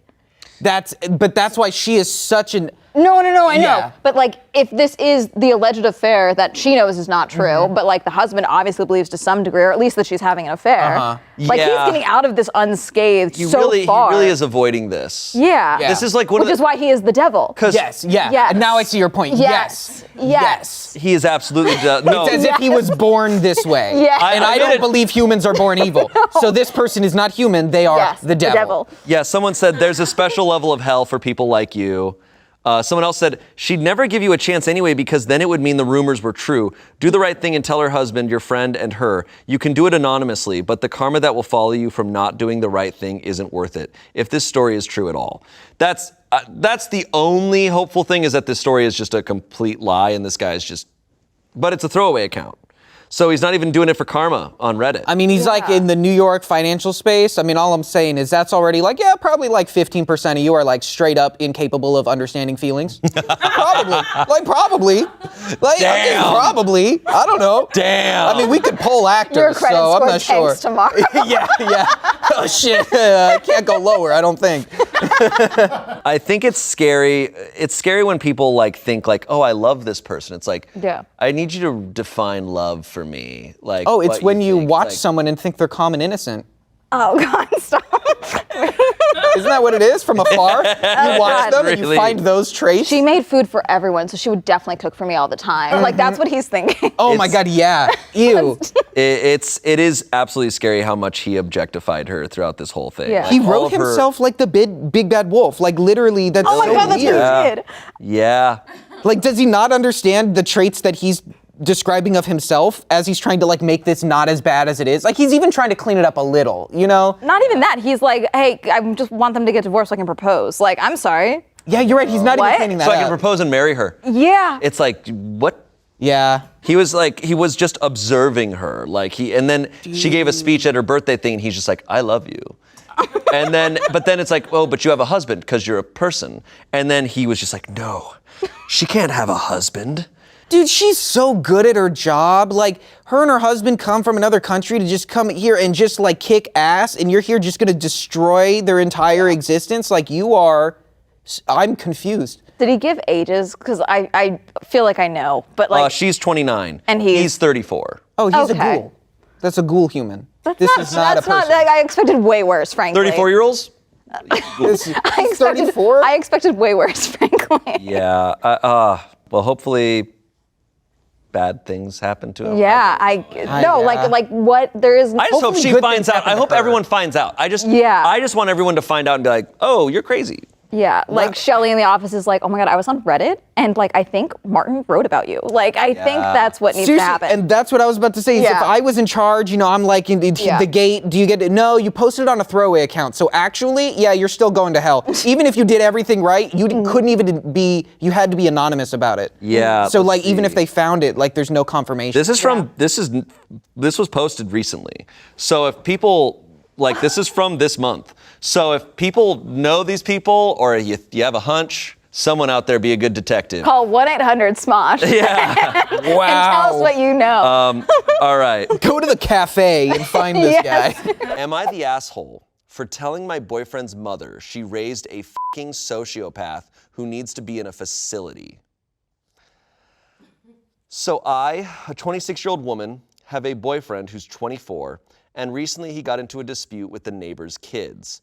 They accidentally kicked their football into our yard, and they came into the garden to get it back. To be honest, I didn't care, but my boyfriend started screaming at these 11-year-olds about how they are poorly raised and their parents should be ashamed.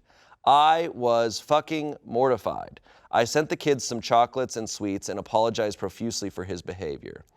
I was seeing red flags and told him this behavior was not normal. He kind of brushed me off, and I told him if he pulled anything like that again, he was gone. The next week, the ball came into our garden, and I was about to throw it back to the kids when my boyfriend stormed outside and took the ball inside. I told the kids that I would bring it back in a minute. He went into the bathroom and emerged like 10 minutes later wearing gloves and a football covered in shit. His own shit. What the f***? I asked him if he was out of his fucking mind, but he stormed past me and threw it over the fence screaming, "Take that, you bitches." Shane.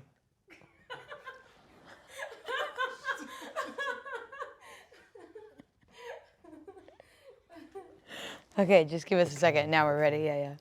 I screamed, and girl, I mean screamed at him about how he was a fucking douche, and I wanted him out of my house, and he is a disgusting fucking monster, that they were just kids. I screamed, and eventually he left. I deleted all his games off his PS4 and gave it to the kids as an apology. I was so embarrassed. My ex-boyfriend's mom messaged me asking what happened, and I responded with, "What happened?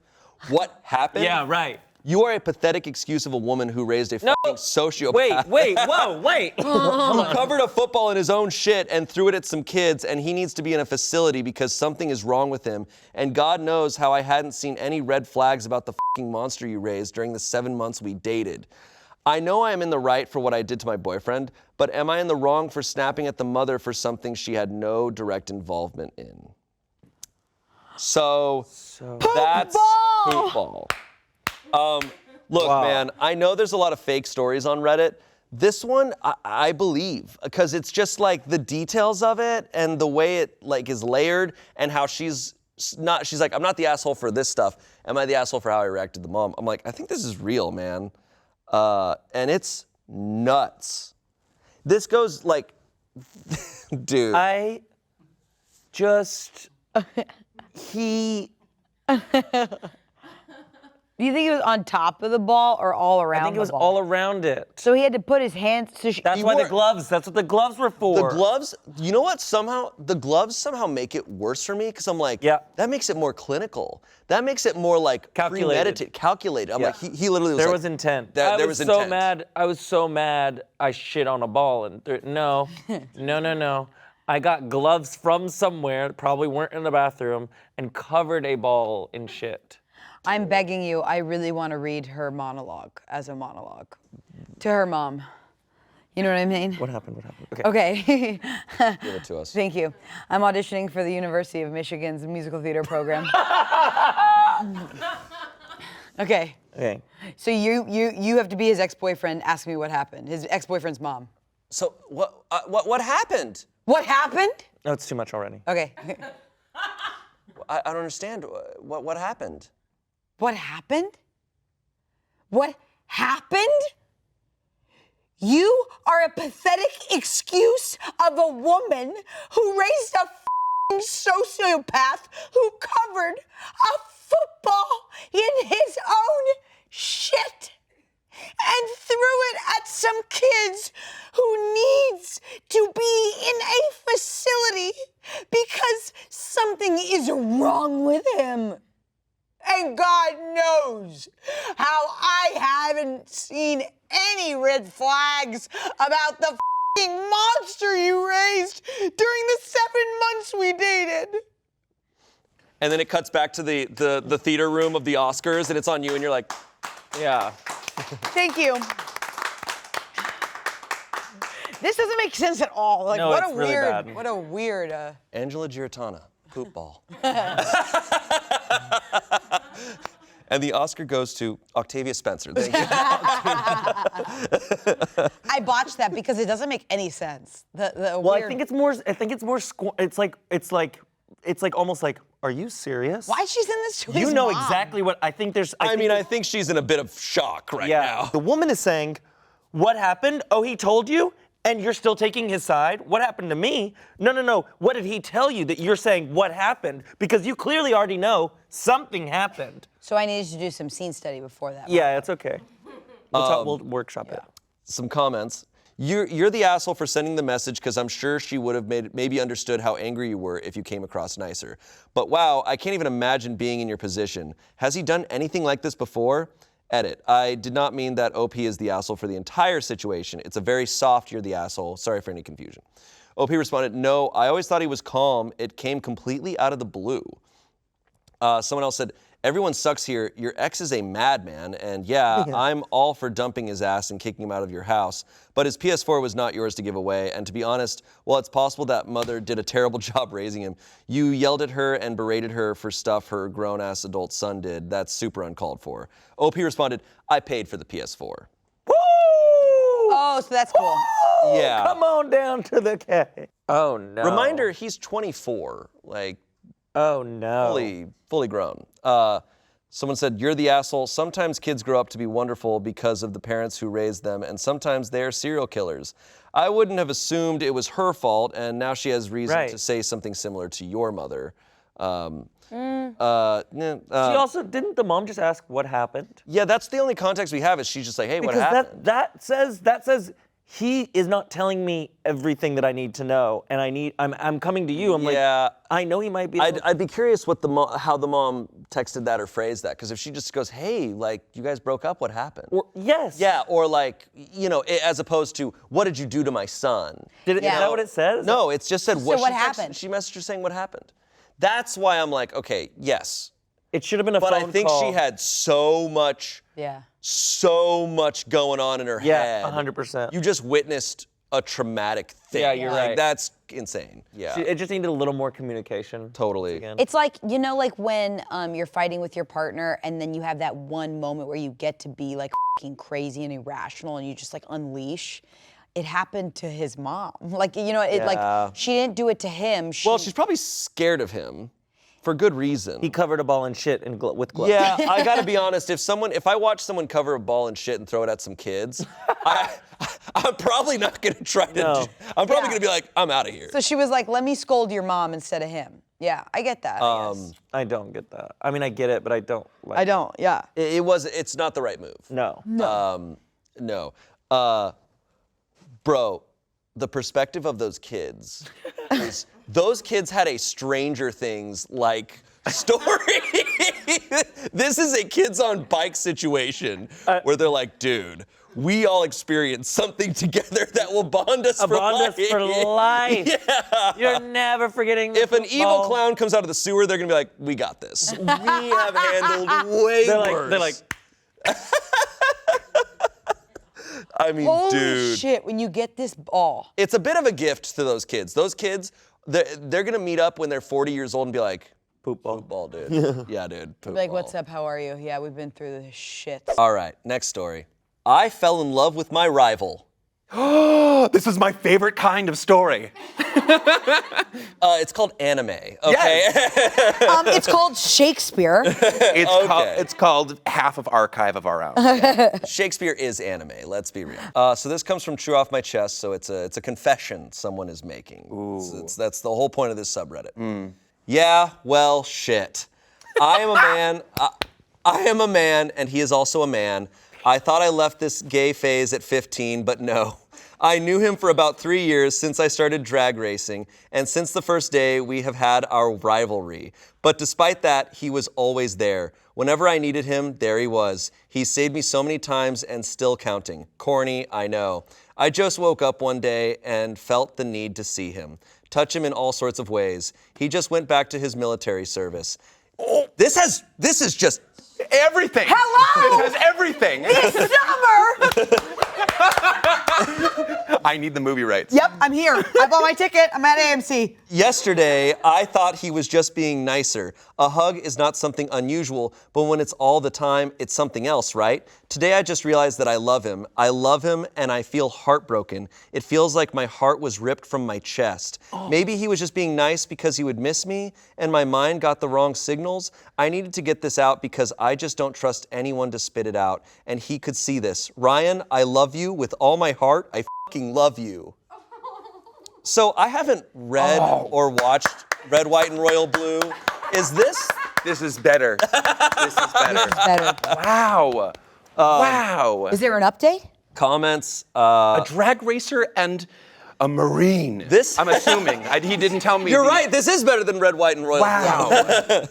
Wow. That every sentence. It just kept getting better. That was like a fighting game when you're getting a combo going. Yes. It was like, whoa. There was new information each sentence. Yeah. Oh man. Holy shit. That's the best Reddit post I've ever seen. Wow. And this guy reads Reddit every day. I was gonna say that. I was like, is that the caliber you get all the time? Yeah. Because I need to sign up for Reddit now. Some comments here. Wow. I hope Ryan sees this. Someone said, no homo, I swear, but that was a beautiful profession of love. Go get your man. It was important because I was about to call that commenter a homo. I'm so glad that they specified. Glad, thanks for saying that, man. Thanks for saying that, Thank dude. God. You saved yourself. Someone said, what in the Wattpad? It's so true. Okay. Wow. Yeah. That was Wow. great. All I have to say is, wow, 5 stars. Siskel Yeah. and Ebert give it 2 thumbs up. Right. From heaven. It's a good thing we have an update. Yes! Yes! It It's just keeps Christmas getting better. Please let it be a good update. Okay. As I confessed my sad heart aching story a month ago, that was quick AF. Ryan obviously got the tea because a mutual friend on this subreddit went on snitch mode. I received a letter this morning from him. I won't go into details, but I couldn't be happier to tell you that he reciprocated my feelings.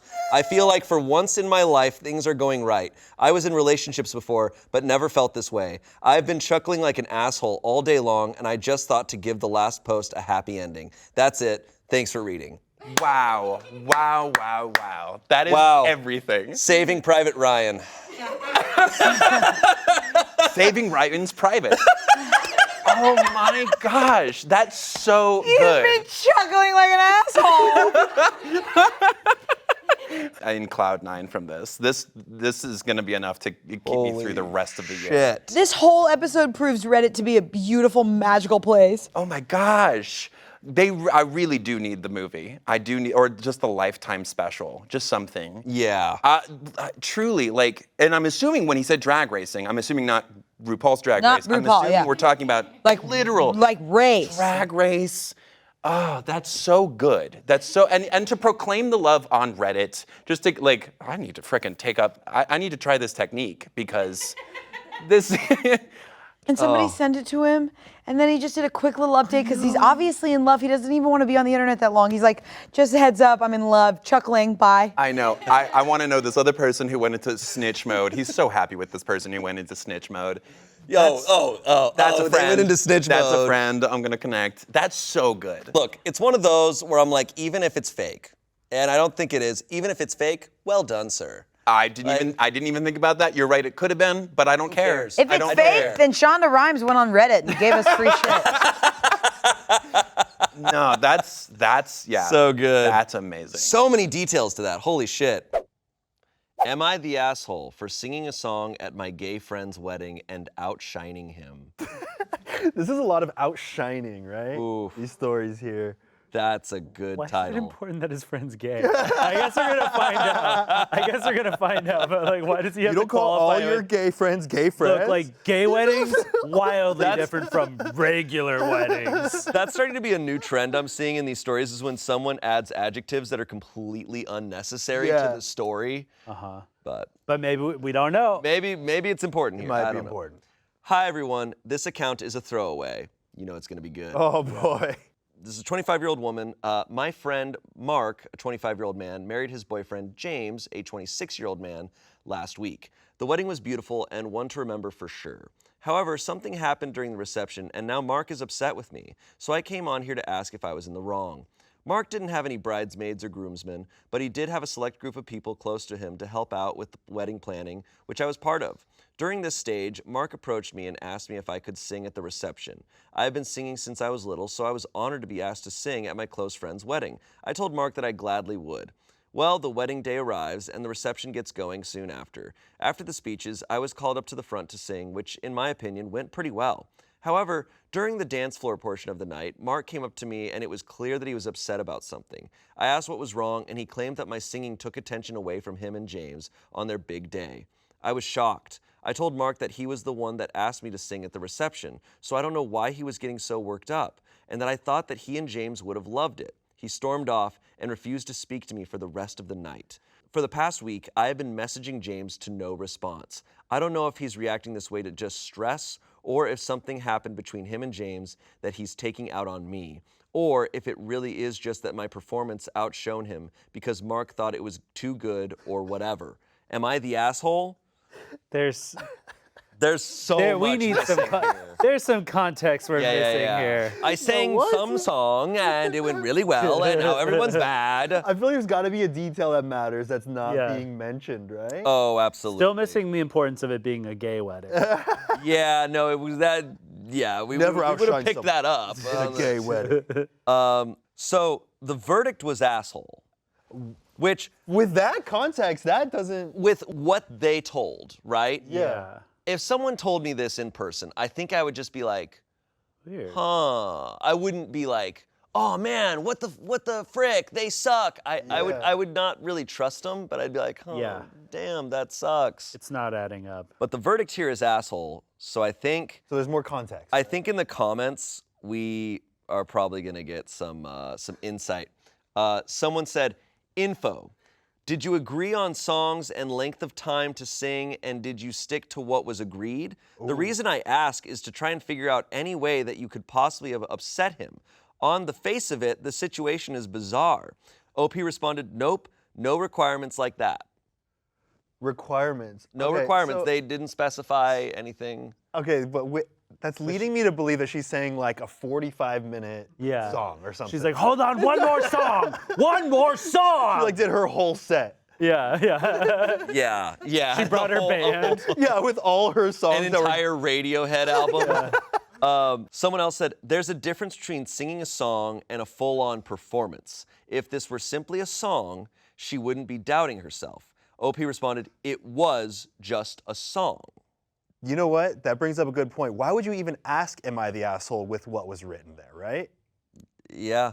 Like, I would, if that was the entire story, there would be no reason to even question, am I the asshole? Right. It sounds like this person came There's on some here guilt there. saying, please tell me I'm not the asshole, but I'm not going to give you full context that would show you that I was the asshole. I think there's also, we're still missing context because that first reply from OP that said, nope, no requirements like that, 98 downvotes. She's being dodgy. Yeah, and OP responding, it was just a song, 83 downvotes. It feels like you would volunteer, it was this song, this is the time it was. Or is it Mark and his friends and they found the thread? Oh, yeah. They're voting it down. Yeah, 98 times. Yeah. Someone else said, info, did you pick the song choice or did Mark and James?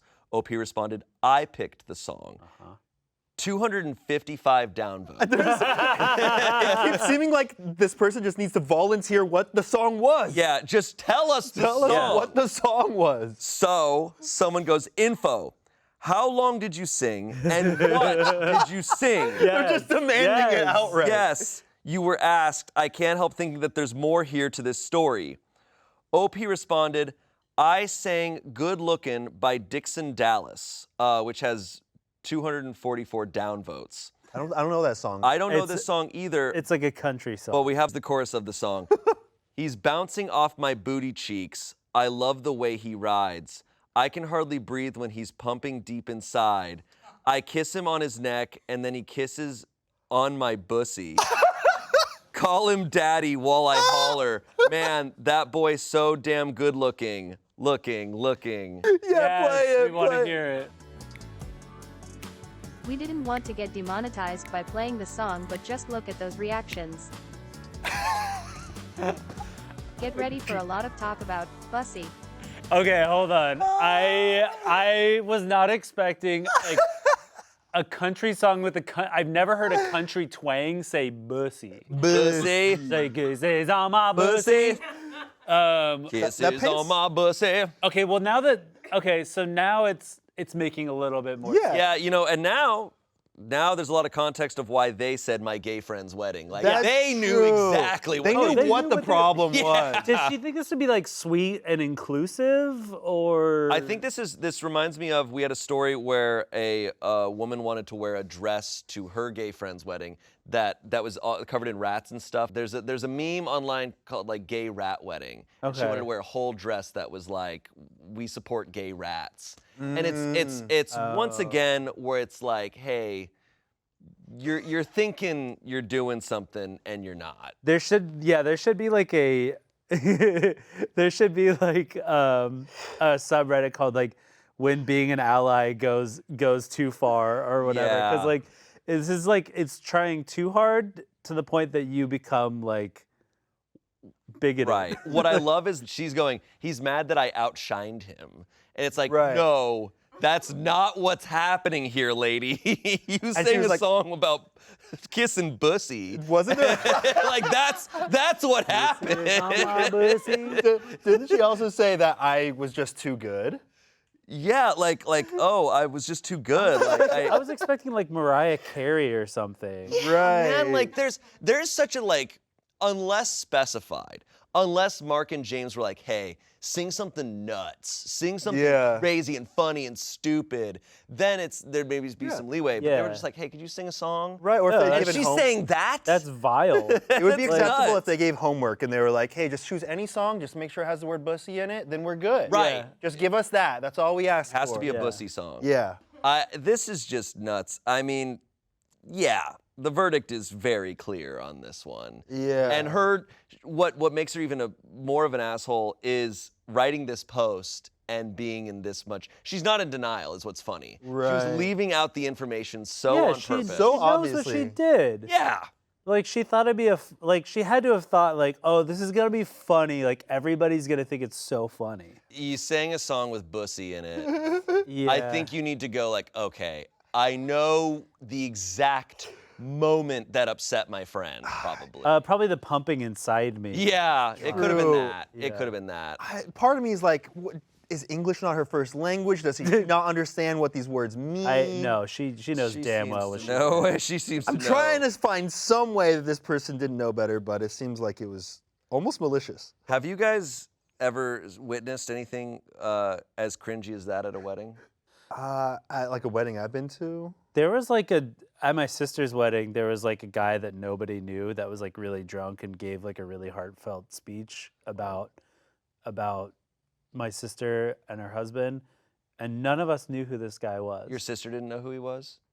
I think he was like, maybe he knew my brother-in-law. Yeah. But everyone was like, what's going on? Who is this guy? Damn. And he was wasted and he was like crying and gave this very like emotional speech. And everyone was just like, who is this? Damn. Well, that's incredible. That's an incredible story. I can't get now. That song is gonna be stuck in my head. Yeah, get on my pussy. I'm gonna wake up in the middle of the night with that lyric in my head. That song's gonna be stuck in my head all day. Bussy. Next up, we have some silly stories with our friends Zach and Chris. And also a girl who wants to live out her Despacito dreams. See how that goes. Am I the asshole for buying a murder house and not having a problem living in it? Throwaway because I don't want this on my main. All right. Throwaway is throwaway not my account. main They made account, a brand new Okay. account just for this post. Cool. I'm a 40-year-old man. My fiance Sarah is 37 and her daughter Kim is 16. Kim's dad died when she was 6. Kara and I met when Kim was 10. I didn't meet Kim until we were together over a year and knew things were serious. My relationship with Kim isn't parental, but we get along without fuss most of the time. I feel more like an uncle figure than a parental figure. You're the asshole. It's your fucking stepdaughter, bro. Kara's It's your fucking stepbrother. No. I don't really see her as a daughter. She's just kind of like a dude I live with. What are you talking A about? dude who happens to be a 16-year-old girl. Oh my God. Kara's mother was just in a major car accident and she couldn't leave Kim due to her online school schedule. Kim had friends over without permission the last time she was left alone for a few days. So Kara asked if she could stay with me for the next few weeks. She doesn't have a firm return date yet, and I agreed.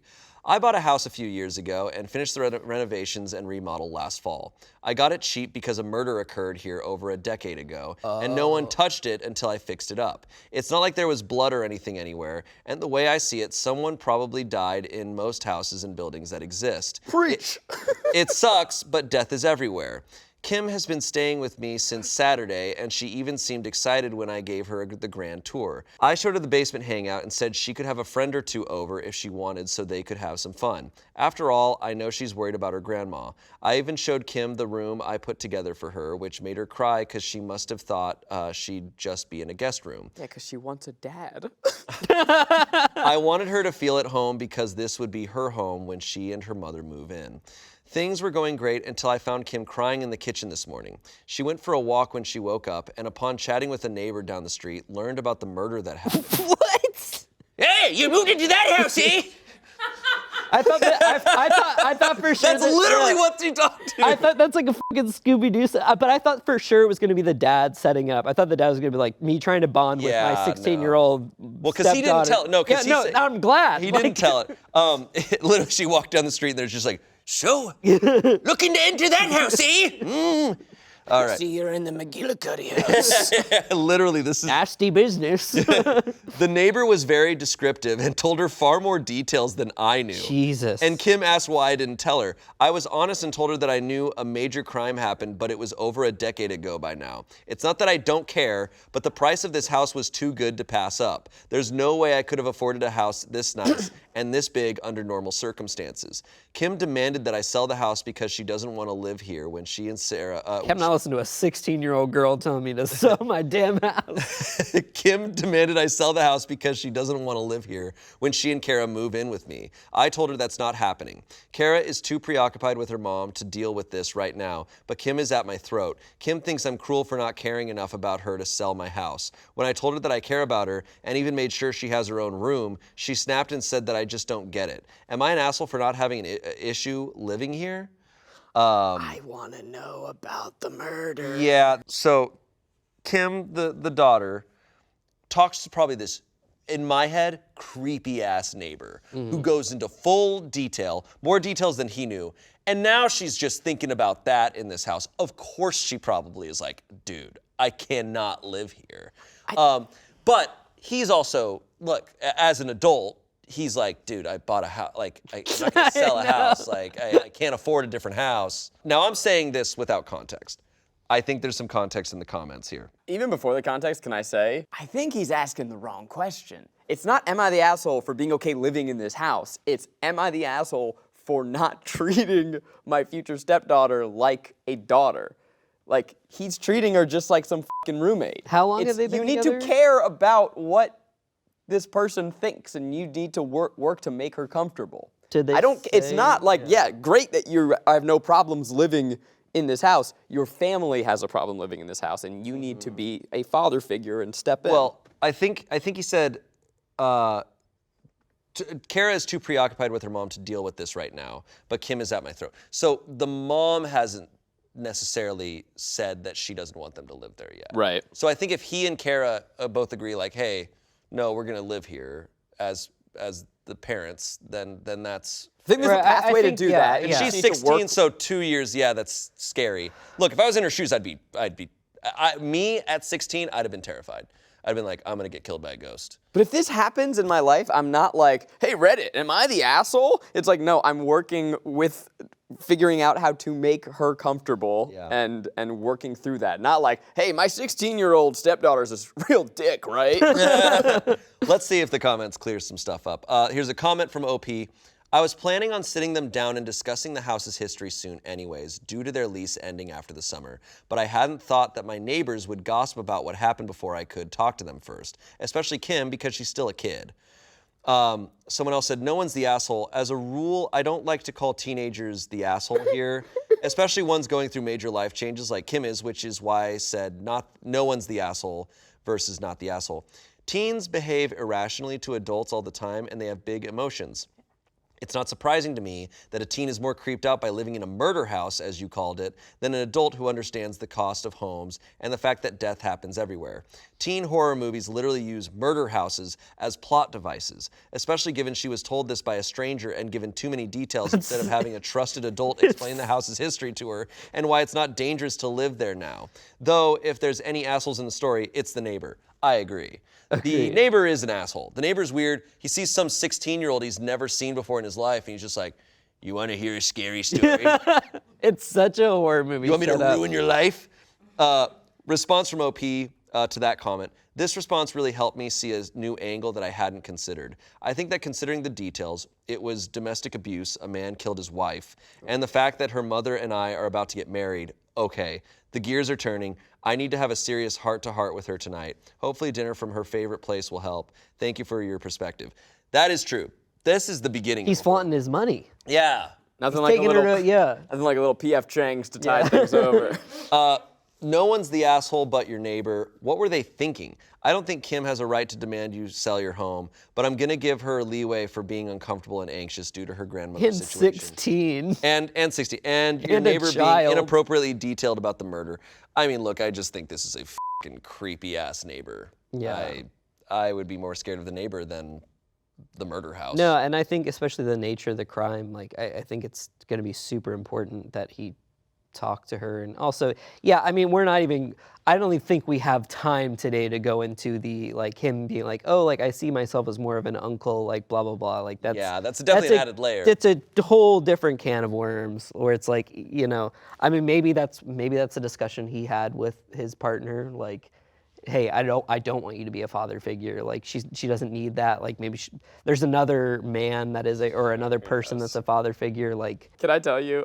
I feel like I would accidentally be that neighbor. I'd be like, really? You're like You think walking you would your do that? dog, and you'd be like, oh, you moved in. Really f***ed up stuff happened there. Oh, it's crazy. I think but a kid though adds the layer of like, if I see for one, honestly, and I don't know who this neighbor is. The neighbor could have been another teenager for This actually does remind me, because on my block, there's a family that moved into a murder house, and they have a 16-year-old daughter, and I just had a very similar conversation. Wow. Okay. wait a second. Wait a minute. How recent is this post? But also, like, look, if the neighbor's a grown man, I think it's weird that a 16-year-old girl was walking down the street and he was just like, hey, hey! Why are you talking to? He's like, so you know the Lord? He was just trying to kick off a side quest. Yeah. I love this next one. Okay. Okay. This one's awesome. We might have a legend based on the title, but I might be very wrong. Am I the asshole because I brought a bottle of ranch into a restaurant? Absolutely not. That's a legend. You're right. We'll see. We will see. Maybe we're going to eat our words here. How big is the bottle? Yeah. I've got the ranch. Last night I went to dinner with Michael. It was our third date, and he took me to one of his favorite restaurants. It was a hole-in-the-wall Polish/Hungarian place. We ordered our food, and he ordered a sampler plate so I could try different things. There are very few things I don't eat with ranch. I just like it, and it helps make some things easier to eat, so I always have it with my meals. When we get our food, I asked for some ranch. The waiter said they didn't have any, and offered to bring out some kind of sour cream and dill sauces. I tried them, and they just weren't the same. I told Michael I'd be right back, took my wallet, and left the restaurant. I had seen a convenience store close by when we arrived, so I went there, bought a bottle of ranch, and came back. Michael looked shocked, but didn't say anything and ate his food. The food was great, and we got some conversation going. When the waiter came over and said outside food wasn't allowed, I said dressing isn't outside food, and they didn't have what I needed to enjoy my meal. I didn't want to ruin the evening, so I took it out to my car and returned. When we finished and left, Michael thanked me for coming out with him, but said it was really off-putting that I had to leave and go buy a bottle of dressing instead of just going one meal without it. Yeah. I told him I wouldn't have had to do that if they had ranch or any dressings like a normal restaurant. He didn't walk me to my car or anything and just left. I went home and told my roommate about my date and his attitude, and she asked me if I was being serious. She thinks I had bad etiquette and embarrassed Michael to the point that he was probably going to stop talking to me. I don't think what I did was really all that bad. It was a condiment, not an entire meal from someplace. Was I wrong for what I did? I redact the legend. Definitely not a legend. Dude, you are judging. I thought this was gonna be like Olive Garden. Yeah. And it's gonna be like, I'm sorry, man. I know you have ranch, but you don't have enough.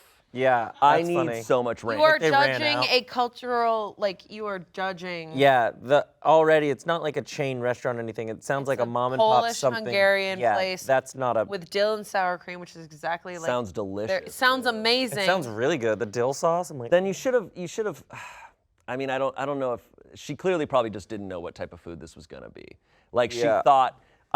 This just sounds like someone who very American-centric, like Normal a normal restaurant? Yeah, normal like probably restaurant's has only brutal. been to chain restaurants. This is finally like. The thing is, it's great. It's good on her to like try other things, try new things, but.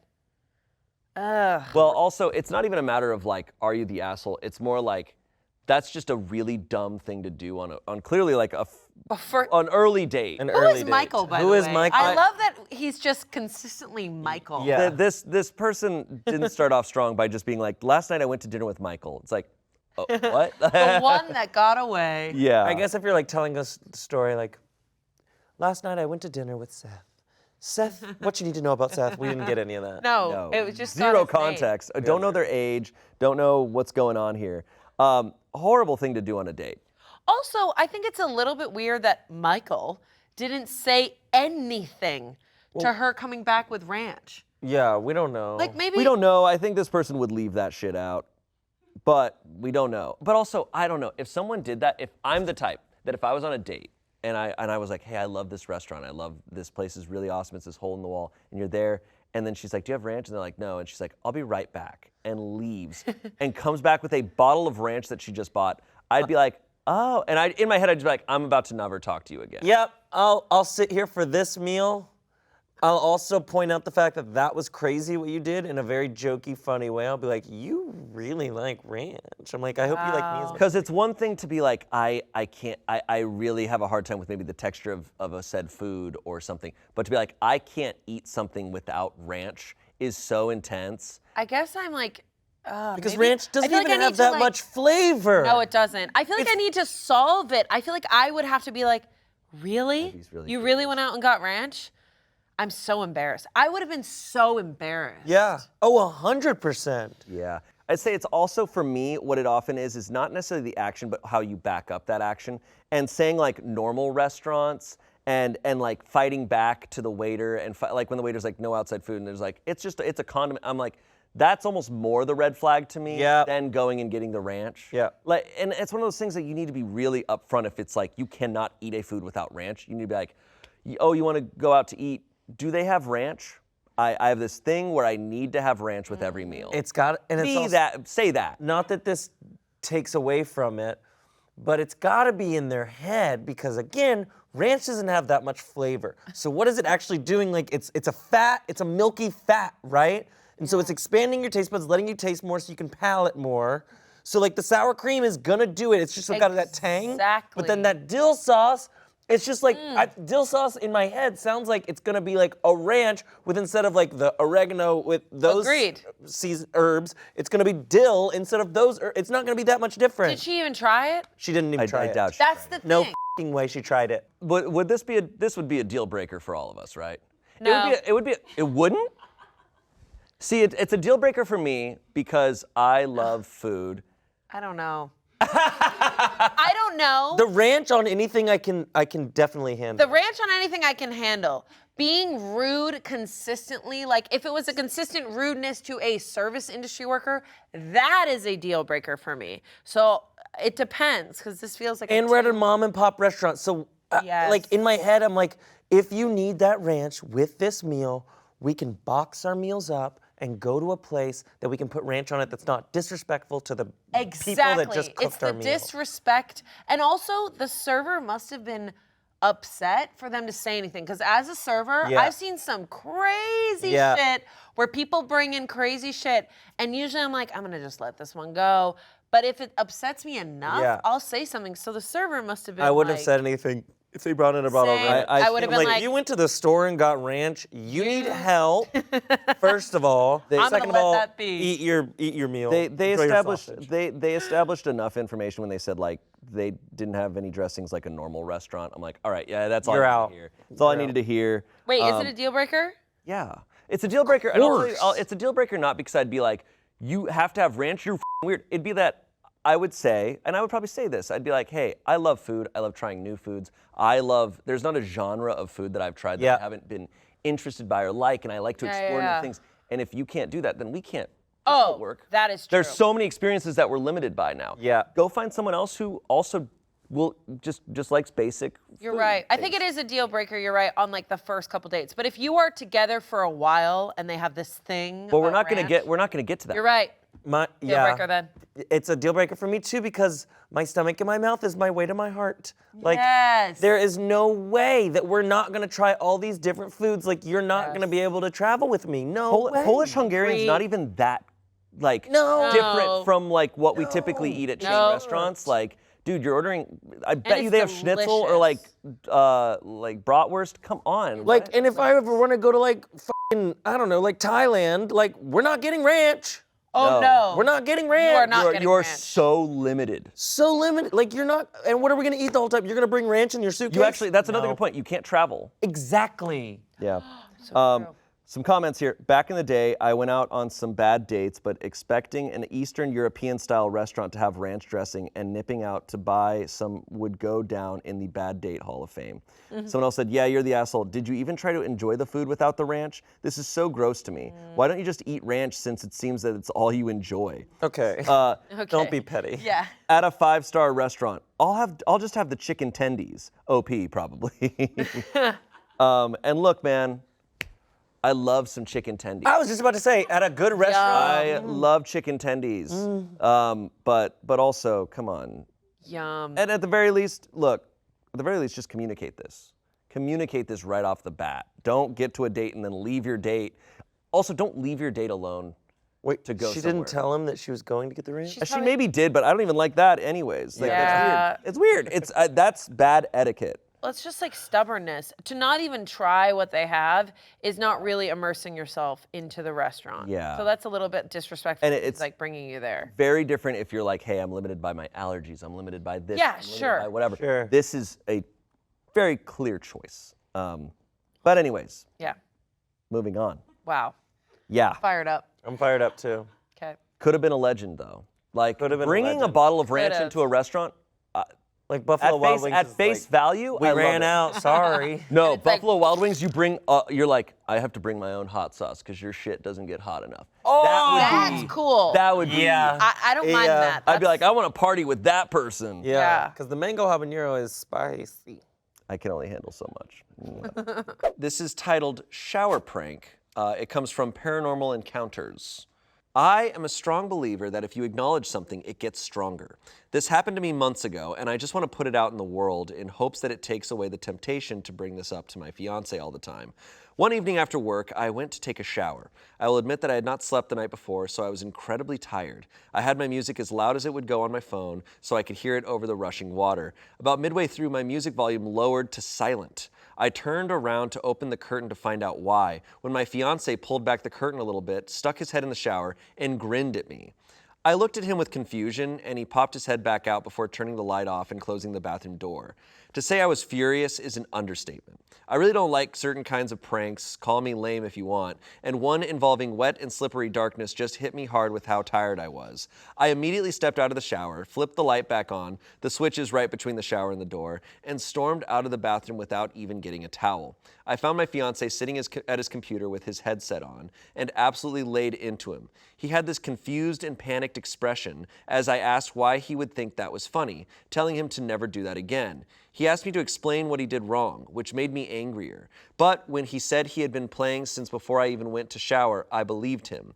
To begin with, he hates pranks even more than I do. We've been together for 6 years, and he's never so much as jumped out from a corner to startle me, and I've never seen him mess with anyone else. He is not the type of person that would even think to do something like that, but I was so tired that none of that sank in before I lost it on him. Along with simply not being the type, the setup of the apartment would have made it impossible for him to get back to the office without me hearing him. Between the bathroom and the office, there is a noisy metal baby gate, the living room, the kitchen, and another noisy metal baby gate in the office doorway. I would have also heard his footsteps on the wooden floors if he were moving as quickly as he would have needed to. I've thought about it over and over.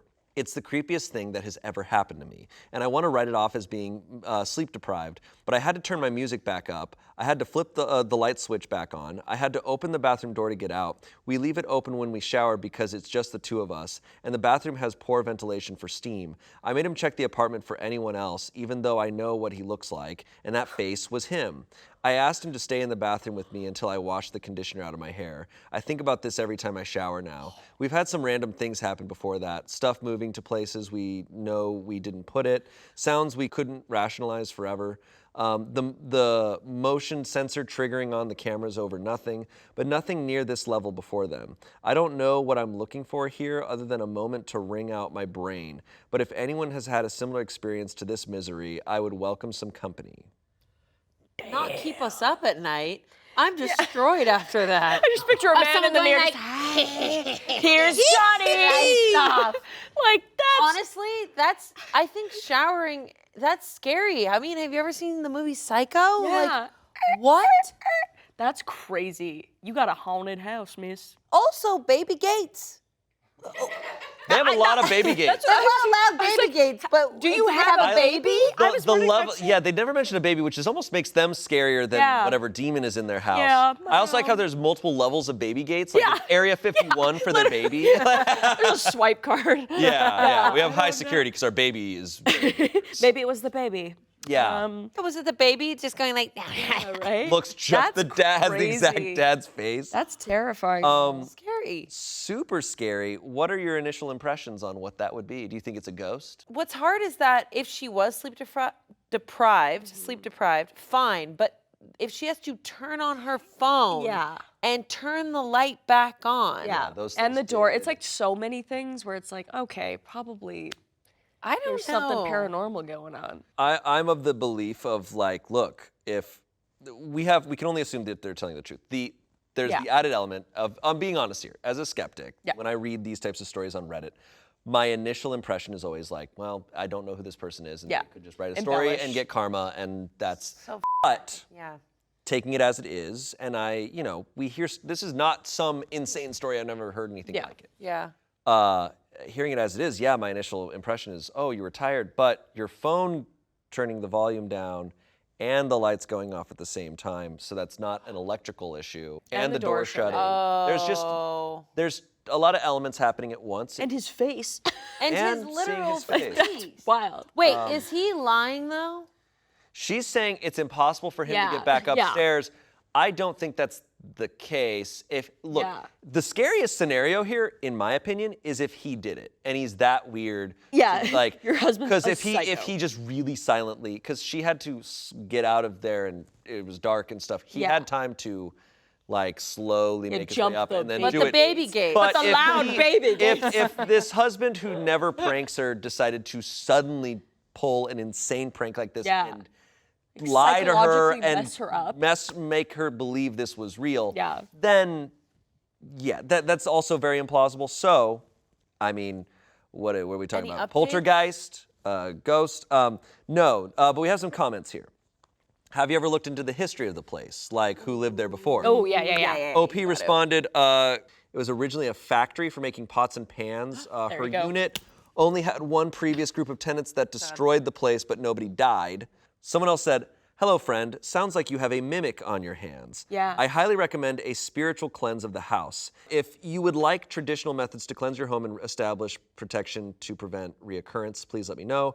I am an interfaith minister, so please let me know if you practice a particular religion, and I can give you advice to suit. There's tons of things you can do to get rid of annoying pests like the one you have. Isn't that creepy? It's like it's a rodent. Yeah, I almost think this person scares me more than whatever mimic. But that's a thing. I can help you. Hello, friend. That's a thing. That's a thing. Like What at my girlfriend's house, Selena Spooky Boo, who's also like a YouTuber, her house is really haunted and we've ghost hunted there before. But there's been so many instances where I see her and I'm like talk to her or like and it's not her because she's in a different place. Yeah, like there's those kind of like mimicry. Why do they ghosts. say that they have mimics? A Reddit user pulled up the definition. Usually it's a demonic or negative spirit that mimics people you love or are comfortable with so that specific energy can gain your trust and then attach itself to you.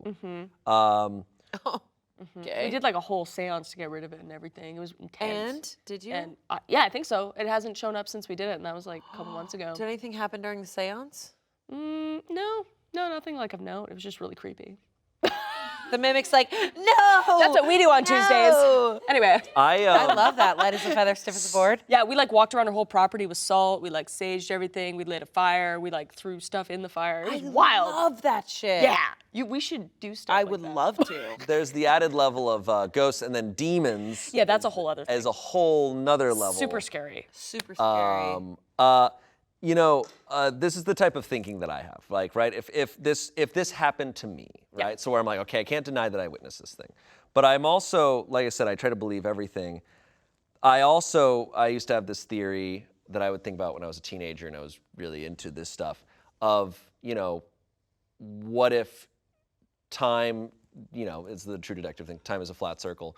But if all time is happening at once and there's a multiverse of dimensions that are all happening at the same time, what if you are just seeing another, like time folding in on itself and you're just seeing an image from the past or the future or a different dimension, whatever. Like there's just like, or, there's other things, what if they could collide? I don't know. I'm not a scientist. What I'm saying is a stupid guy thinking about this stuff. Yeah. But that's where my brain goes as opposed to, it's a ghost. It's like, but there's also an infinite possibility, infinite amount of possibilities for stuff. Yeah. Is my belief. Neil deGrasse Tyson on this podcast, man. Yeah, let's get in. No, but it's true. That's kind of like what I feel like the afterlife is kind of like. It's like a different dimension. Yeah. So it's like, that's very valid. Thin places, right? Where people believe that spirits are always around you, just like maneuvering or some are just trying to like hanging figure out out. how to get up, like to where they're supposed to be. That makes me feel actually more calm when I think of that, but too. that's not what my first brain thinks. My Right. first brain is like, okay, Yeah. someone has unfinished Somebody's business. trying to infiltrate my body. Mimics. Mimics. Like, I automatically go to the scary thing. Yeah, me too. Me too. There's a lot of discussion here, and someone sources cited the Australian Department of Climate Change, Electricity, Gas, and Water, that carbon monoxide can often be an explanation that people use for stuff like this. They go, inhalation of low levels of carbon monoxide can cause headache, dizziness, lightheadedness, and fatigue. Exposure to higher concentrations of carbon monoxide can cause sleepiness, hallucinations, convulsions, collapse, loss of consciousness, and death. Another source says, like, if you or others in your home ever experience ghostly symptoms, you should have your furnace, oven, and or other gas appliances inspected by a professional. Now, I think, I'm of the opinion of, like, get that stuff checked out just in Automatically. For sure. case. Just in case. And then if it keeps happening, it's like, well, we ruled that out. Yeah, But, like, exactly. Hello, I'm Exactly. having ghostly feelings. Can you come check out my Yes, of course. furnace? Yes. They come in with sage and then come check turn out it- my refrigerator, please. well, that's a wild one. Crazy. Mimic. All right. That's scary. Yeah. That first one is. Next one. Let's see what it is. Am I the asshole for not caring or saying that my apartment is haunted to a new roommate? Hilarious. Oh boy, where do I even begin with this one? First off, this post isn't about the science or lack thereof of what the paranormal is or isn't. I want to be somewhat distanced from that. I've lived here for about 2 years. One night, a couple months into my lease, when I was about to fall asleep on the couch, I heard what sounded like a mechanical tune from a children's toy chest for like 4 to 5 seconds. A Jack-in-the-Box toy would be a fair explanation. I was half asleep and just attributed it to a dream-induced auditory hallucination or a sound from the TV. It occurred again another night, which got me interested. I wondered if it was something coming from the outside since a window was ajar. Maybe another apartment, but I don't hear any other external sounds in this old, thick concrete block, not a peep. The third time around, I froze in my steps and the top of my mind went to echoes from the past. I mean, this is just f***ing cool and sort of sweet. I can't characterize it very well. It's tin-like, but sounds like it's neither near or far. It sounds like it's on the floor, but under a thick blanket, like an ice cream truck is around the corner or something, occurs about once every other week. For me, it's just like, well, I guess that happened type thing. After the first few instances of this, was I supposed to be freaked out or something? There's also a few other types of sounds, like a split second of a drawer or cabinet opening, thudding. Can't say I really care that much. Sometimes I don't even remember it until I'm reminded of it. I decided to reduce costs by getting a roommate a few months ago. I met someone for coffee and we hit it off. No apparent issue as far as ability to pay or owning too much stuff, no pets, agreeable demeanor, etc. And move-in day was a breeze. But as it turns out, well, let's just say some people are more sensitive than others. I received a call one evening and she was hysterical and had barricaded herself in her room. I rushed home. She said she was in the kitchen minding her own business when all of a sudden she was startled by what sounded like thudding, which of course was followed by Casper's silly toy playing ass. The immediate impression was that of an intruder and she panicked and ran to her room. Her anxiety was so bad that I had to take her out to a bar to have some beers and help take the edge off. I apologize that I didn't tell her about it. It just slipped my mind, really. But did I have to apologize? Informed her she's free to leave without paying or accept some lowered rent. She just kept looking at me like I'm some asshole running a house of horrors while I just kept shrugging and downing Coors banquets. The verdict was not the asshole. That's so funny. Just like, oh God, no, it's just Casper. Yeah, yeah. It's just a music box. I don't know. I don't. Just, To me, that makes me even more scared because then it's like, oh, your place is haunted, yo. Like, yeah, but I don't know. Like, can you imagine just like going to like a place to be like, hey, I'm interested in being your roommate, and they're just like, okay, but like this place is haunted. Yeah, Like, you wouldn't. Like you would never get a roommate. But this guy truly, this person truly doesn't care. It sounds like they're just like, yeah. Which whatever. is sometimes the way to go about that stuff. And the ghost is clearly just doing their thing. If it's not like the ghost is upstairs, like.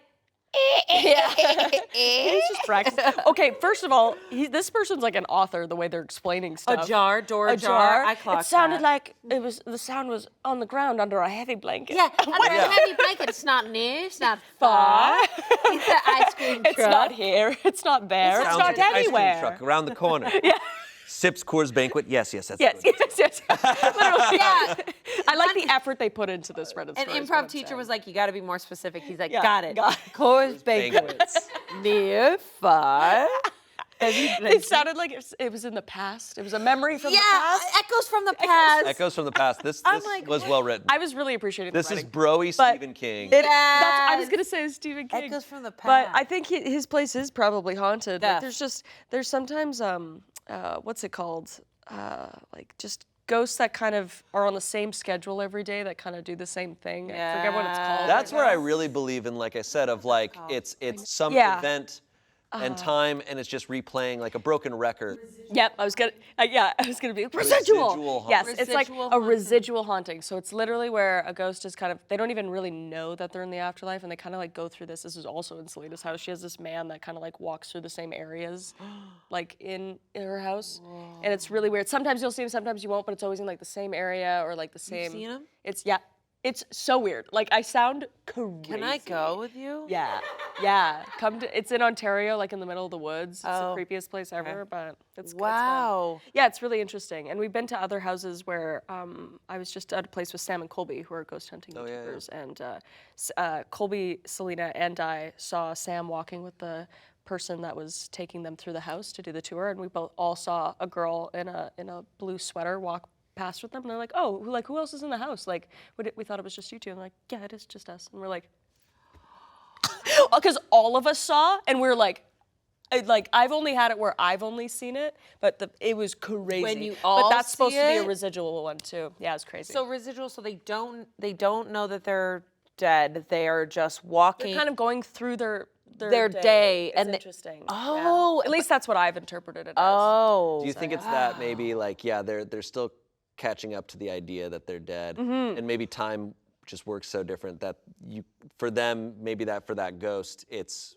only like 5 seconds, but for us we see it as like time. It doesn't. Even they were matter. there for 100 years. It's like actually it just took them like 5 minutes. Yeah. But in their plane of existence, it's goes by weird. so quick. Am I the asshole for talking about my heritage? This also ends up on Am I the Devil? I'm not too surprised that a lot of travel stuff ends up there. Yeah, fair. I am 38 years old. My family came from Scotland back in maybe the 1600s or so. I live in the US. Last year, I got my first passport and I decided that Scotland would be the first place to head. After all, I have Scottish blood.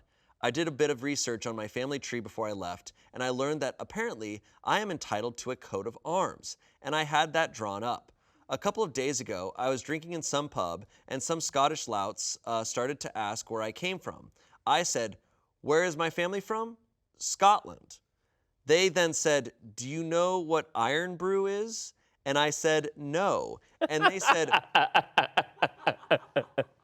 said, "Well, then you aren't fucking Scottish then, mate." No. I tried to explain my family history and how I was just as Scottish as they were. I told them I had grown up around Scottish culture, and I even told them about the clan that I am part of. They said, "You ain't no fucking Scot." Eventually, the publican escorted me outside, told me that I was barred for causing a ruckus. Was I an ass? It isn't like I was wearing my kilt. Nobody in the pub was. But why the should I be punished because I come from the US? I have just as much Scottish blood in me. No. Holy shit. These are why people hate US tourists That so is crazy. much. Oh, God. So I've been to Scotland before, and there was a day where I woke up and I was pretty hungover because I was at the pub the night before. The whiskey's really good, and I stumbled into a cafe, and I was like, I need to find something to like help, and I see iron brew, and in my head I go, that's gotta do something, and I drank it, and I was like, what is this? Yeah. It is for and I had thing- no idea that I had entered a realm that I had no idea What is about. iron brew? I have no idea what to tell you other than it tastes like soda that's flavored like bananas. Yeah, and it's got iron in it.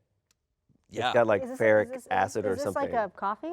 No, it's a like soda. a sports drink. It's like a soda. But you go to like you'll see like people drinking it with breakfast. Is it good? I liked it a lot. It does look like a sports drink though, because it kind of has like a have like a muscle man kind of thing on it. So I thought it was like a Propel type of thing. No, more of a soda. Yeah. But I still liked it. I drank it all. How did you feel after? Like iron. No. My first time I was in Scotland, I drank it so much that I lost my voice. Like I think that's That I turned to iron. That I turned into Iron Man. I will say, and I mean, you can definitely speak to this. Scottish people were so nice. Yeah. But I can also imagine if you tried to pull this shit on them, like, holy shit. Look, my family came from Ireland in the 1800s. I am not Irish. Yeah. I'm American, and it's like your blood doesn't matter, man. You are culturally American, and they know immediately. I think it's fun to go back to go back to places like that. It's a good reason. It's a Nobody's good way gonna- to but yeah. These guys wouldn't have been upset if you said, "Oh, my family moved from here in the 1600s." Like they'd be like, "That's great." But don't tell them you're Scottish, just as Scottish as they are. No. So like, what lame the for that. hell, man? Like, there's a lot of culture that happened in the past 400 years. You haven't been a part of. Yeah. Dude, that's so insane, This man. guy's insane. That guy's nuts. That's pretty nuts. I love that he got kicked out of the pub. I know. I I love though that he called him the publican.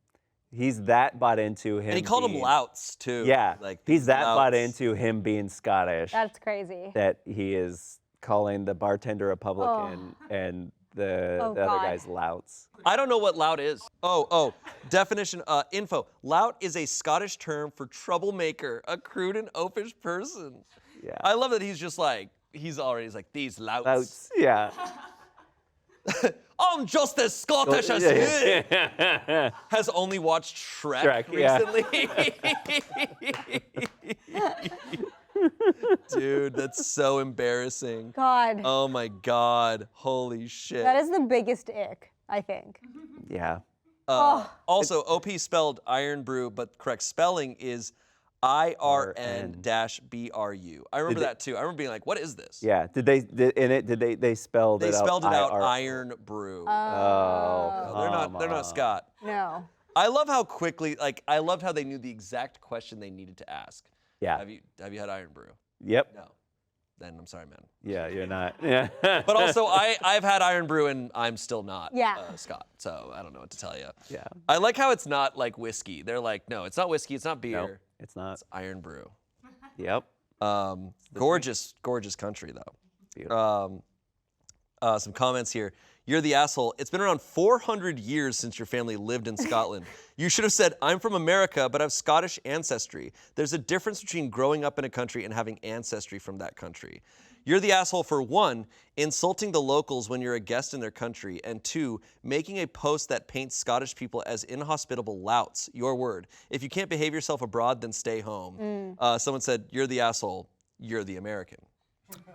YTA, you're the American. YTA. Oh my God. Yeah, it's true. He painted them as being shitty people, and they really were so cool. Yeah. When I visited, but I've never visited anywhere where I felt like the people were mean. So I've been fortunate.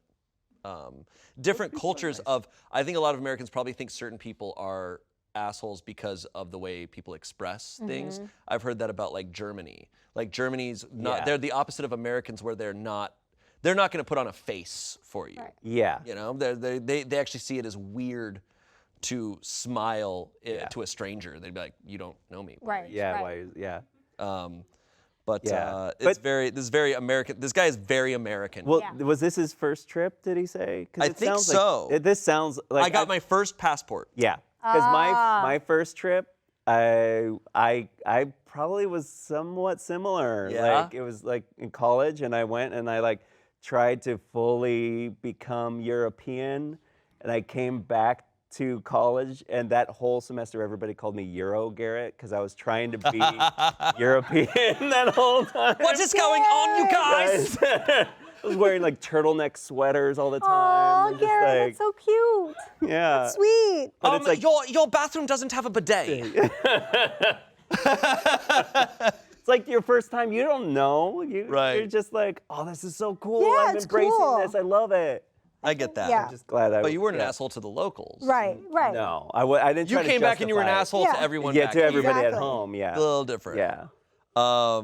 Yeah. Don't. If you're American, don't do that. No. Just don't, man. I don't care. Not It there. doesn't matter where your family's from. Yeah. This comes from True Off My Chest. My fiance is reconsidering our marriage after visiting my home country. Interesting. To start, did they visit America? To start, I come from a small island in the Caribbean, part of the U.S. I moved to the U.S. 5 years ago, just after graduating university and landed a job here. Since day one, my fiance has been romanticizing what it is to live in a tropical paradise that is my country. I love my country and I was raised there, but it's not even close to a paradise. Of course it has its charms, but not close to that level. Well, we were planning our honeymoon and she wants to stay there for 2 weeks and travel around the island.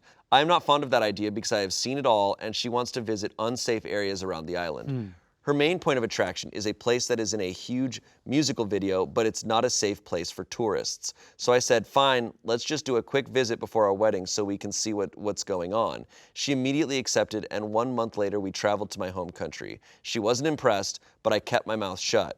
We arrived at the place, and I already know today is a hot day to be there. I try to convince her, but she insists on going in. The locals are eyeing us, and my mind is screaming we should not be here. Not even 3 feet in, and 2 guys confronted us. She started talking, and her broken Spanish, parenthesis, sorry babe, just made things worse. I tried to calm down the situation and we left soon after. I kept my mouth shut even though I just wanted to tell her, I told you so, because this was stupid from the start. On our way back home, she didn't say a thing even after I tried to open the conversation. Well, today, 1 week after we arrived, she left her ring at the nightstand with a note telling me she needs some time. I fear this might be the end of it all. She never does this kind of thing. Is this Puerto Rico? Hold on, really quick. The top comment is, she built her future based on Despacito? Yeah. For real. When yeah, he's like, it's part of the U.S. It's like Caribbean island. I was like, this is Puerto Rico. Then it was like, she saw it in a music video. I was like, Dude, she tried saying the lyrics to Despacito to the locals to get it, to make good. Oh no, that's like or Bad Bunny. It's either Despacito or Bad Bunny. What fantasy world are you living And someone in? responded to that saying, hold up, this was in Puerto Rico. She bypassed all the beaches, the mountains, Old San Juan, the food, Culebra and Vieques, and other islands, the food, and dumped him over the location of that video? Nah, man. Bro. OP needs to block her on everything from now to eternity. She only loved the idea of him having an exotic boyfriend. Oh! You know what? I also just want to point out, like, what an awful pitch for a honeymoon. It's like, hey, for our honeymoon, let's go to your hometown. She was romanticizing. He's like, this place I grew up in, I don't want to go back. And he's saying, I don't want to go back. Yeah, I mean, like, on a lot of those, like everyone has these like romantic ideas of like Caribbean islands, like vacations, but there's like so much poverty in most of those areas, and a lot of times like people are relegated to the resorts where it's like intentionally kept nice because the locals are kept out of there. Also, music videos like is not real. I know. It's like, bro, there's lights, there's color editing. It is not what you think it is. I also think it's really messed up that like he literally was born there and she just was not valuing his insight. Ugh. No, she didn't trust him, which is... She's like, no, Despacito knows.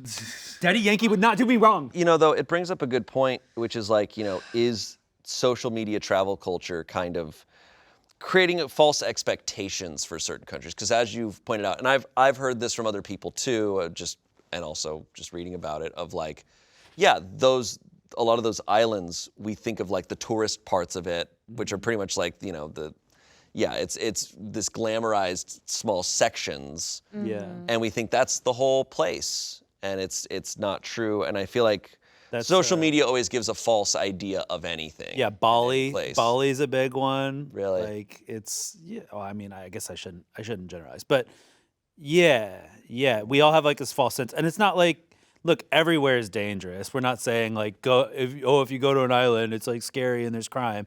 There's crime everywhere. There's violence everywhere. No, but they're not exactly advertising every aspect of a place. Right. Like you just have to be smart about it. Like it's not like a fantasy island. Like there's there's poverty. There's you know. Right. And I think the social media aspect is true, but I think this person, I think she's just not on, like, she's on another planet. Oh, Like, yeah, she's she's very just like the fact that she was like ignoring OP's like, hey, this is not a good idea. Okay, fine. Walking up to this area and locals are immediately having a problem with it, and her being like, no, and like trying to speak I know. the language is like, so you really have like no regard for like what reality might be outside of what's She has no serving respect. you. She has no respect for her fiance.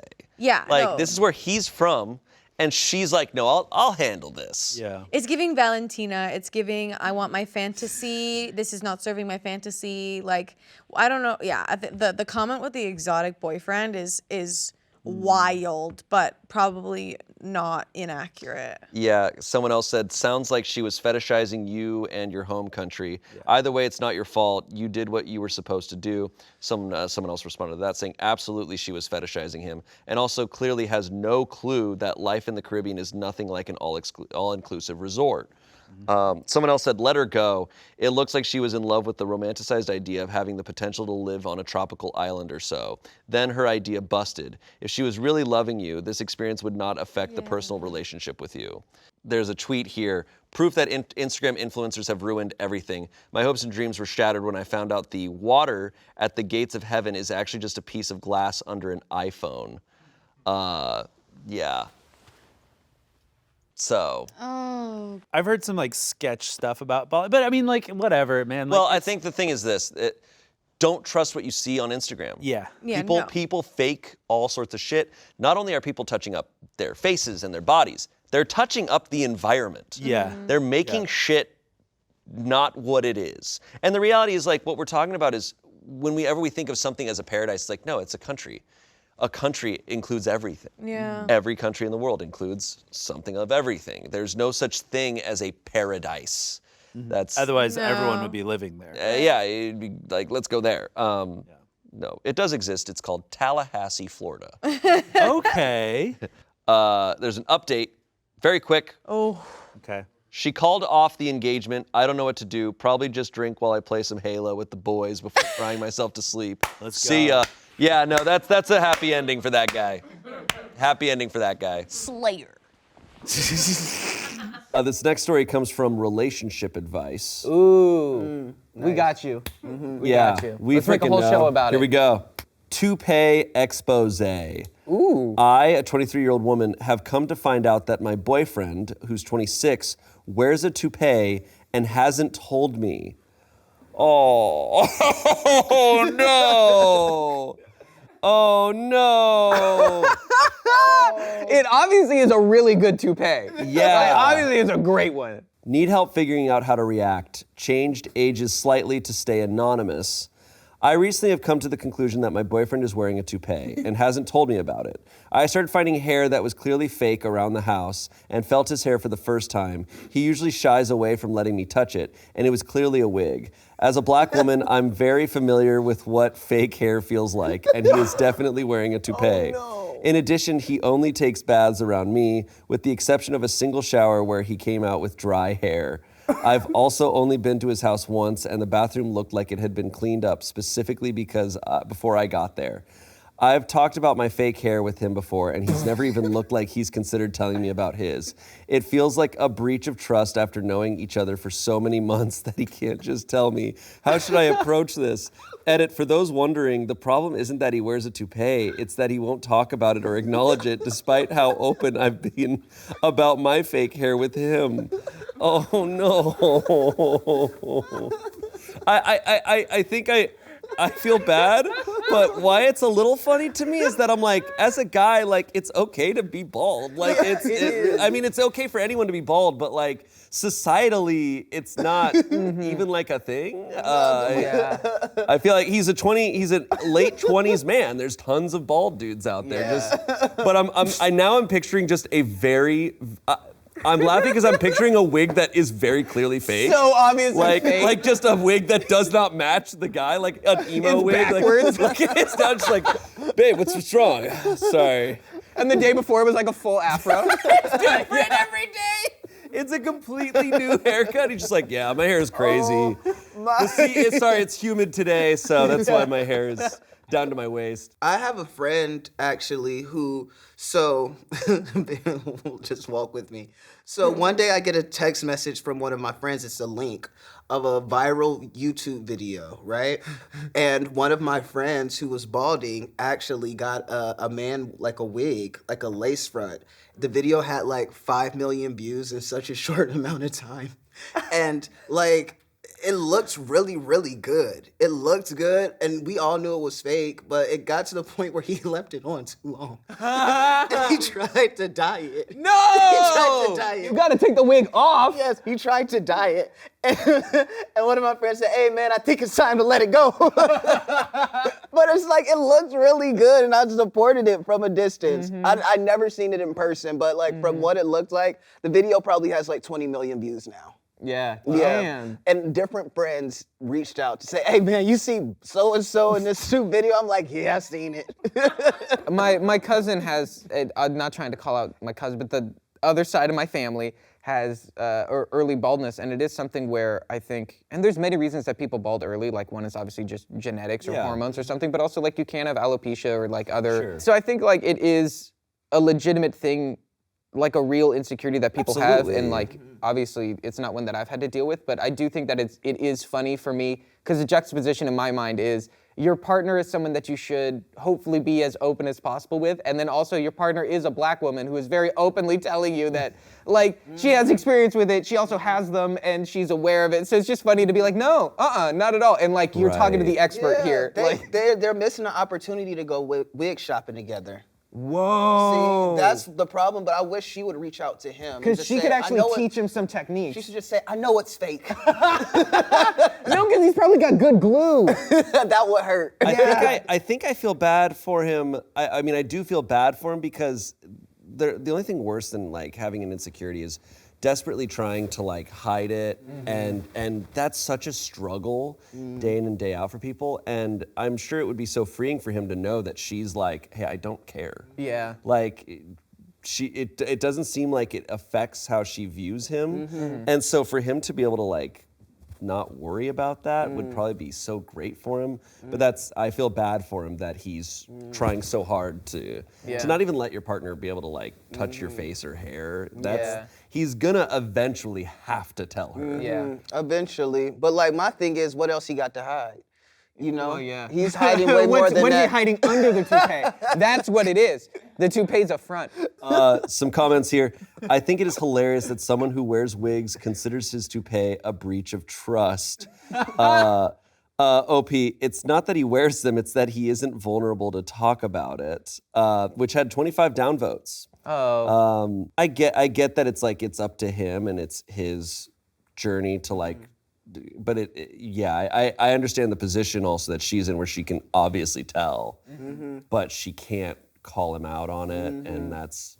But I think, going back, the thing is she's just trying to tell him like, hey, I'm attracted to you regardless of that. So, but I get that it's tough. Yeah, it is, and obviously, because like we don't deal with it, because like I know a lot of people, especially growing up, like people get in accidents and they might like lose teeth. Like I know many kids where like you would have no idea until they show you, you know them for 2 or 3 years and they'll pop out like 4 teeth that are in different spots and you don't know that it's like, really? And I can understand how it's unfortunate that the way that you look, you get treated certain ways that you don't have control over, so I can understand why you would want to present a certain way or like avoid attention. But I do think that it's not fully communicated, I think, in the post what OP is trying to say, or at least how I am interpreting it. That's true. You know, she wants to say, I think it's weird that he can't be vulnerable with his partner when I'm trying to give him the space to open up.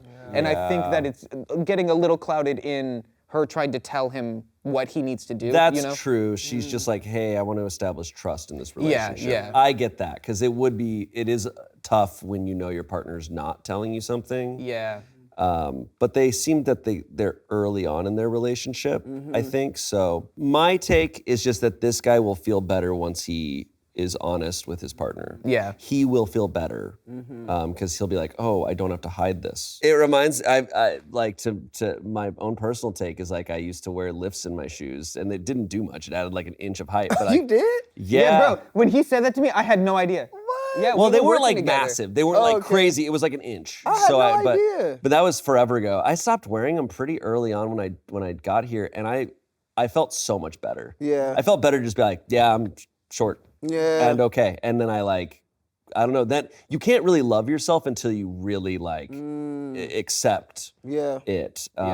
Some other comments here.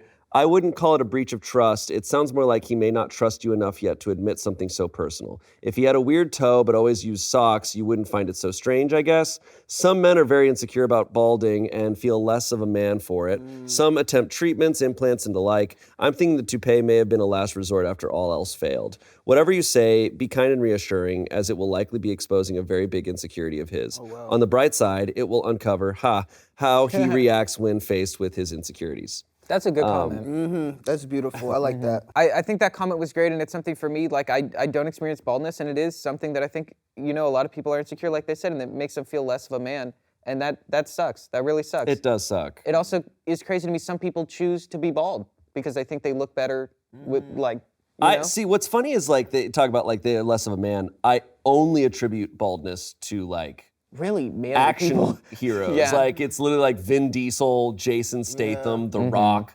I don't know. In fairness to him, fake hair on women is seen as a lot more socially acceptable.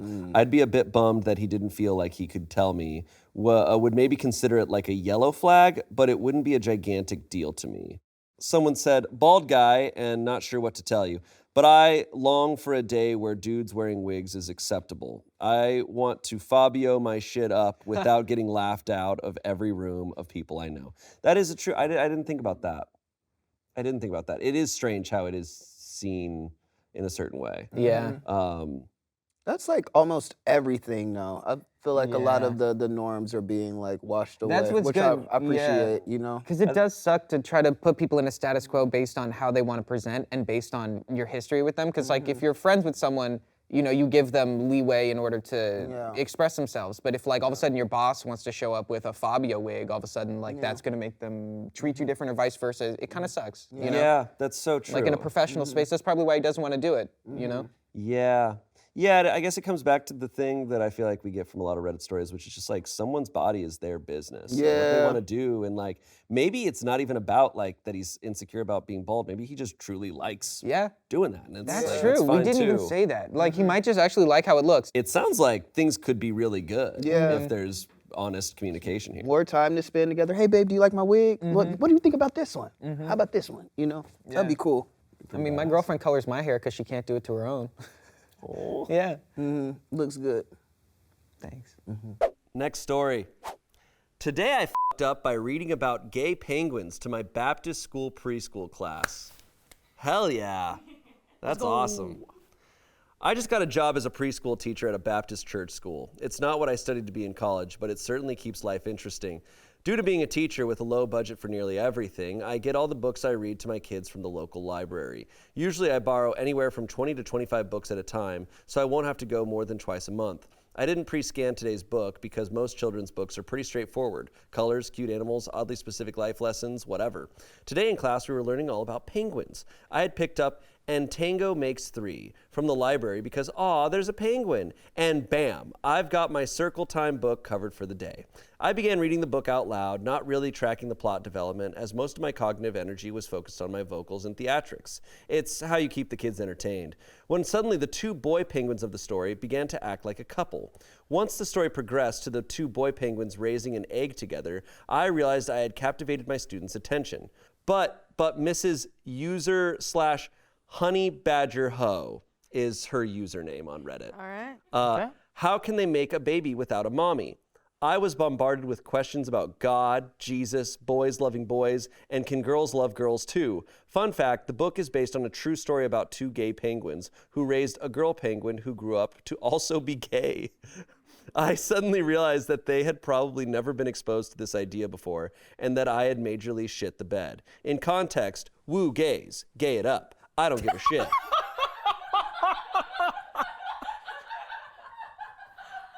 Woo gays. Woo gay gays. It up. Woo gays, gay it up. Woo gays. Gay it up. I'm gonna have a sign for Pride Woo that gays. says that. Woo gays, gay it up. For the entire rest of the day, they asked me and the other teachers if we had two daddies and started telling their parents about the two daddy penguins when it was pickup time. Now, I adore this book and will totally read it to my kids, but as a new preschool teacher at a very Christian church, TLDR, today I f***ed up by accidentally reading to my Baptist preschool class about gay penguins and probably opened a giant can of gay worms at home. Gay worms at home. I don't know. As a teacher, you didn't really f*** up by teaching them something that's real. It's like, no, this is actually like a scientific event. It's a true story. So you read them a true story about a real thing. You're doing what teachers do. I'm sorry, their parents don't want them to know about. I hope world. that teacher doesn't get like long-term impacted by that, because like we hear so much about schools banning so many books, and it's like, yeah, on paper, like that is what that book is. It's a scientific event, actually happened. This is just a cute, youthful way to tell kids about what happened. But in schools like that, they're reading between the lines, and they it's confirmation bias of what they don't want to hear. So that's tough. It also, I will say, the kids' reactions completely contradicts an argument that you hear so much from people of like, well, they're kids, they're not ready to hear about it. It's like the kids were clearly very ready to hear about it. They were stoked. Yeah. Like they'd opened up a whole world for them. Yeah, and they were intrigued and asking, can girl penguins love each other too? And it's like, it's like, I'm glad they're hearing this at this age, because that's when you should be hearing, because then it's all normalized. And also, as someone who considers themselves a gay penguin, I love the representation. I consider myself a gay worm at home. I want a gay worm. We have gay worms at home. Gay worms at home.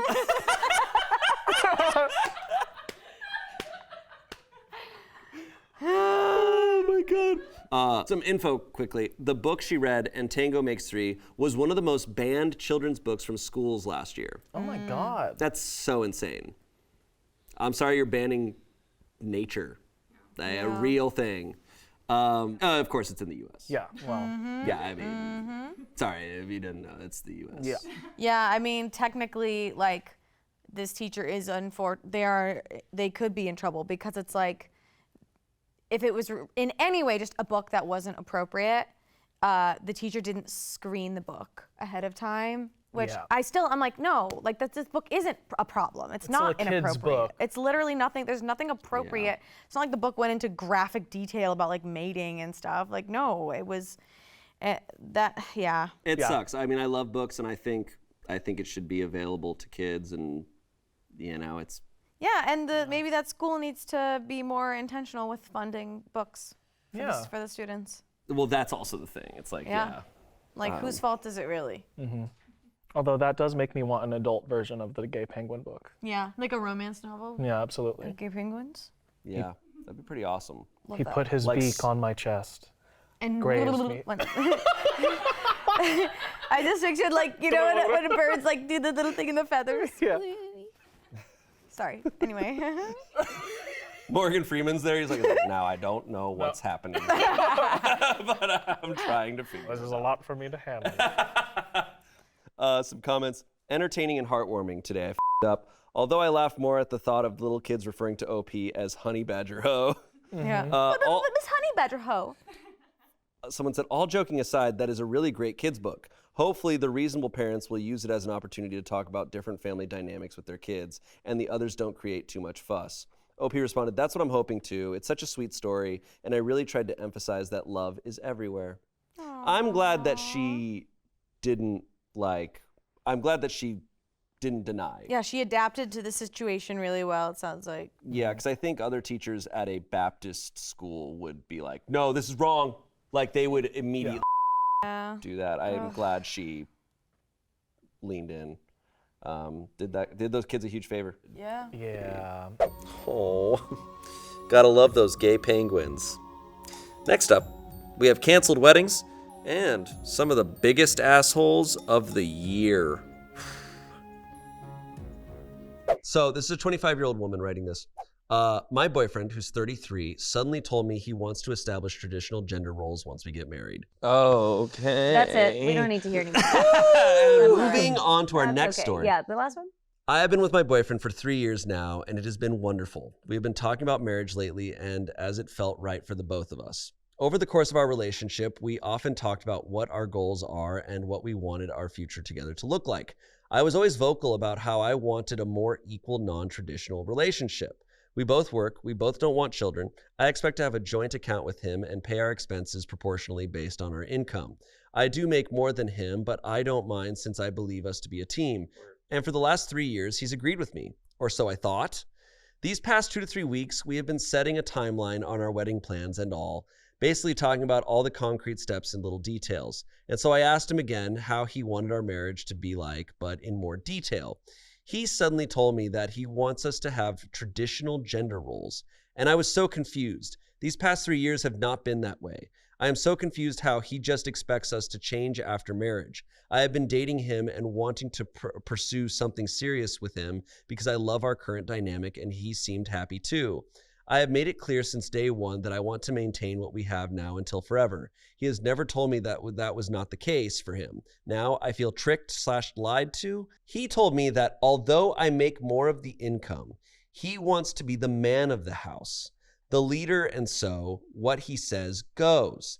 He has the final say in the decisions and I cannot be questioning him. What the hell? I told him this will lead me to not being heard and miserable. It will make me feel less valued. He says it's the best way to avoid arguments. Sure, less arguments because what I think wouldn't matter, but I will build resentment and then it's no longer a happy marriage. There's less arguments. I'm sorry. There's less arguments if I make all decisions. We won't argue if I'm the only one who can speak. Right. If I sew your mouth shut, there's gonna be less arguments. He's got a point. He's got a point. Technically the truth. In my previous post, I mentioned that I have seen him binge watching alpha male podcasts recently. I was about to say, I think this dude was red-pilled. There's no way. And I don't know if he has always thought this way or if it's recent. All I know is that my whole body is telling me this is not it. Right, listen. I cannot marry him. It sounds like trouble, but am I correct for thinking this way? I don't know why, but the last 3 years have been so wonderful that it's so hard for me to wrap my head around this sudden switch. Please give me some advice and courage. That sucks. I wonder how often that's happening to women nowadays with all that shit. With on all the internet. podcasts. Yeah, just men getting convinced of this stuff. Like, it's just sucks. It's so dude. detrimental. It's such a bummer. It goes back to the point that we were saying earlier as well, where again, you hear something like this and at first glance, it's like, oh my God, that's ridiculous. Like she needs to leave him again.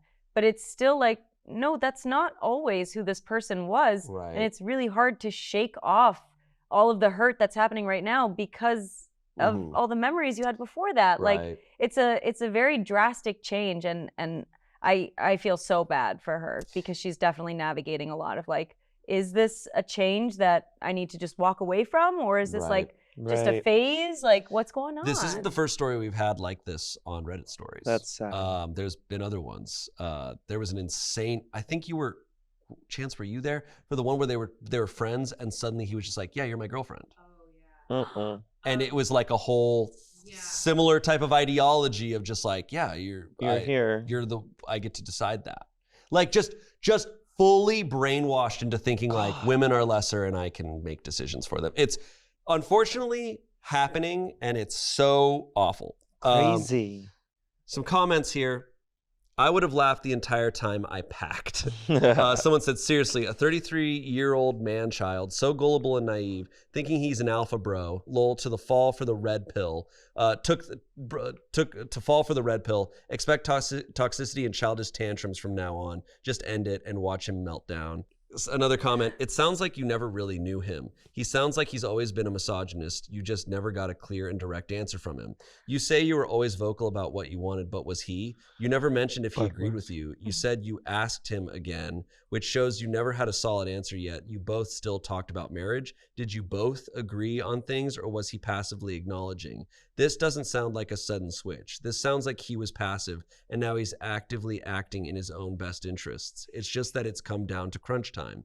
Maybe when you look back at your first interactions with him, you'll notice the pattern of passivity on his part. Not saying that this is the case or it's on you, but it's that the signs were always there. It's just not easy to recognize them. Women especially are conditioned to tolerate a lot of things because being single as a woman is the worst thing ever to alpha males as it happens. Be wary of what you think is right for you and what's expected of you to tolerate.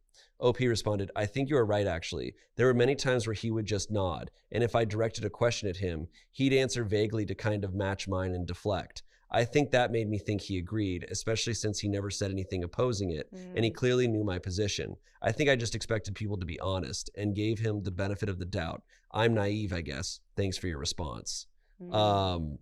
Yeah. I think that's definitely an important note that the person who made that comment made as well. Like, it is 1000% not her fault.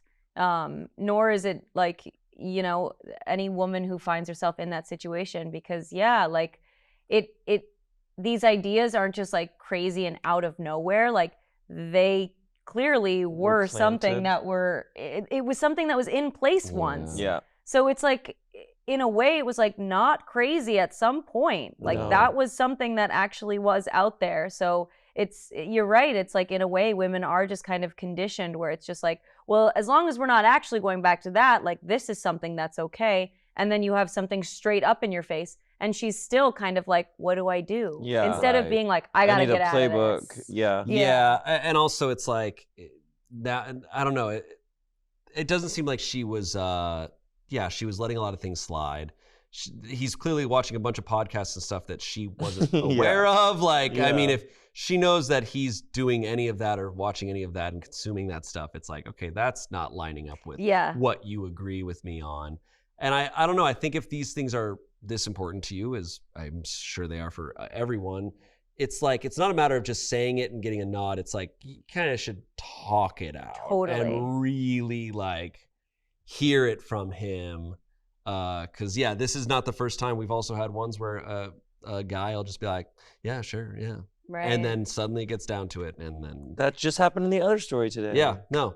It's people who clearly are, you know, thinking, oh, well, okay, you have your fun little ideas. But Right, Yeah. right. We'll change once we get And then married. when they have a point to make, they have it all outlined and they have Yeah. plenty of words to Right. share. Yeah, no, he's Yeah. he's a I piece feel of like shit. I overcompensate, like in like the relationships and friendships that I have. I feel like whenever I have a point to make, I feel like I'm like, oh no, let me be clear about this. And I also want to receive from other people Yeah. like, oh yeah, no, definitely. Right. Otherwise I'm like, wait, how do you feel about it though? Exactly. You know? Yeah, you could say these guys are afraid of the response that they're going to get, but I also think it's that they're thinking, oh, I know she won't like what I believe, so we need to get married first so that she has no And choice. that's- you Which is can't also do it stupid because that once you're way. married, someone still has a choice. But he's thinking in old school. Once I lock like, it in. Yep, Yeah, and she won't exactly. be able Once it's to make a sealed choice. in Totally. your blood and ink. But that's a dangerous person. I mean, really, like anyone who thinks any form of that way, I think is dangerous. Completely. Because then what else are you going to condone that is absolutely ridiculous? All right, update. And trigger warning, there is like pressuring sex in this. So if you want to skip ahead, our last story is going to be of a lighter tone than this. But let's get into this. Thank you all for your responses. I wanted to update you guys on what happened and hopefully answer some of your questions along the way. I luckily don't live with him or have any shared assets. He also did explicitly say that he expects me to continue working, so I guess he wanted the best of both worlds. And before we started dating, I was hesitant due to our age gap. I have heard of horror stories, so I've been very careful about power dynamics. But he was amazing for the last 3 years, so I did put my defenses down eventually. My friends and family also liked him. They always said we genuinely seemed happy together and complimented each other well. On to what happened. He came over to my house the night I posted on Reddit, which isn't unusual. We spend most nights together after work. I knew I had to break up, but didn't know how to yet. I was still debating if I should ask him more questions or just end it. And if I end it, do I tell him everything or keep it concise? Luckily, he did not suspect anything so far, so it bought me some time to figure out my next step, I thought. As soon as he came in, though, he tried to initiate intimacy, and I said no since I was not in the mood. Understandably so. He got angry. He has never done this before. We have always had a very healthy, fulfilling sexual relationship. But now he kept trying to convince me to have sex with him and asked me why I was putting my needs over his. That I can just force myself to do it for the sake of our relationship. I said that I wasn't feeling well. I know I shouldn't even have to justify though. No. He said that even if I'm not feeling well, it's not an excuse. I was disgusted. I fell out of love that instant. I mean, I was already in the process of it, but this really did it. Good. I also felt very unsafe. I stood my ground, told him that this is not consensual and that someone's health is more important than his need for sex. I kept repeating it until he eventually stopped pushing, but he didn't leave my place until an hour later. I was afraid to anger him again by telling him to leave, so I just stayed quiet doing stuff around the apartment until he decided to leave. Luckily, nothing happened to me, but wow. I told my friends and family everything. They support me in my decision to break up and help me prepare my speech. I asked him to meet me in a public space the next day as one of the comments suggested. My friends were nearby keeping an eye. He was still angry at me because I haven't been talking to him and I refused sex. He asked me why I expect him to take care of me when I'm unwell, but I didn't give him sex yesterday. I decided to not waste my breath in explaining something so basic. I went on with my breakup speech as prepared, where I told him everything, how disrespectful he's been, all the podcast stuff, etc. He suddenly looked so scared and begged me to take him back. He said he understands what I'm saying and that I'm right about the podcast and that he will work on it. He was trying to convince me not to break up, but I did not believe anything he said. I held my ground and told him there is no room for discussion. It's over and I left. Now I feel a weight lifted, but I am also heartbroken. I know this was the right thing to do. I just feel defeated. I wake up so anxious and feel like crying constantly. I am barely eating. I am seeing a therapist next week to help cope. If you guys have words of encouragement and maybe success stories of meeting your person, I'd love to hear. Thank you all sincerely. You all helped me in finding courage and strength in my time of need. Wow. Thank God she got. everybody. Yeah. Yeah. Thank God she got out. Oh my God. Yeah. Scary Town. Scary again. Town, USA. I would say for anyone that is an unbelievably instant like Boom, get out, gone. Get out, get out, get out, go, fly. go, just go. Yeah, absolutely. Any form of that is an immediate leave. Oh my God. What a terrible person. I should just say it over and over again. I'm like, you're not listening. Clearly, you're not listening. And then he just tries to like flip it and then just try to be like, No. wait, I'm so sorry. I know. Too How late. delusional this guy was, even to himself. Yeah. Because he clearly wasn't thinking it was ever a possibility. He does not know who he is at all. And this No. man is 33. Like, he needs to get a grip. He needs to get some help. And he needs to be completely just change himself around. I feel so bad for her too, because she's like talking about, she's like, you guys have words of encouragement, maybe success stories of meeting your person. It's like, you're 25.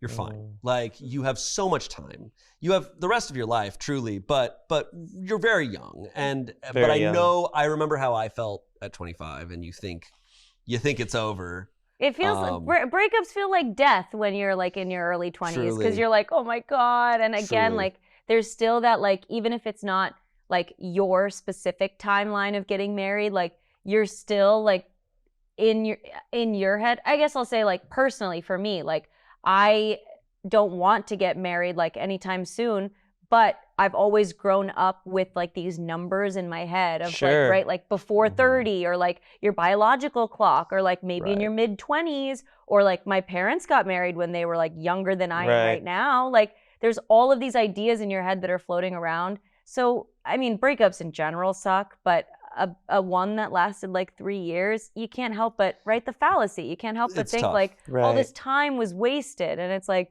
But no, it wasn't. You learned. Don't cry because It's it's never over. wasted. Smile because we're happy.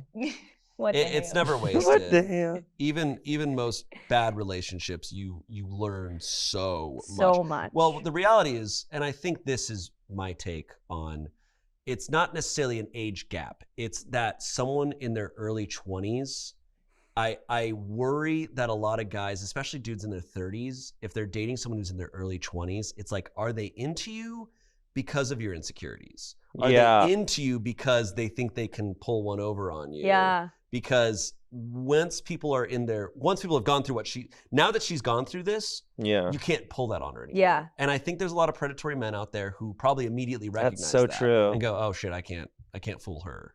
I can't trick her. Like, and I. Yeah, what and is all that's these what trickery? sucks. But it's full on just predatory. It's not the way. It's misogynistic not the behavior. way. Yeah. The last thing that I'll say too, with the age gap, it's also not I don't think there's a magic number or anything. It's definitely just individual personalities and maturity levels. True. What For do sure. you know and what does this person know? And are you How does able it to be young complement? How does together? it- yeah. Are you able to be older together? Right. Like, are you able to just fit into these different timelines? Right. No, I mean, there's that guy could find a woman in her 30s that he could find the same way to pull it on her. Completely. But I think that's what he was looking for. Yeah. I get that sense. And he was like, I have this power, I have this ability. Yeah, and he's a coward and he's an asshole. like I liked it. Some comments here. It's funny how the minute it sunk in that his behavior has alienated you, he began the frantic begging and bargaining. Well done on remembering you have innate worth and self-determination. You're strong and brave. Someone else said, yeah, OP, I remember your post and was one of many that encouraged you to get out. I am so damn proud of you. Aww. Someone said, I decided to not waste my breath in explaining something so basic. Champion. Nice. Someone said, hey, it's not easy to end a serious relationship. Your investment of time and shared experiences and love was not wasted. It brought you to this place. You know exactly who you are and what you deserve. You did good. Proud of you. Aww. I think this is, I'm not happy she went through any of this, but like she is double the person. She's got some tools in the tool Oh belt. my God, yeah, no, do not fuck with her now. Lesson learned, experiences, like that's all just gonna come in handy for her life. It's like Bella once she becomes a vampire. Now we have to move on. It's a 34-year-old man. My wife, who's 32, has been cutting the strings off my pajama pants and she won't admit to it. Not sure why. What a strange crime. Huh? She wants my pants to fall off. You really said a lighter note. Some background. We have been married for 10 years. This behavior is pretty recent. The situation really isn't that bad, but I was hoping someone could have an explanation. I've asked her about this and she denies it, but we don't have kids or anyone else in the house, so it can only be her. In the last year or so, I've been discovering the tie strings from my pajama pants have been disappearing. Again, we don't have kids and I'm the only one who actually has to leave the house to go to work, so she's alone in the house a lot. Her pants still have all their strings, but none of mine do. What is this? I have bought more pants to replace the ones with missing strings, but those eventually go missing too. What? We have a good relationship, and I don't know why she denies it when I ask about it. It's really not that big of a deal, so I don't really press the issue. It's just really bizarre. She is a bit of a prankster, and so am I. But I don't know what the point of the prank is, if this is indeed some sort of practical joke. Does anyone else have any experience with this sort of thing? What the hell is going on? I'm low-key crying. Sometimes, I do notice sometimes the strings of like your hoodies or pants They get lost in the wash. They can get lost in the wash. Who's also your delivery, Shane? We are kind of pranksters, but I can't figure it out. We are pranksters. I But wish I- somehow the strings. I have a string theory, but not the usual kind. This is crazy. This is nuts. Hers are fine. She still has her strings. Oh, she has all her strings. Hell is this woman's deal? And she's like, maybe it's like the guy who tells his girlfriend that she smells bad all the time. What if one night he hears like rustling from the closet and he opens and she's eating spaghetti, but it's not spaghetti. It's all the strings. It's all the strings from all the pajamas. She's like, I was picturing like a little monster covered in pajama strings going, oh my God. Oh, sorry, it wasn't my wife. It was the string monster. I wonder, what if they had a pet? He doesn't clarify if they don't have pets. Because what if he leaves his pants on the floor all the time and the kitty or the dog get it? Oh, cats would totally get that Yeah. shit. Okay, there's comments, and they provide some info. I'm wondering why OOP immediately came to the conclusion that it's his wife stealing the strings. OP responds, because we play pranks on each other, and this is the type of prank she would do. She'd do the long con, too. So I wouldn't put it past her to do something like this and keep it going for a year. I'm dying. This woman is great. Someone else said, why is your first instincts to distrust your wife? OP responded, it wouldn't be the first time she had pranked me in this sort of way and denied it for months until I finally believed her. What? Just to say gotcha and admit to it. I honestly thought it was one of those again. Someone else said, I don't have a wife and all my hoodies/drawstring pants lose their strings in the laundry anyway, so that's something to consider. Yeah, like what if they do their own laundry for their own clothes and she's really careful about her strings and his go away? We have multiple updates. Oh, thank God. So, predictions now. What are you placing your bets on? I think it's prank. Yeah, I think she's just. You think she's pranking him? Weak game. I don't think she's pranking him. I think they're getting lost some other way. But why aren't hers getting lost? Like, I don't know. I think this is his fault. is this a Dr. Seuss book? What? Like, what is this? Okay. A thing, I've lost my string. Okay. So I just got home and checked inside the waistbands of all my pajama pants. I only have 5 of them, so it didn't take long. No strings in them, so they definitely didn't retract. I need to get some sleep, so I'll check the washer drum and filter when I wake up. What is it? This guy's got to go to This work. feels like a horror game. This feels like Five Nights at Freddy's. Like it's like, what? okay, I'm checking the closet. Okay, I'm checking the laundry. Okay, it's all. Okay, I'm checking. And all of a sudden, someone jumps out and steals the strings. Yeah, I feel like I feel like Jim Carrey would play this person. Like this Yeah. feels like a Bruce Almighty bit. You know what I mean? Checking. Where are the strings? But where are the strings? Okay. Update number 2. Oh boy. Someone in the comments suggested maybe my cat had been taking them out and hiding them since cats tend to have hiding spots. There's cat. One of the spots is under the couch. I just checked and I found one there. It's just one, but it's a start. I'm gonna check his other spots too. Okay, you need to throw a cat in the mix. Tell us about the cat. If the story is about strings and there is a cat, the cat It's is the involved. cat. The cat is involved. String plus cat equals cat. Yes. That's it, and that's math. And that's cat math. Update number 3. Okay, so when my wife woke up, I told her about finding a string in our cat's hiding spot. She was amused and wanted to help me look at his other spots for them too. Well, none of his other known spots had them, but she noticed something weird about the back of our other couch. It had a small hole in the bottom of it. I shined a flashlight in the hole and found a whole bunch of random stuff in there. We took the cushion off this section of the couch and cut a hole next to the spring, and voila, we found his true secret stash. All my strings were there. Not only that, but we found pretty much all of my wife's missing smaller squishmallows and her missing AirPods. We even found AirPods! We even found a missing pendant and the body of Jimmy Hoffa. No, I'm just kidding. Stop. We even found a missing pendant that we've been trying to find for years. I'm going to buy her a box of chocolate. It was the cat. Wow. And the strings were like We called it. the missing strings were like the least valuable Dude, thing. This cat was setting up a battle station. I would Yeah. piss my pants if I saw a cat holding AirPods in its mouth. Holy shit. I'm like, gotta put this in my little hole. Time to go. Sometimes I wish they had a stash, because it seems so fun to like find the stash and have all this stuff it's like there. their little locker. Yeah, it's a little locker. Pendants. What a cute fucking cat. This guy's been busy. This cat has been so busy. I knew it. I was like, it's only his pants because he probably like the way wherever he puts them is accessible to the cat. You called it. I like that I know what this cat's expression is as they're pulling all this shit out. You know that cat's over there just like, Oh. Or he's like this. He's like, don't put me on that plane. They're cutting a bigger hole. what country are we moving to? Wow, that's amazing. Oh my gosh. That cat was building a Titanic treasure pile in there. Yeah, give this cat The a general pendant? with Pixar because, whew. Yeah. I don't That know. cat was able to steal all their stuff and nearly end their marriage. That's pretty impressive. No, I'm just A kidding. pendant. A pendant. They went, like in Titanic. So funny. The cat is a legend. The cat's a legend, but Cat's an instant legend. that waitress though, she's The waitress is the ultimate legend. Yeah. Cat, also a legend. Also a legend. I, an 18-year-old female, left my laptop open and my sister, who's 15, replaced everything in my hobbies and passions section on my resume with just garlic bread as a joke. I unknowingly sent it out to about 20 to 30 businesses, and now I have no idea what to do about it. Well, if one of them's Olive Garden. No way! Then. Yes, Reddit, I know how hilarious this sounds, and I promise you this is not a joke, as I am genuinely freaking out right now. I am soon finishing up secondary school, high school, and I'm looking for my very first job for the summer.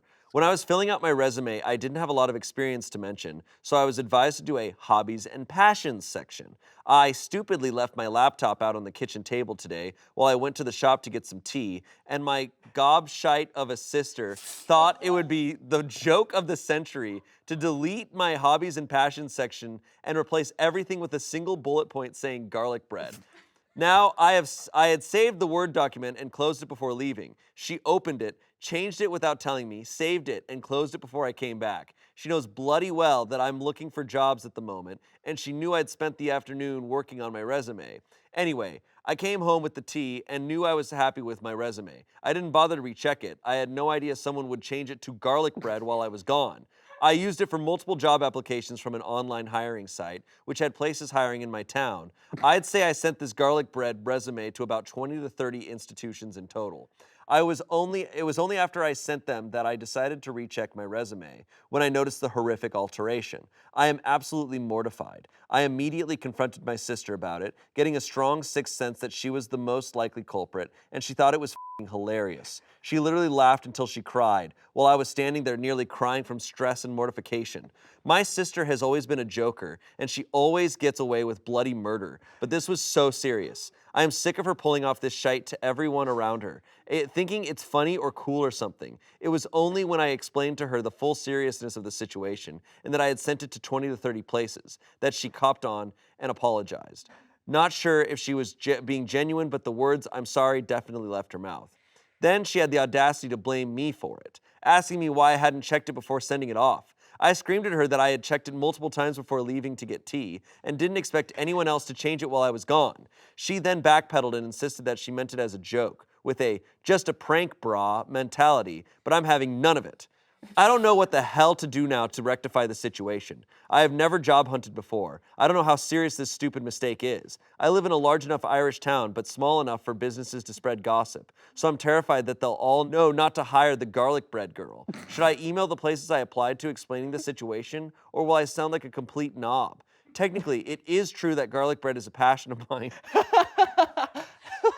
She's reasoning. Technically, it is true that garlic bread is a passion of mine, simply because it's delicious. But obviously, it is not resume worthy. The businesses probably think I'm taking the piss and being extremely unprofessional. I'm so annoyed that this is my first impression in the working world. I'm not even hired and I f***ed up already. Should I resend my application with my resume fixed? Should I move on and forget about the places I applied and apply to new businesses with a rectified resume? Should I just f***ing move town at this point since I've clearly made a fool of myself already? Also, how do I talk to my parents or sister about her stupid, spoiled, bratty behavior? That's awesome. That's a pro-level move. That's a way to f*** with your sibling. Yeah. I respect it, and I also love that in my head I'm picturing this all with an Irish accent. It makes I it didn't need to incredible. hear them say Irish, and I was like, this person. Well, bloody shite. You know. What was the first one? Gobshite? Gobshite. Gobshite. I'm surprised they didn't call it like zingy toast or something. I like know. Instead of garlic bread, they call it zingy toast. Zingy toast. Zingy toast. I don't know. They got names for stuff. I love zingy toast. Yeah. I didn't know that they had garlic bread in Ireland. They have that there? I love the well, okay, it is one of my passions. Yeah. No, well. But also, who doesn't have a passion for garlic bread? True. In her head, the idea that she would be confronted with it and she would have to stand her ground and say, no, I do in fact love garlic bread to the point of passion, and then double taking and saying, is that more reasonable or is me leaving town completely more reasonable? Which one makes more sense? I think when you're 18, that's how you think. You're like, I gotta just get out. It honestly is one of the best pranks I've heard of. I think if she resent the resume, now it's a lot of work, but if she resent it and in her email be like, sorry, the last resume I sent was incomplete. I accidentally sent you an earlier draft. Here's the full. Like before they even read the first one. Yeah. Try to get ahead of it. Right. Yeah. I would show up in a garlic bread costume. That's true. course. You could commit. And that's how you're going to get hired at the Exactly. AM/PM. The AM/PM in I don't know what Ireland. she said. Welcome to AMPIM. AMPIM. Welcome to AMPIM. That yeah, I think that's probably the best solution. Just resend it. Yeah. It honestly, I don't think anyone cares. Nobody gives a shit. Yeah. Nobody's gonna read that far. No. Passionate hobbies? No. Also, don't put that on your resume. Passion and hobbies. Yeah. No one cares about your passions or hobbies. So, obviously, it's really funny. How would you react if this happened to you? Oh, the exact same way. I think gobshite is what I would yell as well. I get a lot of stress over like work-related stuff, and especially like, I mean, the only thing I have a comparison to is like auditions for stuff. And dude, the stress of that is intense. If someone with my resume or anything about how I come across, I'd freak out because I'm so terrified of coming across the wrong way to people. Dude, you just freaked me out every time you upload a self-tape or anything, and you're like, did I do the right take? Like the idea that you would even put the wrong one, like, oh my, that would kill me. I actually couldn't recover personally for a long time. So while I'm laughing, it would break me for a while. I'm stuck on why are you applying to 20 places at once? I don't know what kind of jobs they have in Ireland. Shut the up. I love just It's a trap. saying Every time. bullshit about Ireland. It's funny. No, I want to visit. I hear it's great. I don't know. I'm not allowed there. My family left in the 1800s, and I can't go back. Yeah. Some comments here. If you have 100 applicants for a job and someone sends you a resume with garlic bread all over it, it would absolutely get tossed. I might be curious, but not enough to waste my time. OP responded, how about if it was mentioned only once and everything else was okay? Someone else said, your sister was seriously a dick for doing that, but she might have done you a favor. I have a couple of things on my resume that have absolutely no bearing on my field, but get me interviews because they make me seem a little more relatable and interesting. I know this because employers have specifically said it's what made them bring me in. Someone else said, did you apply to any Italian restaurants? OP responded, I did actually. Hopefully I'll hear from them. I can speak a little bit of Italian too. I'm winning here. Garlic bread. Nope. Wait, is she like really about garlic bread? I guess maybe the sibling was doing her a favor. Maybe it was like her passion's garlic bread, but she doesn't realize. She never says it, but she makes the bread by hand. Rebecca, your life passion is garlic bread, but you aren't owning it. She's like, no, I can't. I mean, garlic bread is great. Personally, if I had to choose garlic bread, Texas toast. I'm a Texas toast guy. What's that? It's the same thing in a different shape. No, it's not. That's not the same at all. Yeah, it's like Texas the same toast thing. is more like a type of bread. Like Yeah, it's like a garlic bread country is style garlic white bread is bread. how the bread is like seasoned. I feel like It's just garlic butter, right? So, Texas toast is what you get in like Raising Cane's has A Texas barbecue toast. restaurant? Yeah, it's that big That fat. fat. Yeah, I've had like garlic when you make Texas French toast. toast with Texas toast. It's Wait, how? okay, hold on. No, we have no, someone, no. we have someone from Texas. we have a What is Texan. the difference between Texas toast and garlic bread? Garlic bread is usually a baguette that's been cut in half and sliced. Olive oil, garlic, yeah. Texas toast is just a thick slice of white bread. Yeah. And it's sometimes garlic and it's sometimes just like butter and parsley. Thank you. Glad I could help. Yeah, Thank you. that's great. We had a resident Texan. But they're both great. No, I love them both. They're great. Whatever. Look, when it comes to bread, I'll eat anything. Oh, yeah. I think pizza's overrated, so that's... Hold on. Kimmy just said, you think pizza's overrated? This is like part of my lore. It's like the third thing on my description on... I only know two. Yeah. Sorry. No, yeah. I don't think I've ever heard this, man. Why don't you? How do you think it's overrated? Okay, don't freak out. It's overrated. It's not bad. If I'm at a party, I'm a little drunky, I need some food in my body, they get some pizza, I'll eat a pizza, sure. I'm not someone who's like, what do I want to eat? I want to get some pizza. I don't have that. I don't care about pizza. But everyone's like, I love pizza! And I'm like, all right, child. That's it. Okay, moving on. Am I the asshole for confronting a waiter after he disregarded my religious beliefs? Oh. Ooh, okay. Ooh. I will preface this by saying I am not a confrontational person by nature, and I try to be as welcoming and understanding of others. So I would like to ask that same in return. I am a Christian because it is my truth. I respect that not everyone is Christian, as that is the nature of free will. But just as you hold your beliefs close to your heart, this happens to be mine. You do not need to agree with my religious beliefs, but this is important in understanding where I am coming from.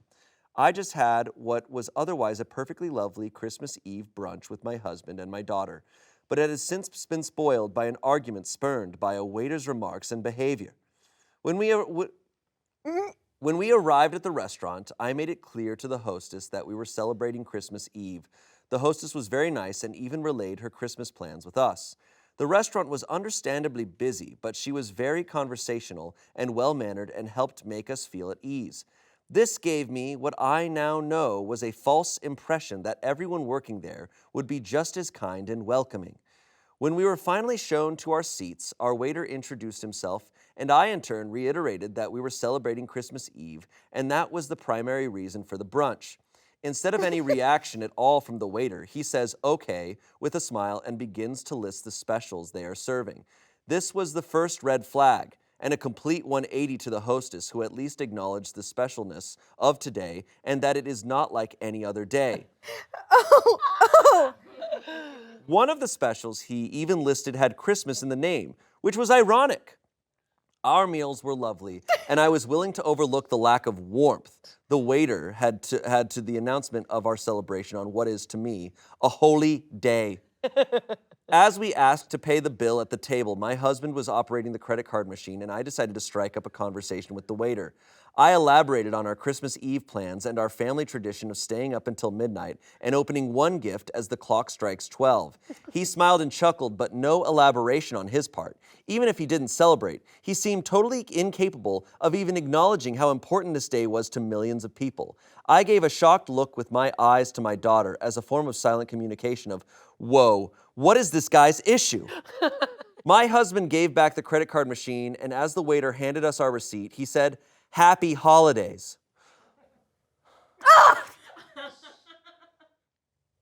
I was so peeved by this that I piped up and I said again, "We were celebrating Christmas."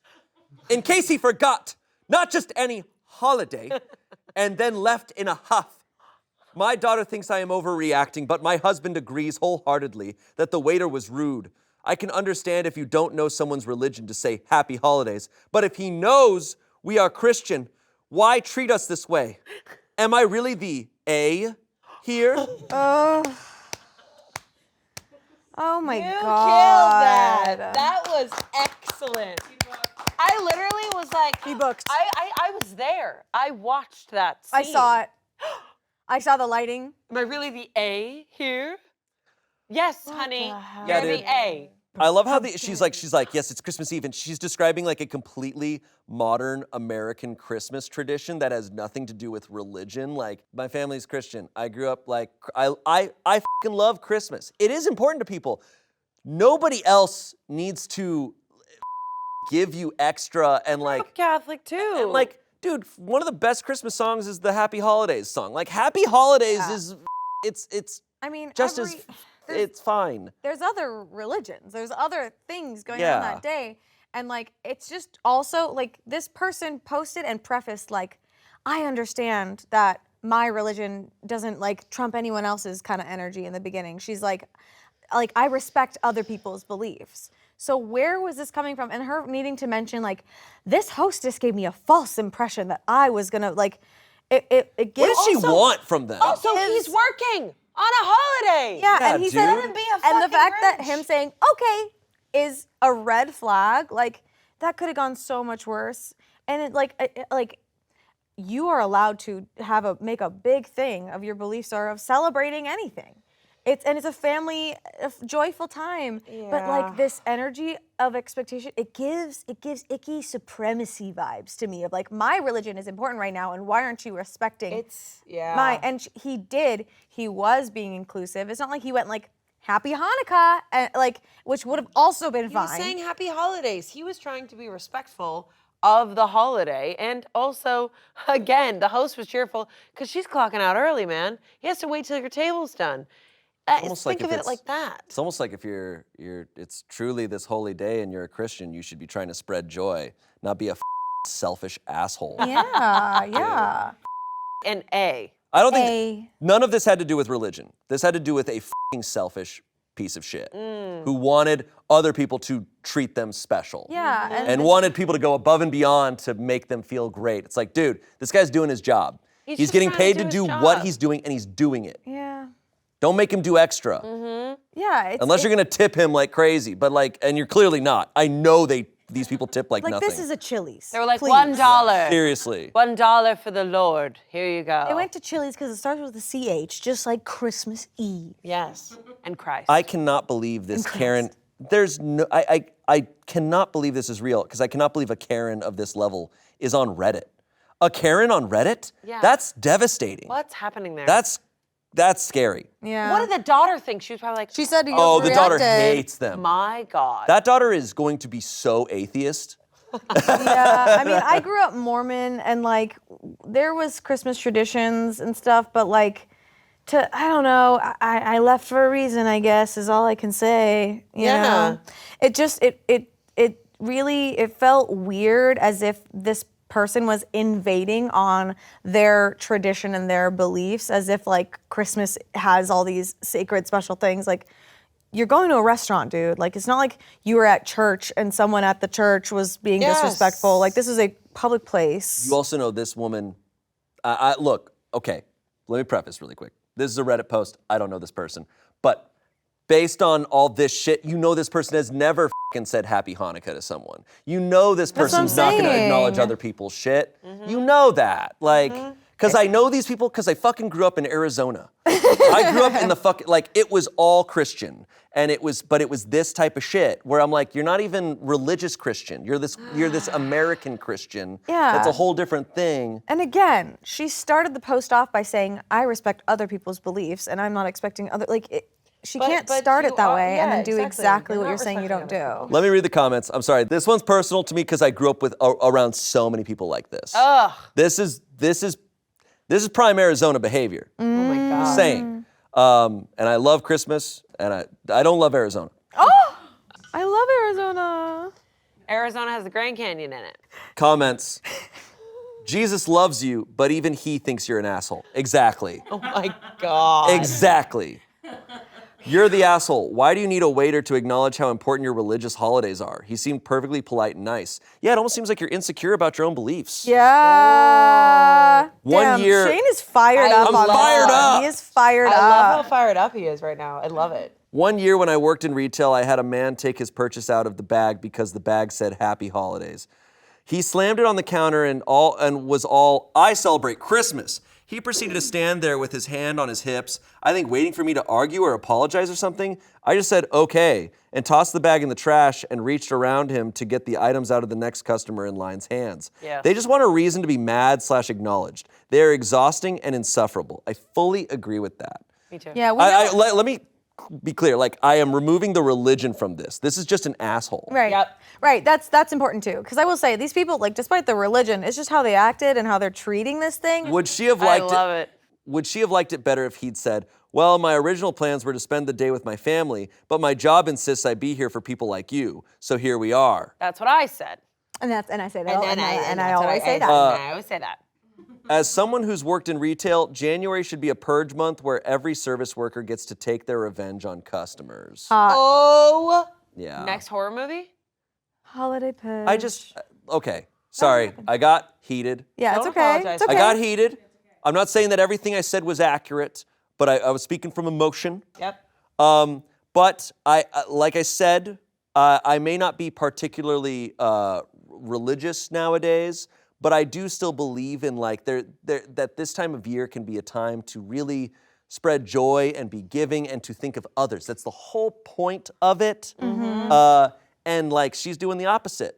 She is doing the opposite. She is trying to be a black hole of joy and suck it out from everyone else. No. You should be thinking of others. Think Exactly. if you're out to dinner on Christmas Eve, My oh my God. God, you better be You better be kind. dropping at least a 50% tip. You better dude. be dropping. You better believe that this woman does this all the time. Yeah. And she's just using Christmas as.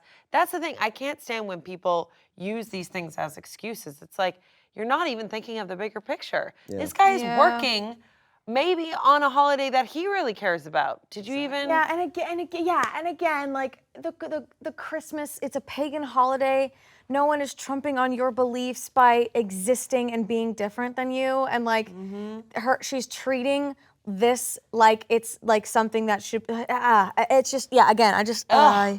Yeah. It just gives like frustrating. You boil it down, she sucks. Yeah. She is definitely the asshole. Oh, By God. Anyways, moving on. Grinch, top Grinch. Top Grinch. This next one is an Am I the Asshole post. Now you can fire. Now I can figure out who's the asshole. We'll determine this time. Oh my God. What? It's not. Yeah. Oh no. Okay. Don't read ahead. Am I the asshole for showing up at my ex's wedding in a pretty dress? You know this No, has you got are layers. not.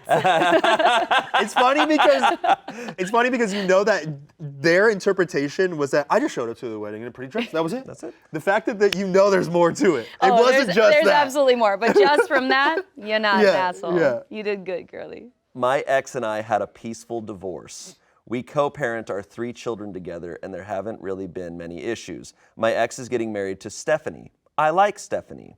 She has been great with my kids and makes my ex happy. My ex invited me to their wedding, and I was happy for him. It was my day with the kids, so it made sense for me to come. That was his reasoning. When I arrived at the wedding, Stephanie thanked me for dropping the kids off and brushed me off. We had never had any issues before. I explained that I was going to stay for the reception, and she was very upset. I was confused because I assumed she knew I would be in attendance. It turned out she didn't consider that I would actually accept the invitation. I told her that I was invited, and since I took the 2-hour drive, I would be staying for the entire duration. She didn't like this response. Stephanie asked me to leave, and I stood my ground. She went on to complain about my dress upstaging hers. My ex and former mother-in-law helped her to calm down, and the wedding shortly began. I thought that that was the end of it. But later in private, Stephanie accused me of trying to ruin her special day. She is convinced that I wanted to show off and make the wedding about my divorce. She said it was rude for me to not leave after the bride requested it because it was her special day. I told her that I am not responsible for her insecurities and once again reminded her that I have no interest in stealing my ex back. Okay, we have the dress. There's the dress in question. Thank God. I want you to open your eyes. Okay. Gorgeous. Yeah, it is a great dress. It is nice. Oh my God. Product name via Amazon, Women's Sweetheart Full Lace Beach Wedding Dress, Mermaid Bridal Gown. Oh, it says bridal gown in the description. She did get a wedding dress. Okay. It's red, but it is a wedding dress. But you could also wear it to the beach. But it's a lace beach wedding dress. Mermaid bridal gown. Mermaid. I don't know. I feel like they just put a bunch of keywords in the topic. It's hard to know if it was. Right. I gotta be honest. This is my thinking. Like, if I were, and it's different, I guess, but sort of, I'm like, if I was going to an ex's wedding, I'm not trying to fucking stand out. Yeah. I am trying to I'm trying to like. This is, I'm standing out. Be there and just kind of like, hey, I'm here. Yeah. Send me the link. I feel like I would want to be a little petty to my ex's wedding. But also I would never go to my ex's wedding. Yeah, no, I would you not. admit that it would I be kind of like, petty to go. No thanks. It would be like petty. that. Well, also this, if they sent her an invite, she's allowed to accept it. Whenever people go, oh, I wasn't expecting you to accept the invitation. Don't send the invite.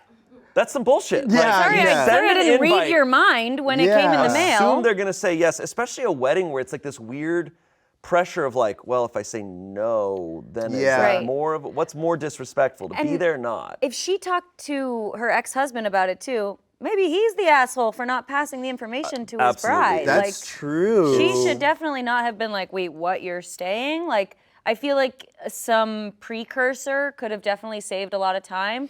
But I definitely think she's valid. Like, yes, they share children. She got an invitation. She drove 2 hours. Like, I have no issue with her. That makes sense. I think her being there is she was invited. Yeah. And yes, they have kids, and she's there for the kids. So I think Stephanie's weird for saying, I wasn't expecting you to accept the invitation. Right. Now, the dress. The dress of choice was. The dress feels. It's a statement. It's a petty kind of. I think there was a choice that was made here. Yeah. I mean, it is a wedding dress. It's just not white. If it's white, that is blatant. Okay, yeah, no. But it is white, she's an asshole. But it's also a wedding dress. I will. You don't. When you're going to a wedding of any sort, you're not going to look up wedding dresses and wear a wedding dress. No, but you do look up like wedding guest dresses, and sometimes bridal gets thrown into the description. I will also say this is not. I am not aware of this information. I don't know much about weddings, but I know apparently some of our information here says to some, wearing red to a wedding is sometimes considered disrespectful as well. Oh, okay. Now that may not be the case in this situation, Okay. but I will say it's the thing that I've always heard growing up is like you don't want to try to like wear something huge and flashy. Right. You're trying to be there it is their day. Right. Like you just have to dress formally to fit the dress Exactly. code. Like you dress well to show respect for them, but this dress is pretty nice. Like I'm Can I like, damn, see it again? that's comments down below. Let us know what you think. With Indian weddings, like what I can say is like the bride is like, there's a lot more to her than the dress. Like she's got jewelry, she's got mehndi from head to toe. Like she is all out. And personally for my wedding, like I want all of my friends to go all out. I want everybody to dress like in Indian clothes as well. I wouldn't think of it as like an upstaging or whatever. But then like when you bring in the whole like I know white is so big for traditional American weddings. And if that dress was white, like I'm livid, I'm on the bride's side, like you cannot do that. So if that's the case in terms of like the glam factor of this dress and it really did upset the bride, like it's kind of hard to be upset at the bride for feeling like that. It is her special day. I think the context too of like this is his ex who he has kids with, like like if you're some random person at the wedding and you wear this, it's like, okay, whatever. Right. But walking into this wedding that you are Also, just not just the ex, but we have 3 children together and we will always be connected in some way. Right. But I will say the moment that the bride, if I were there, the moment the bride asked me to leave, even if it was a 2-hour drive, I would not feel comfortable staying there anymore at that point. Yeah. I think I would have personally left, even if it was an uncomfortable 2-hour drive home, just because I don't want to be somewhere where I'm not welcome. Totally. Personally. Totally. Yeah, no, I would go to like the bar across the street or something. Like go do something else. I don't man. want to be there anymore. I'd get away. I'm in a hot dress. I'm going anywhere else. Go out. Be seen. Yeah. So the comments, looking at the comments very quickly, solidifies my opinion on this. So someone asked, can you show us the dress? Which means she didn't put that photo up immediately. Oh, she was trying to withhold that information. And that's one of those things where when people do that in Reddit posts, I'm like, you're the asshole. Yeah, the moment that they're withholding. You were trying to get public favor without giving us the most important piece of information. Yeah. That's true. You're the asshole. All you the know time. what you did. That happens all the time when they are the asshole. Yeah. I would love a picture of her too, like her That's in the true. dress. She made people go to her profile to see the Did she give them the referral link so if they bought it, she'd get Commission. Yeah. This is a great commission post. So that person who asked to see the dress, they said, after seeing the dress, you're the asshole. That dress is too much for a guest at a wedding. Way too bright, and unless this was a super elegant wedding, too much. I doubt it is too elegant, as you said, barely any dress code was given besides no white. Someone else said, not the asshole. Personally, I think you should have left, but I don't think you're the asshole for wearing a pretty dress and not leaving. Reason being, Stephanie had 2 chances before her wedding day to address this. First, she could have made sure you were not sent an invite. Second, she could have rescinded the invite once you RSVP'd. Yes, it's her own fault for waiting until you showed up to deal with this. She ruined her own wedding day. Edit. I just saw the picture of the dress. There's no way you didn't know that would be too much for a wedding day. Especially an ex. Are you kidding me? I was giving you the benefit of the doubt, but now that I just saw a picture of the dress, you're the asshole. You absolutely knew what you were doing. Stop trying to pretend like you didn't. Lastly, someone said, you wore a red lace wedding dress. I saw the Amazon link you posted. It's literally a wedding dress just in red. You knew what you were doing. The listing literally says wedding dress. You're the asshole. Yeah, for me, it's a little bit of the choice of like, it's one thing if you have a dress and it ends up accidentally, but it says wedding dress. Right. I feel like that's easy to be like, I should find a different one. And you're so right about the way that she put it out there as incriminating her further, because the headline, I wore a pretty dress. We were like, you did nothing wrong, girly. And then you pull out the dress and you're like, that's much more than a pretty dress. Yeah.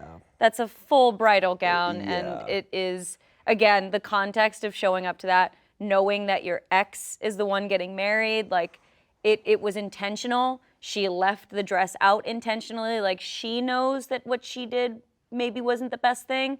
And then she put it out there in a coerced way of being like, guys, I just wore a pretty dress. Like, tell me that this girl is crazy. And everyone was like, oh yeah, but let's see that dress. Lame. Key factor in all of this. It almost feels like it should be a telltale sign if you are writing a thing and then you're about to say, or like you think that someone's gonna want some information, but you're like, I probably shouldn't say that. Yeah. I probably shouldn't show the picture. No. That's the sign right there. Right, because then you know that you are the one in the wrong, but you're like, but I don't want to seem that way. It happens so often. Yeah. Yeah. That's tough. But Asshole. it's cute. Asshole.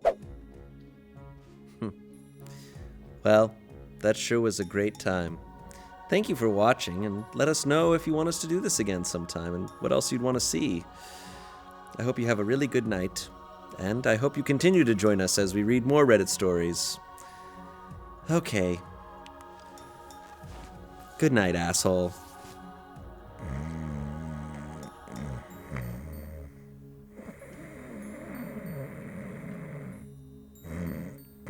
Bussy,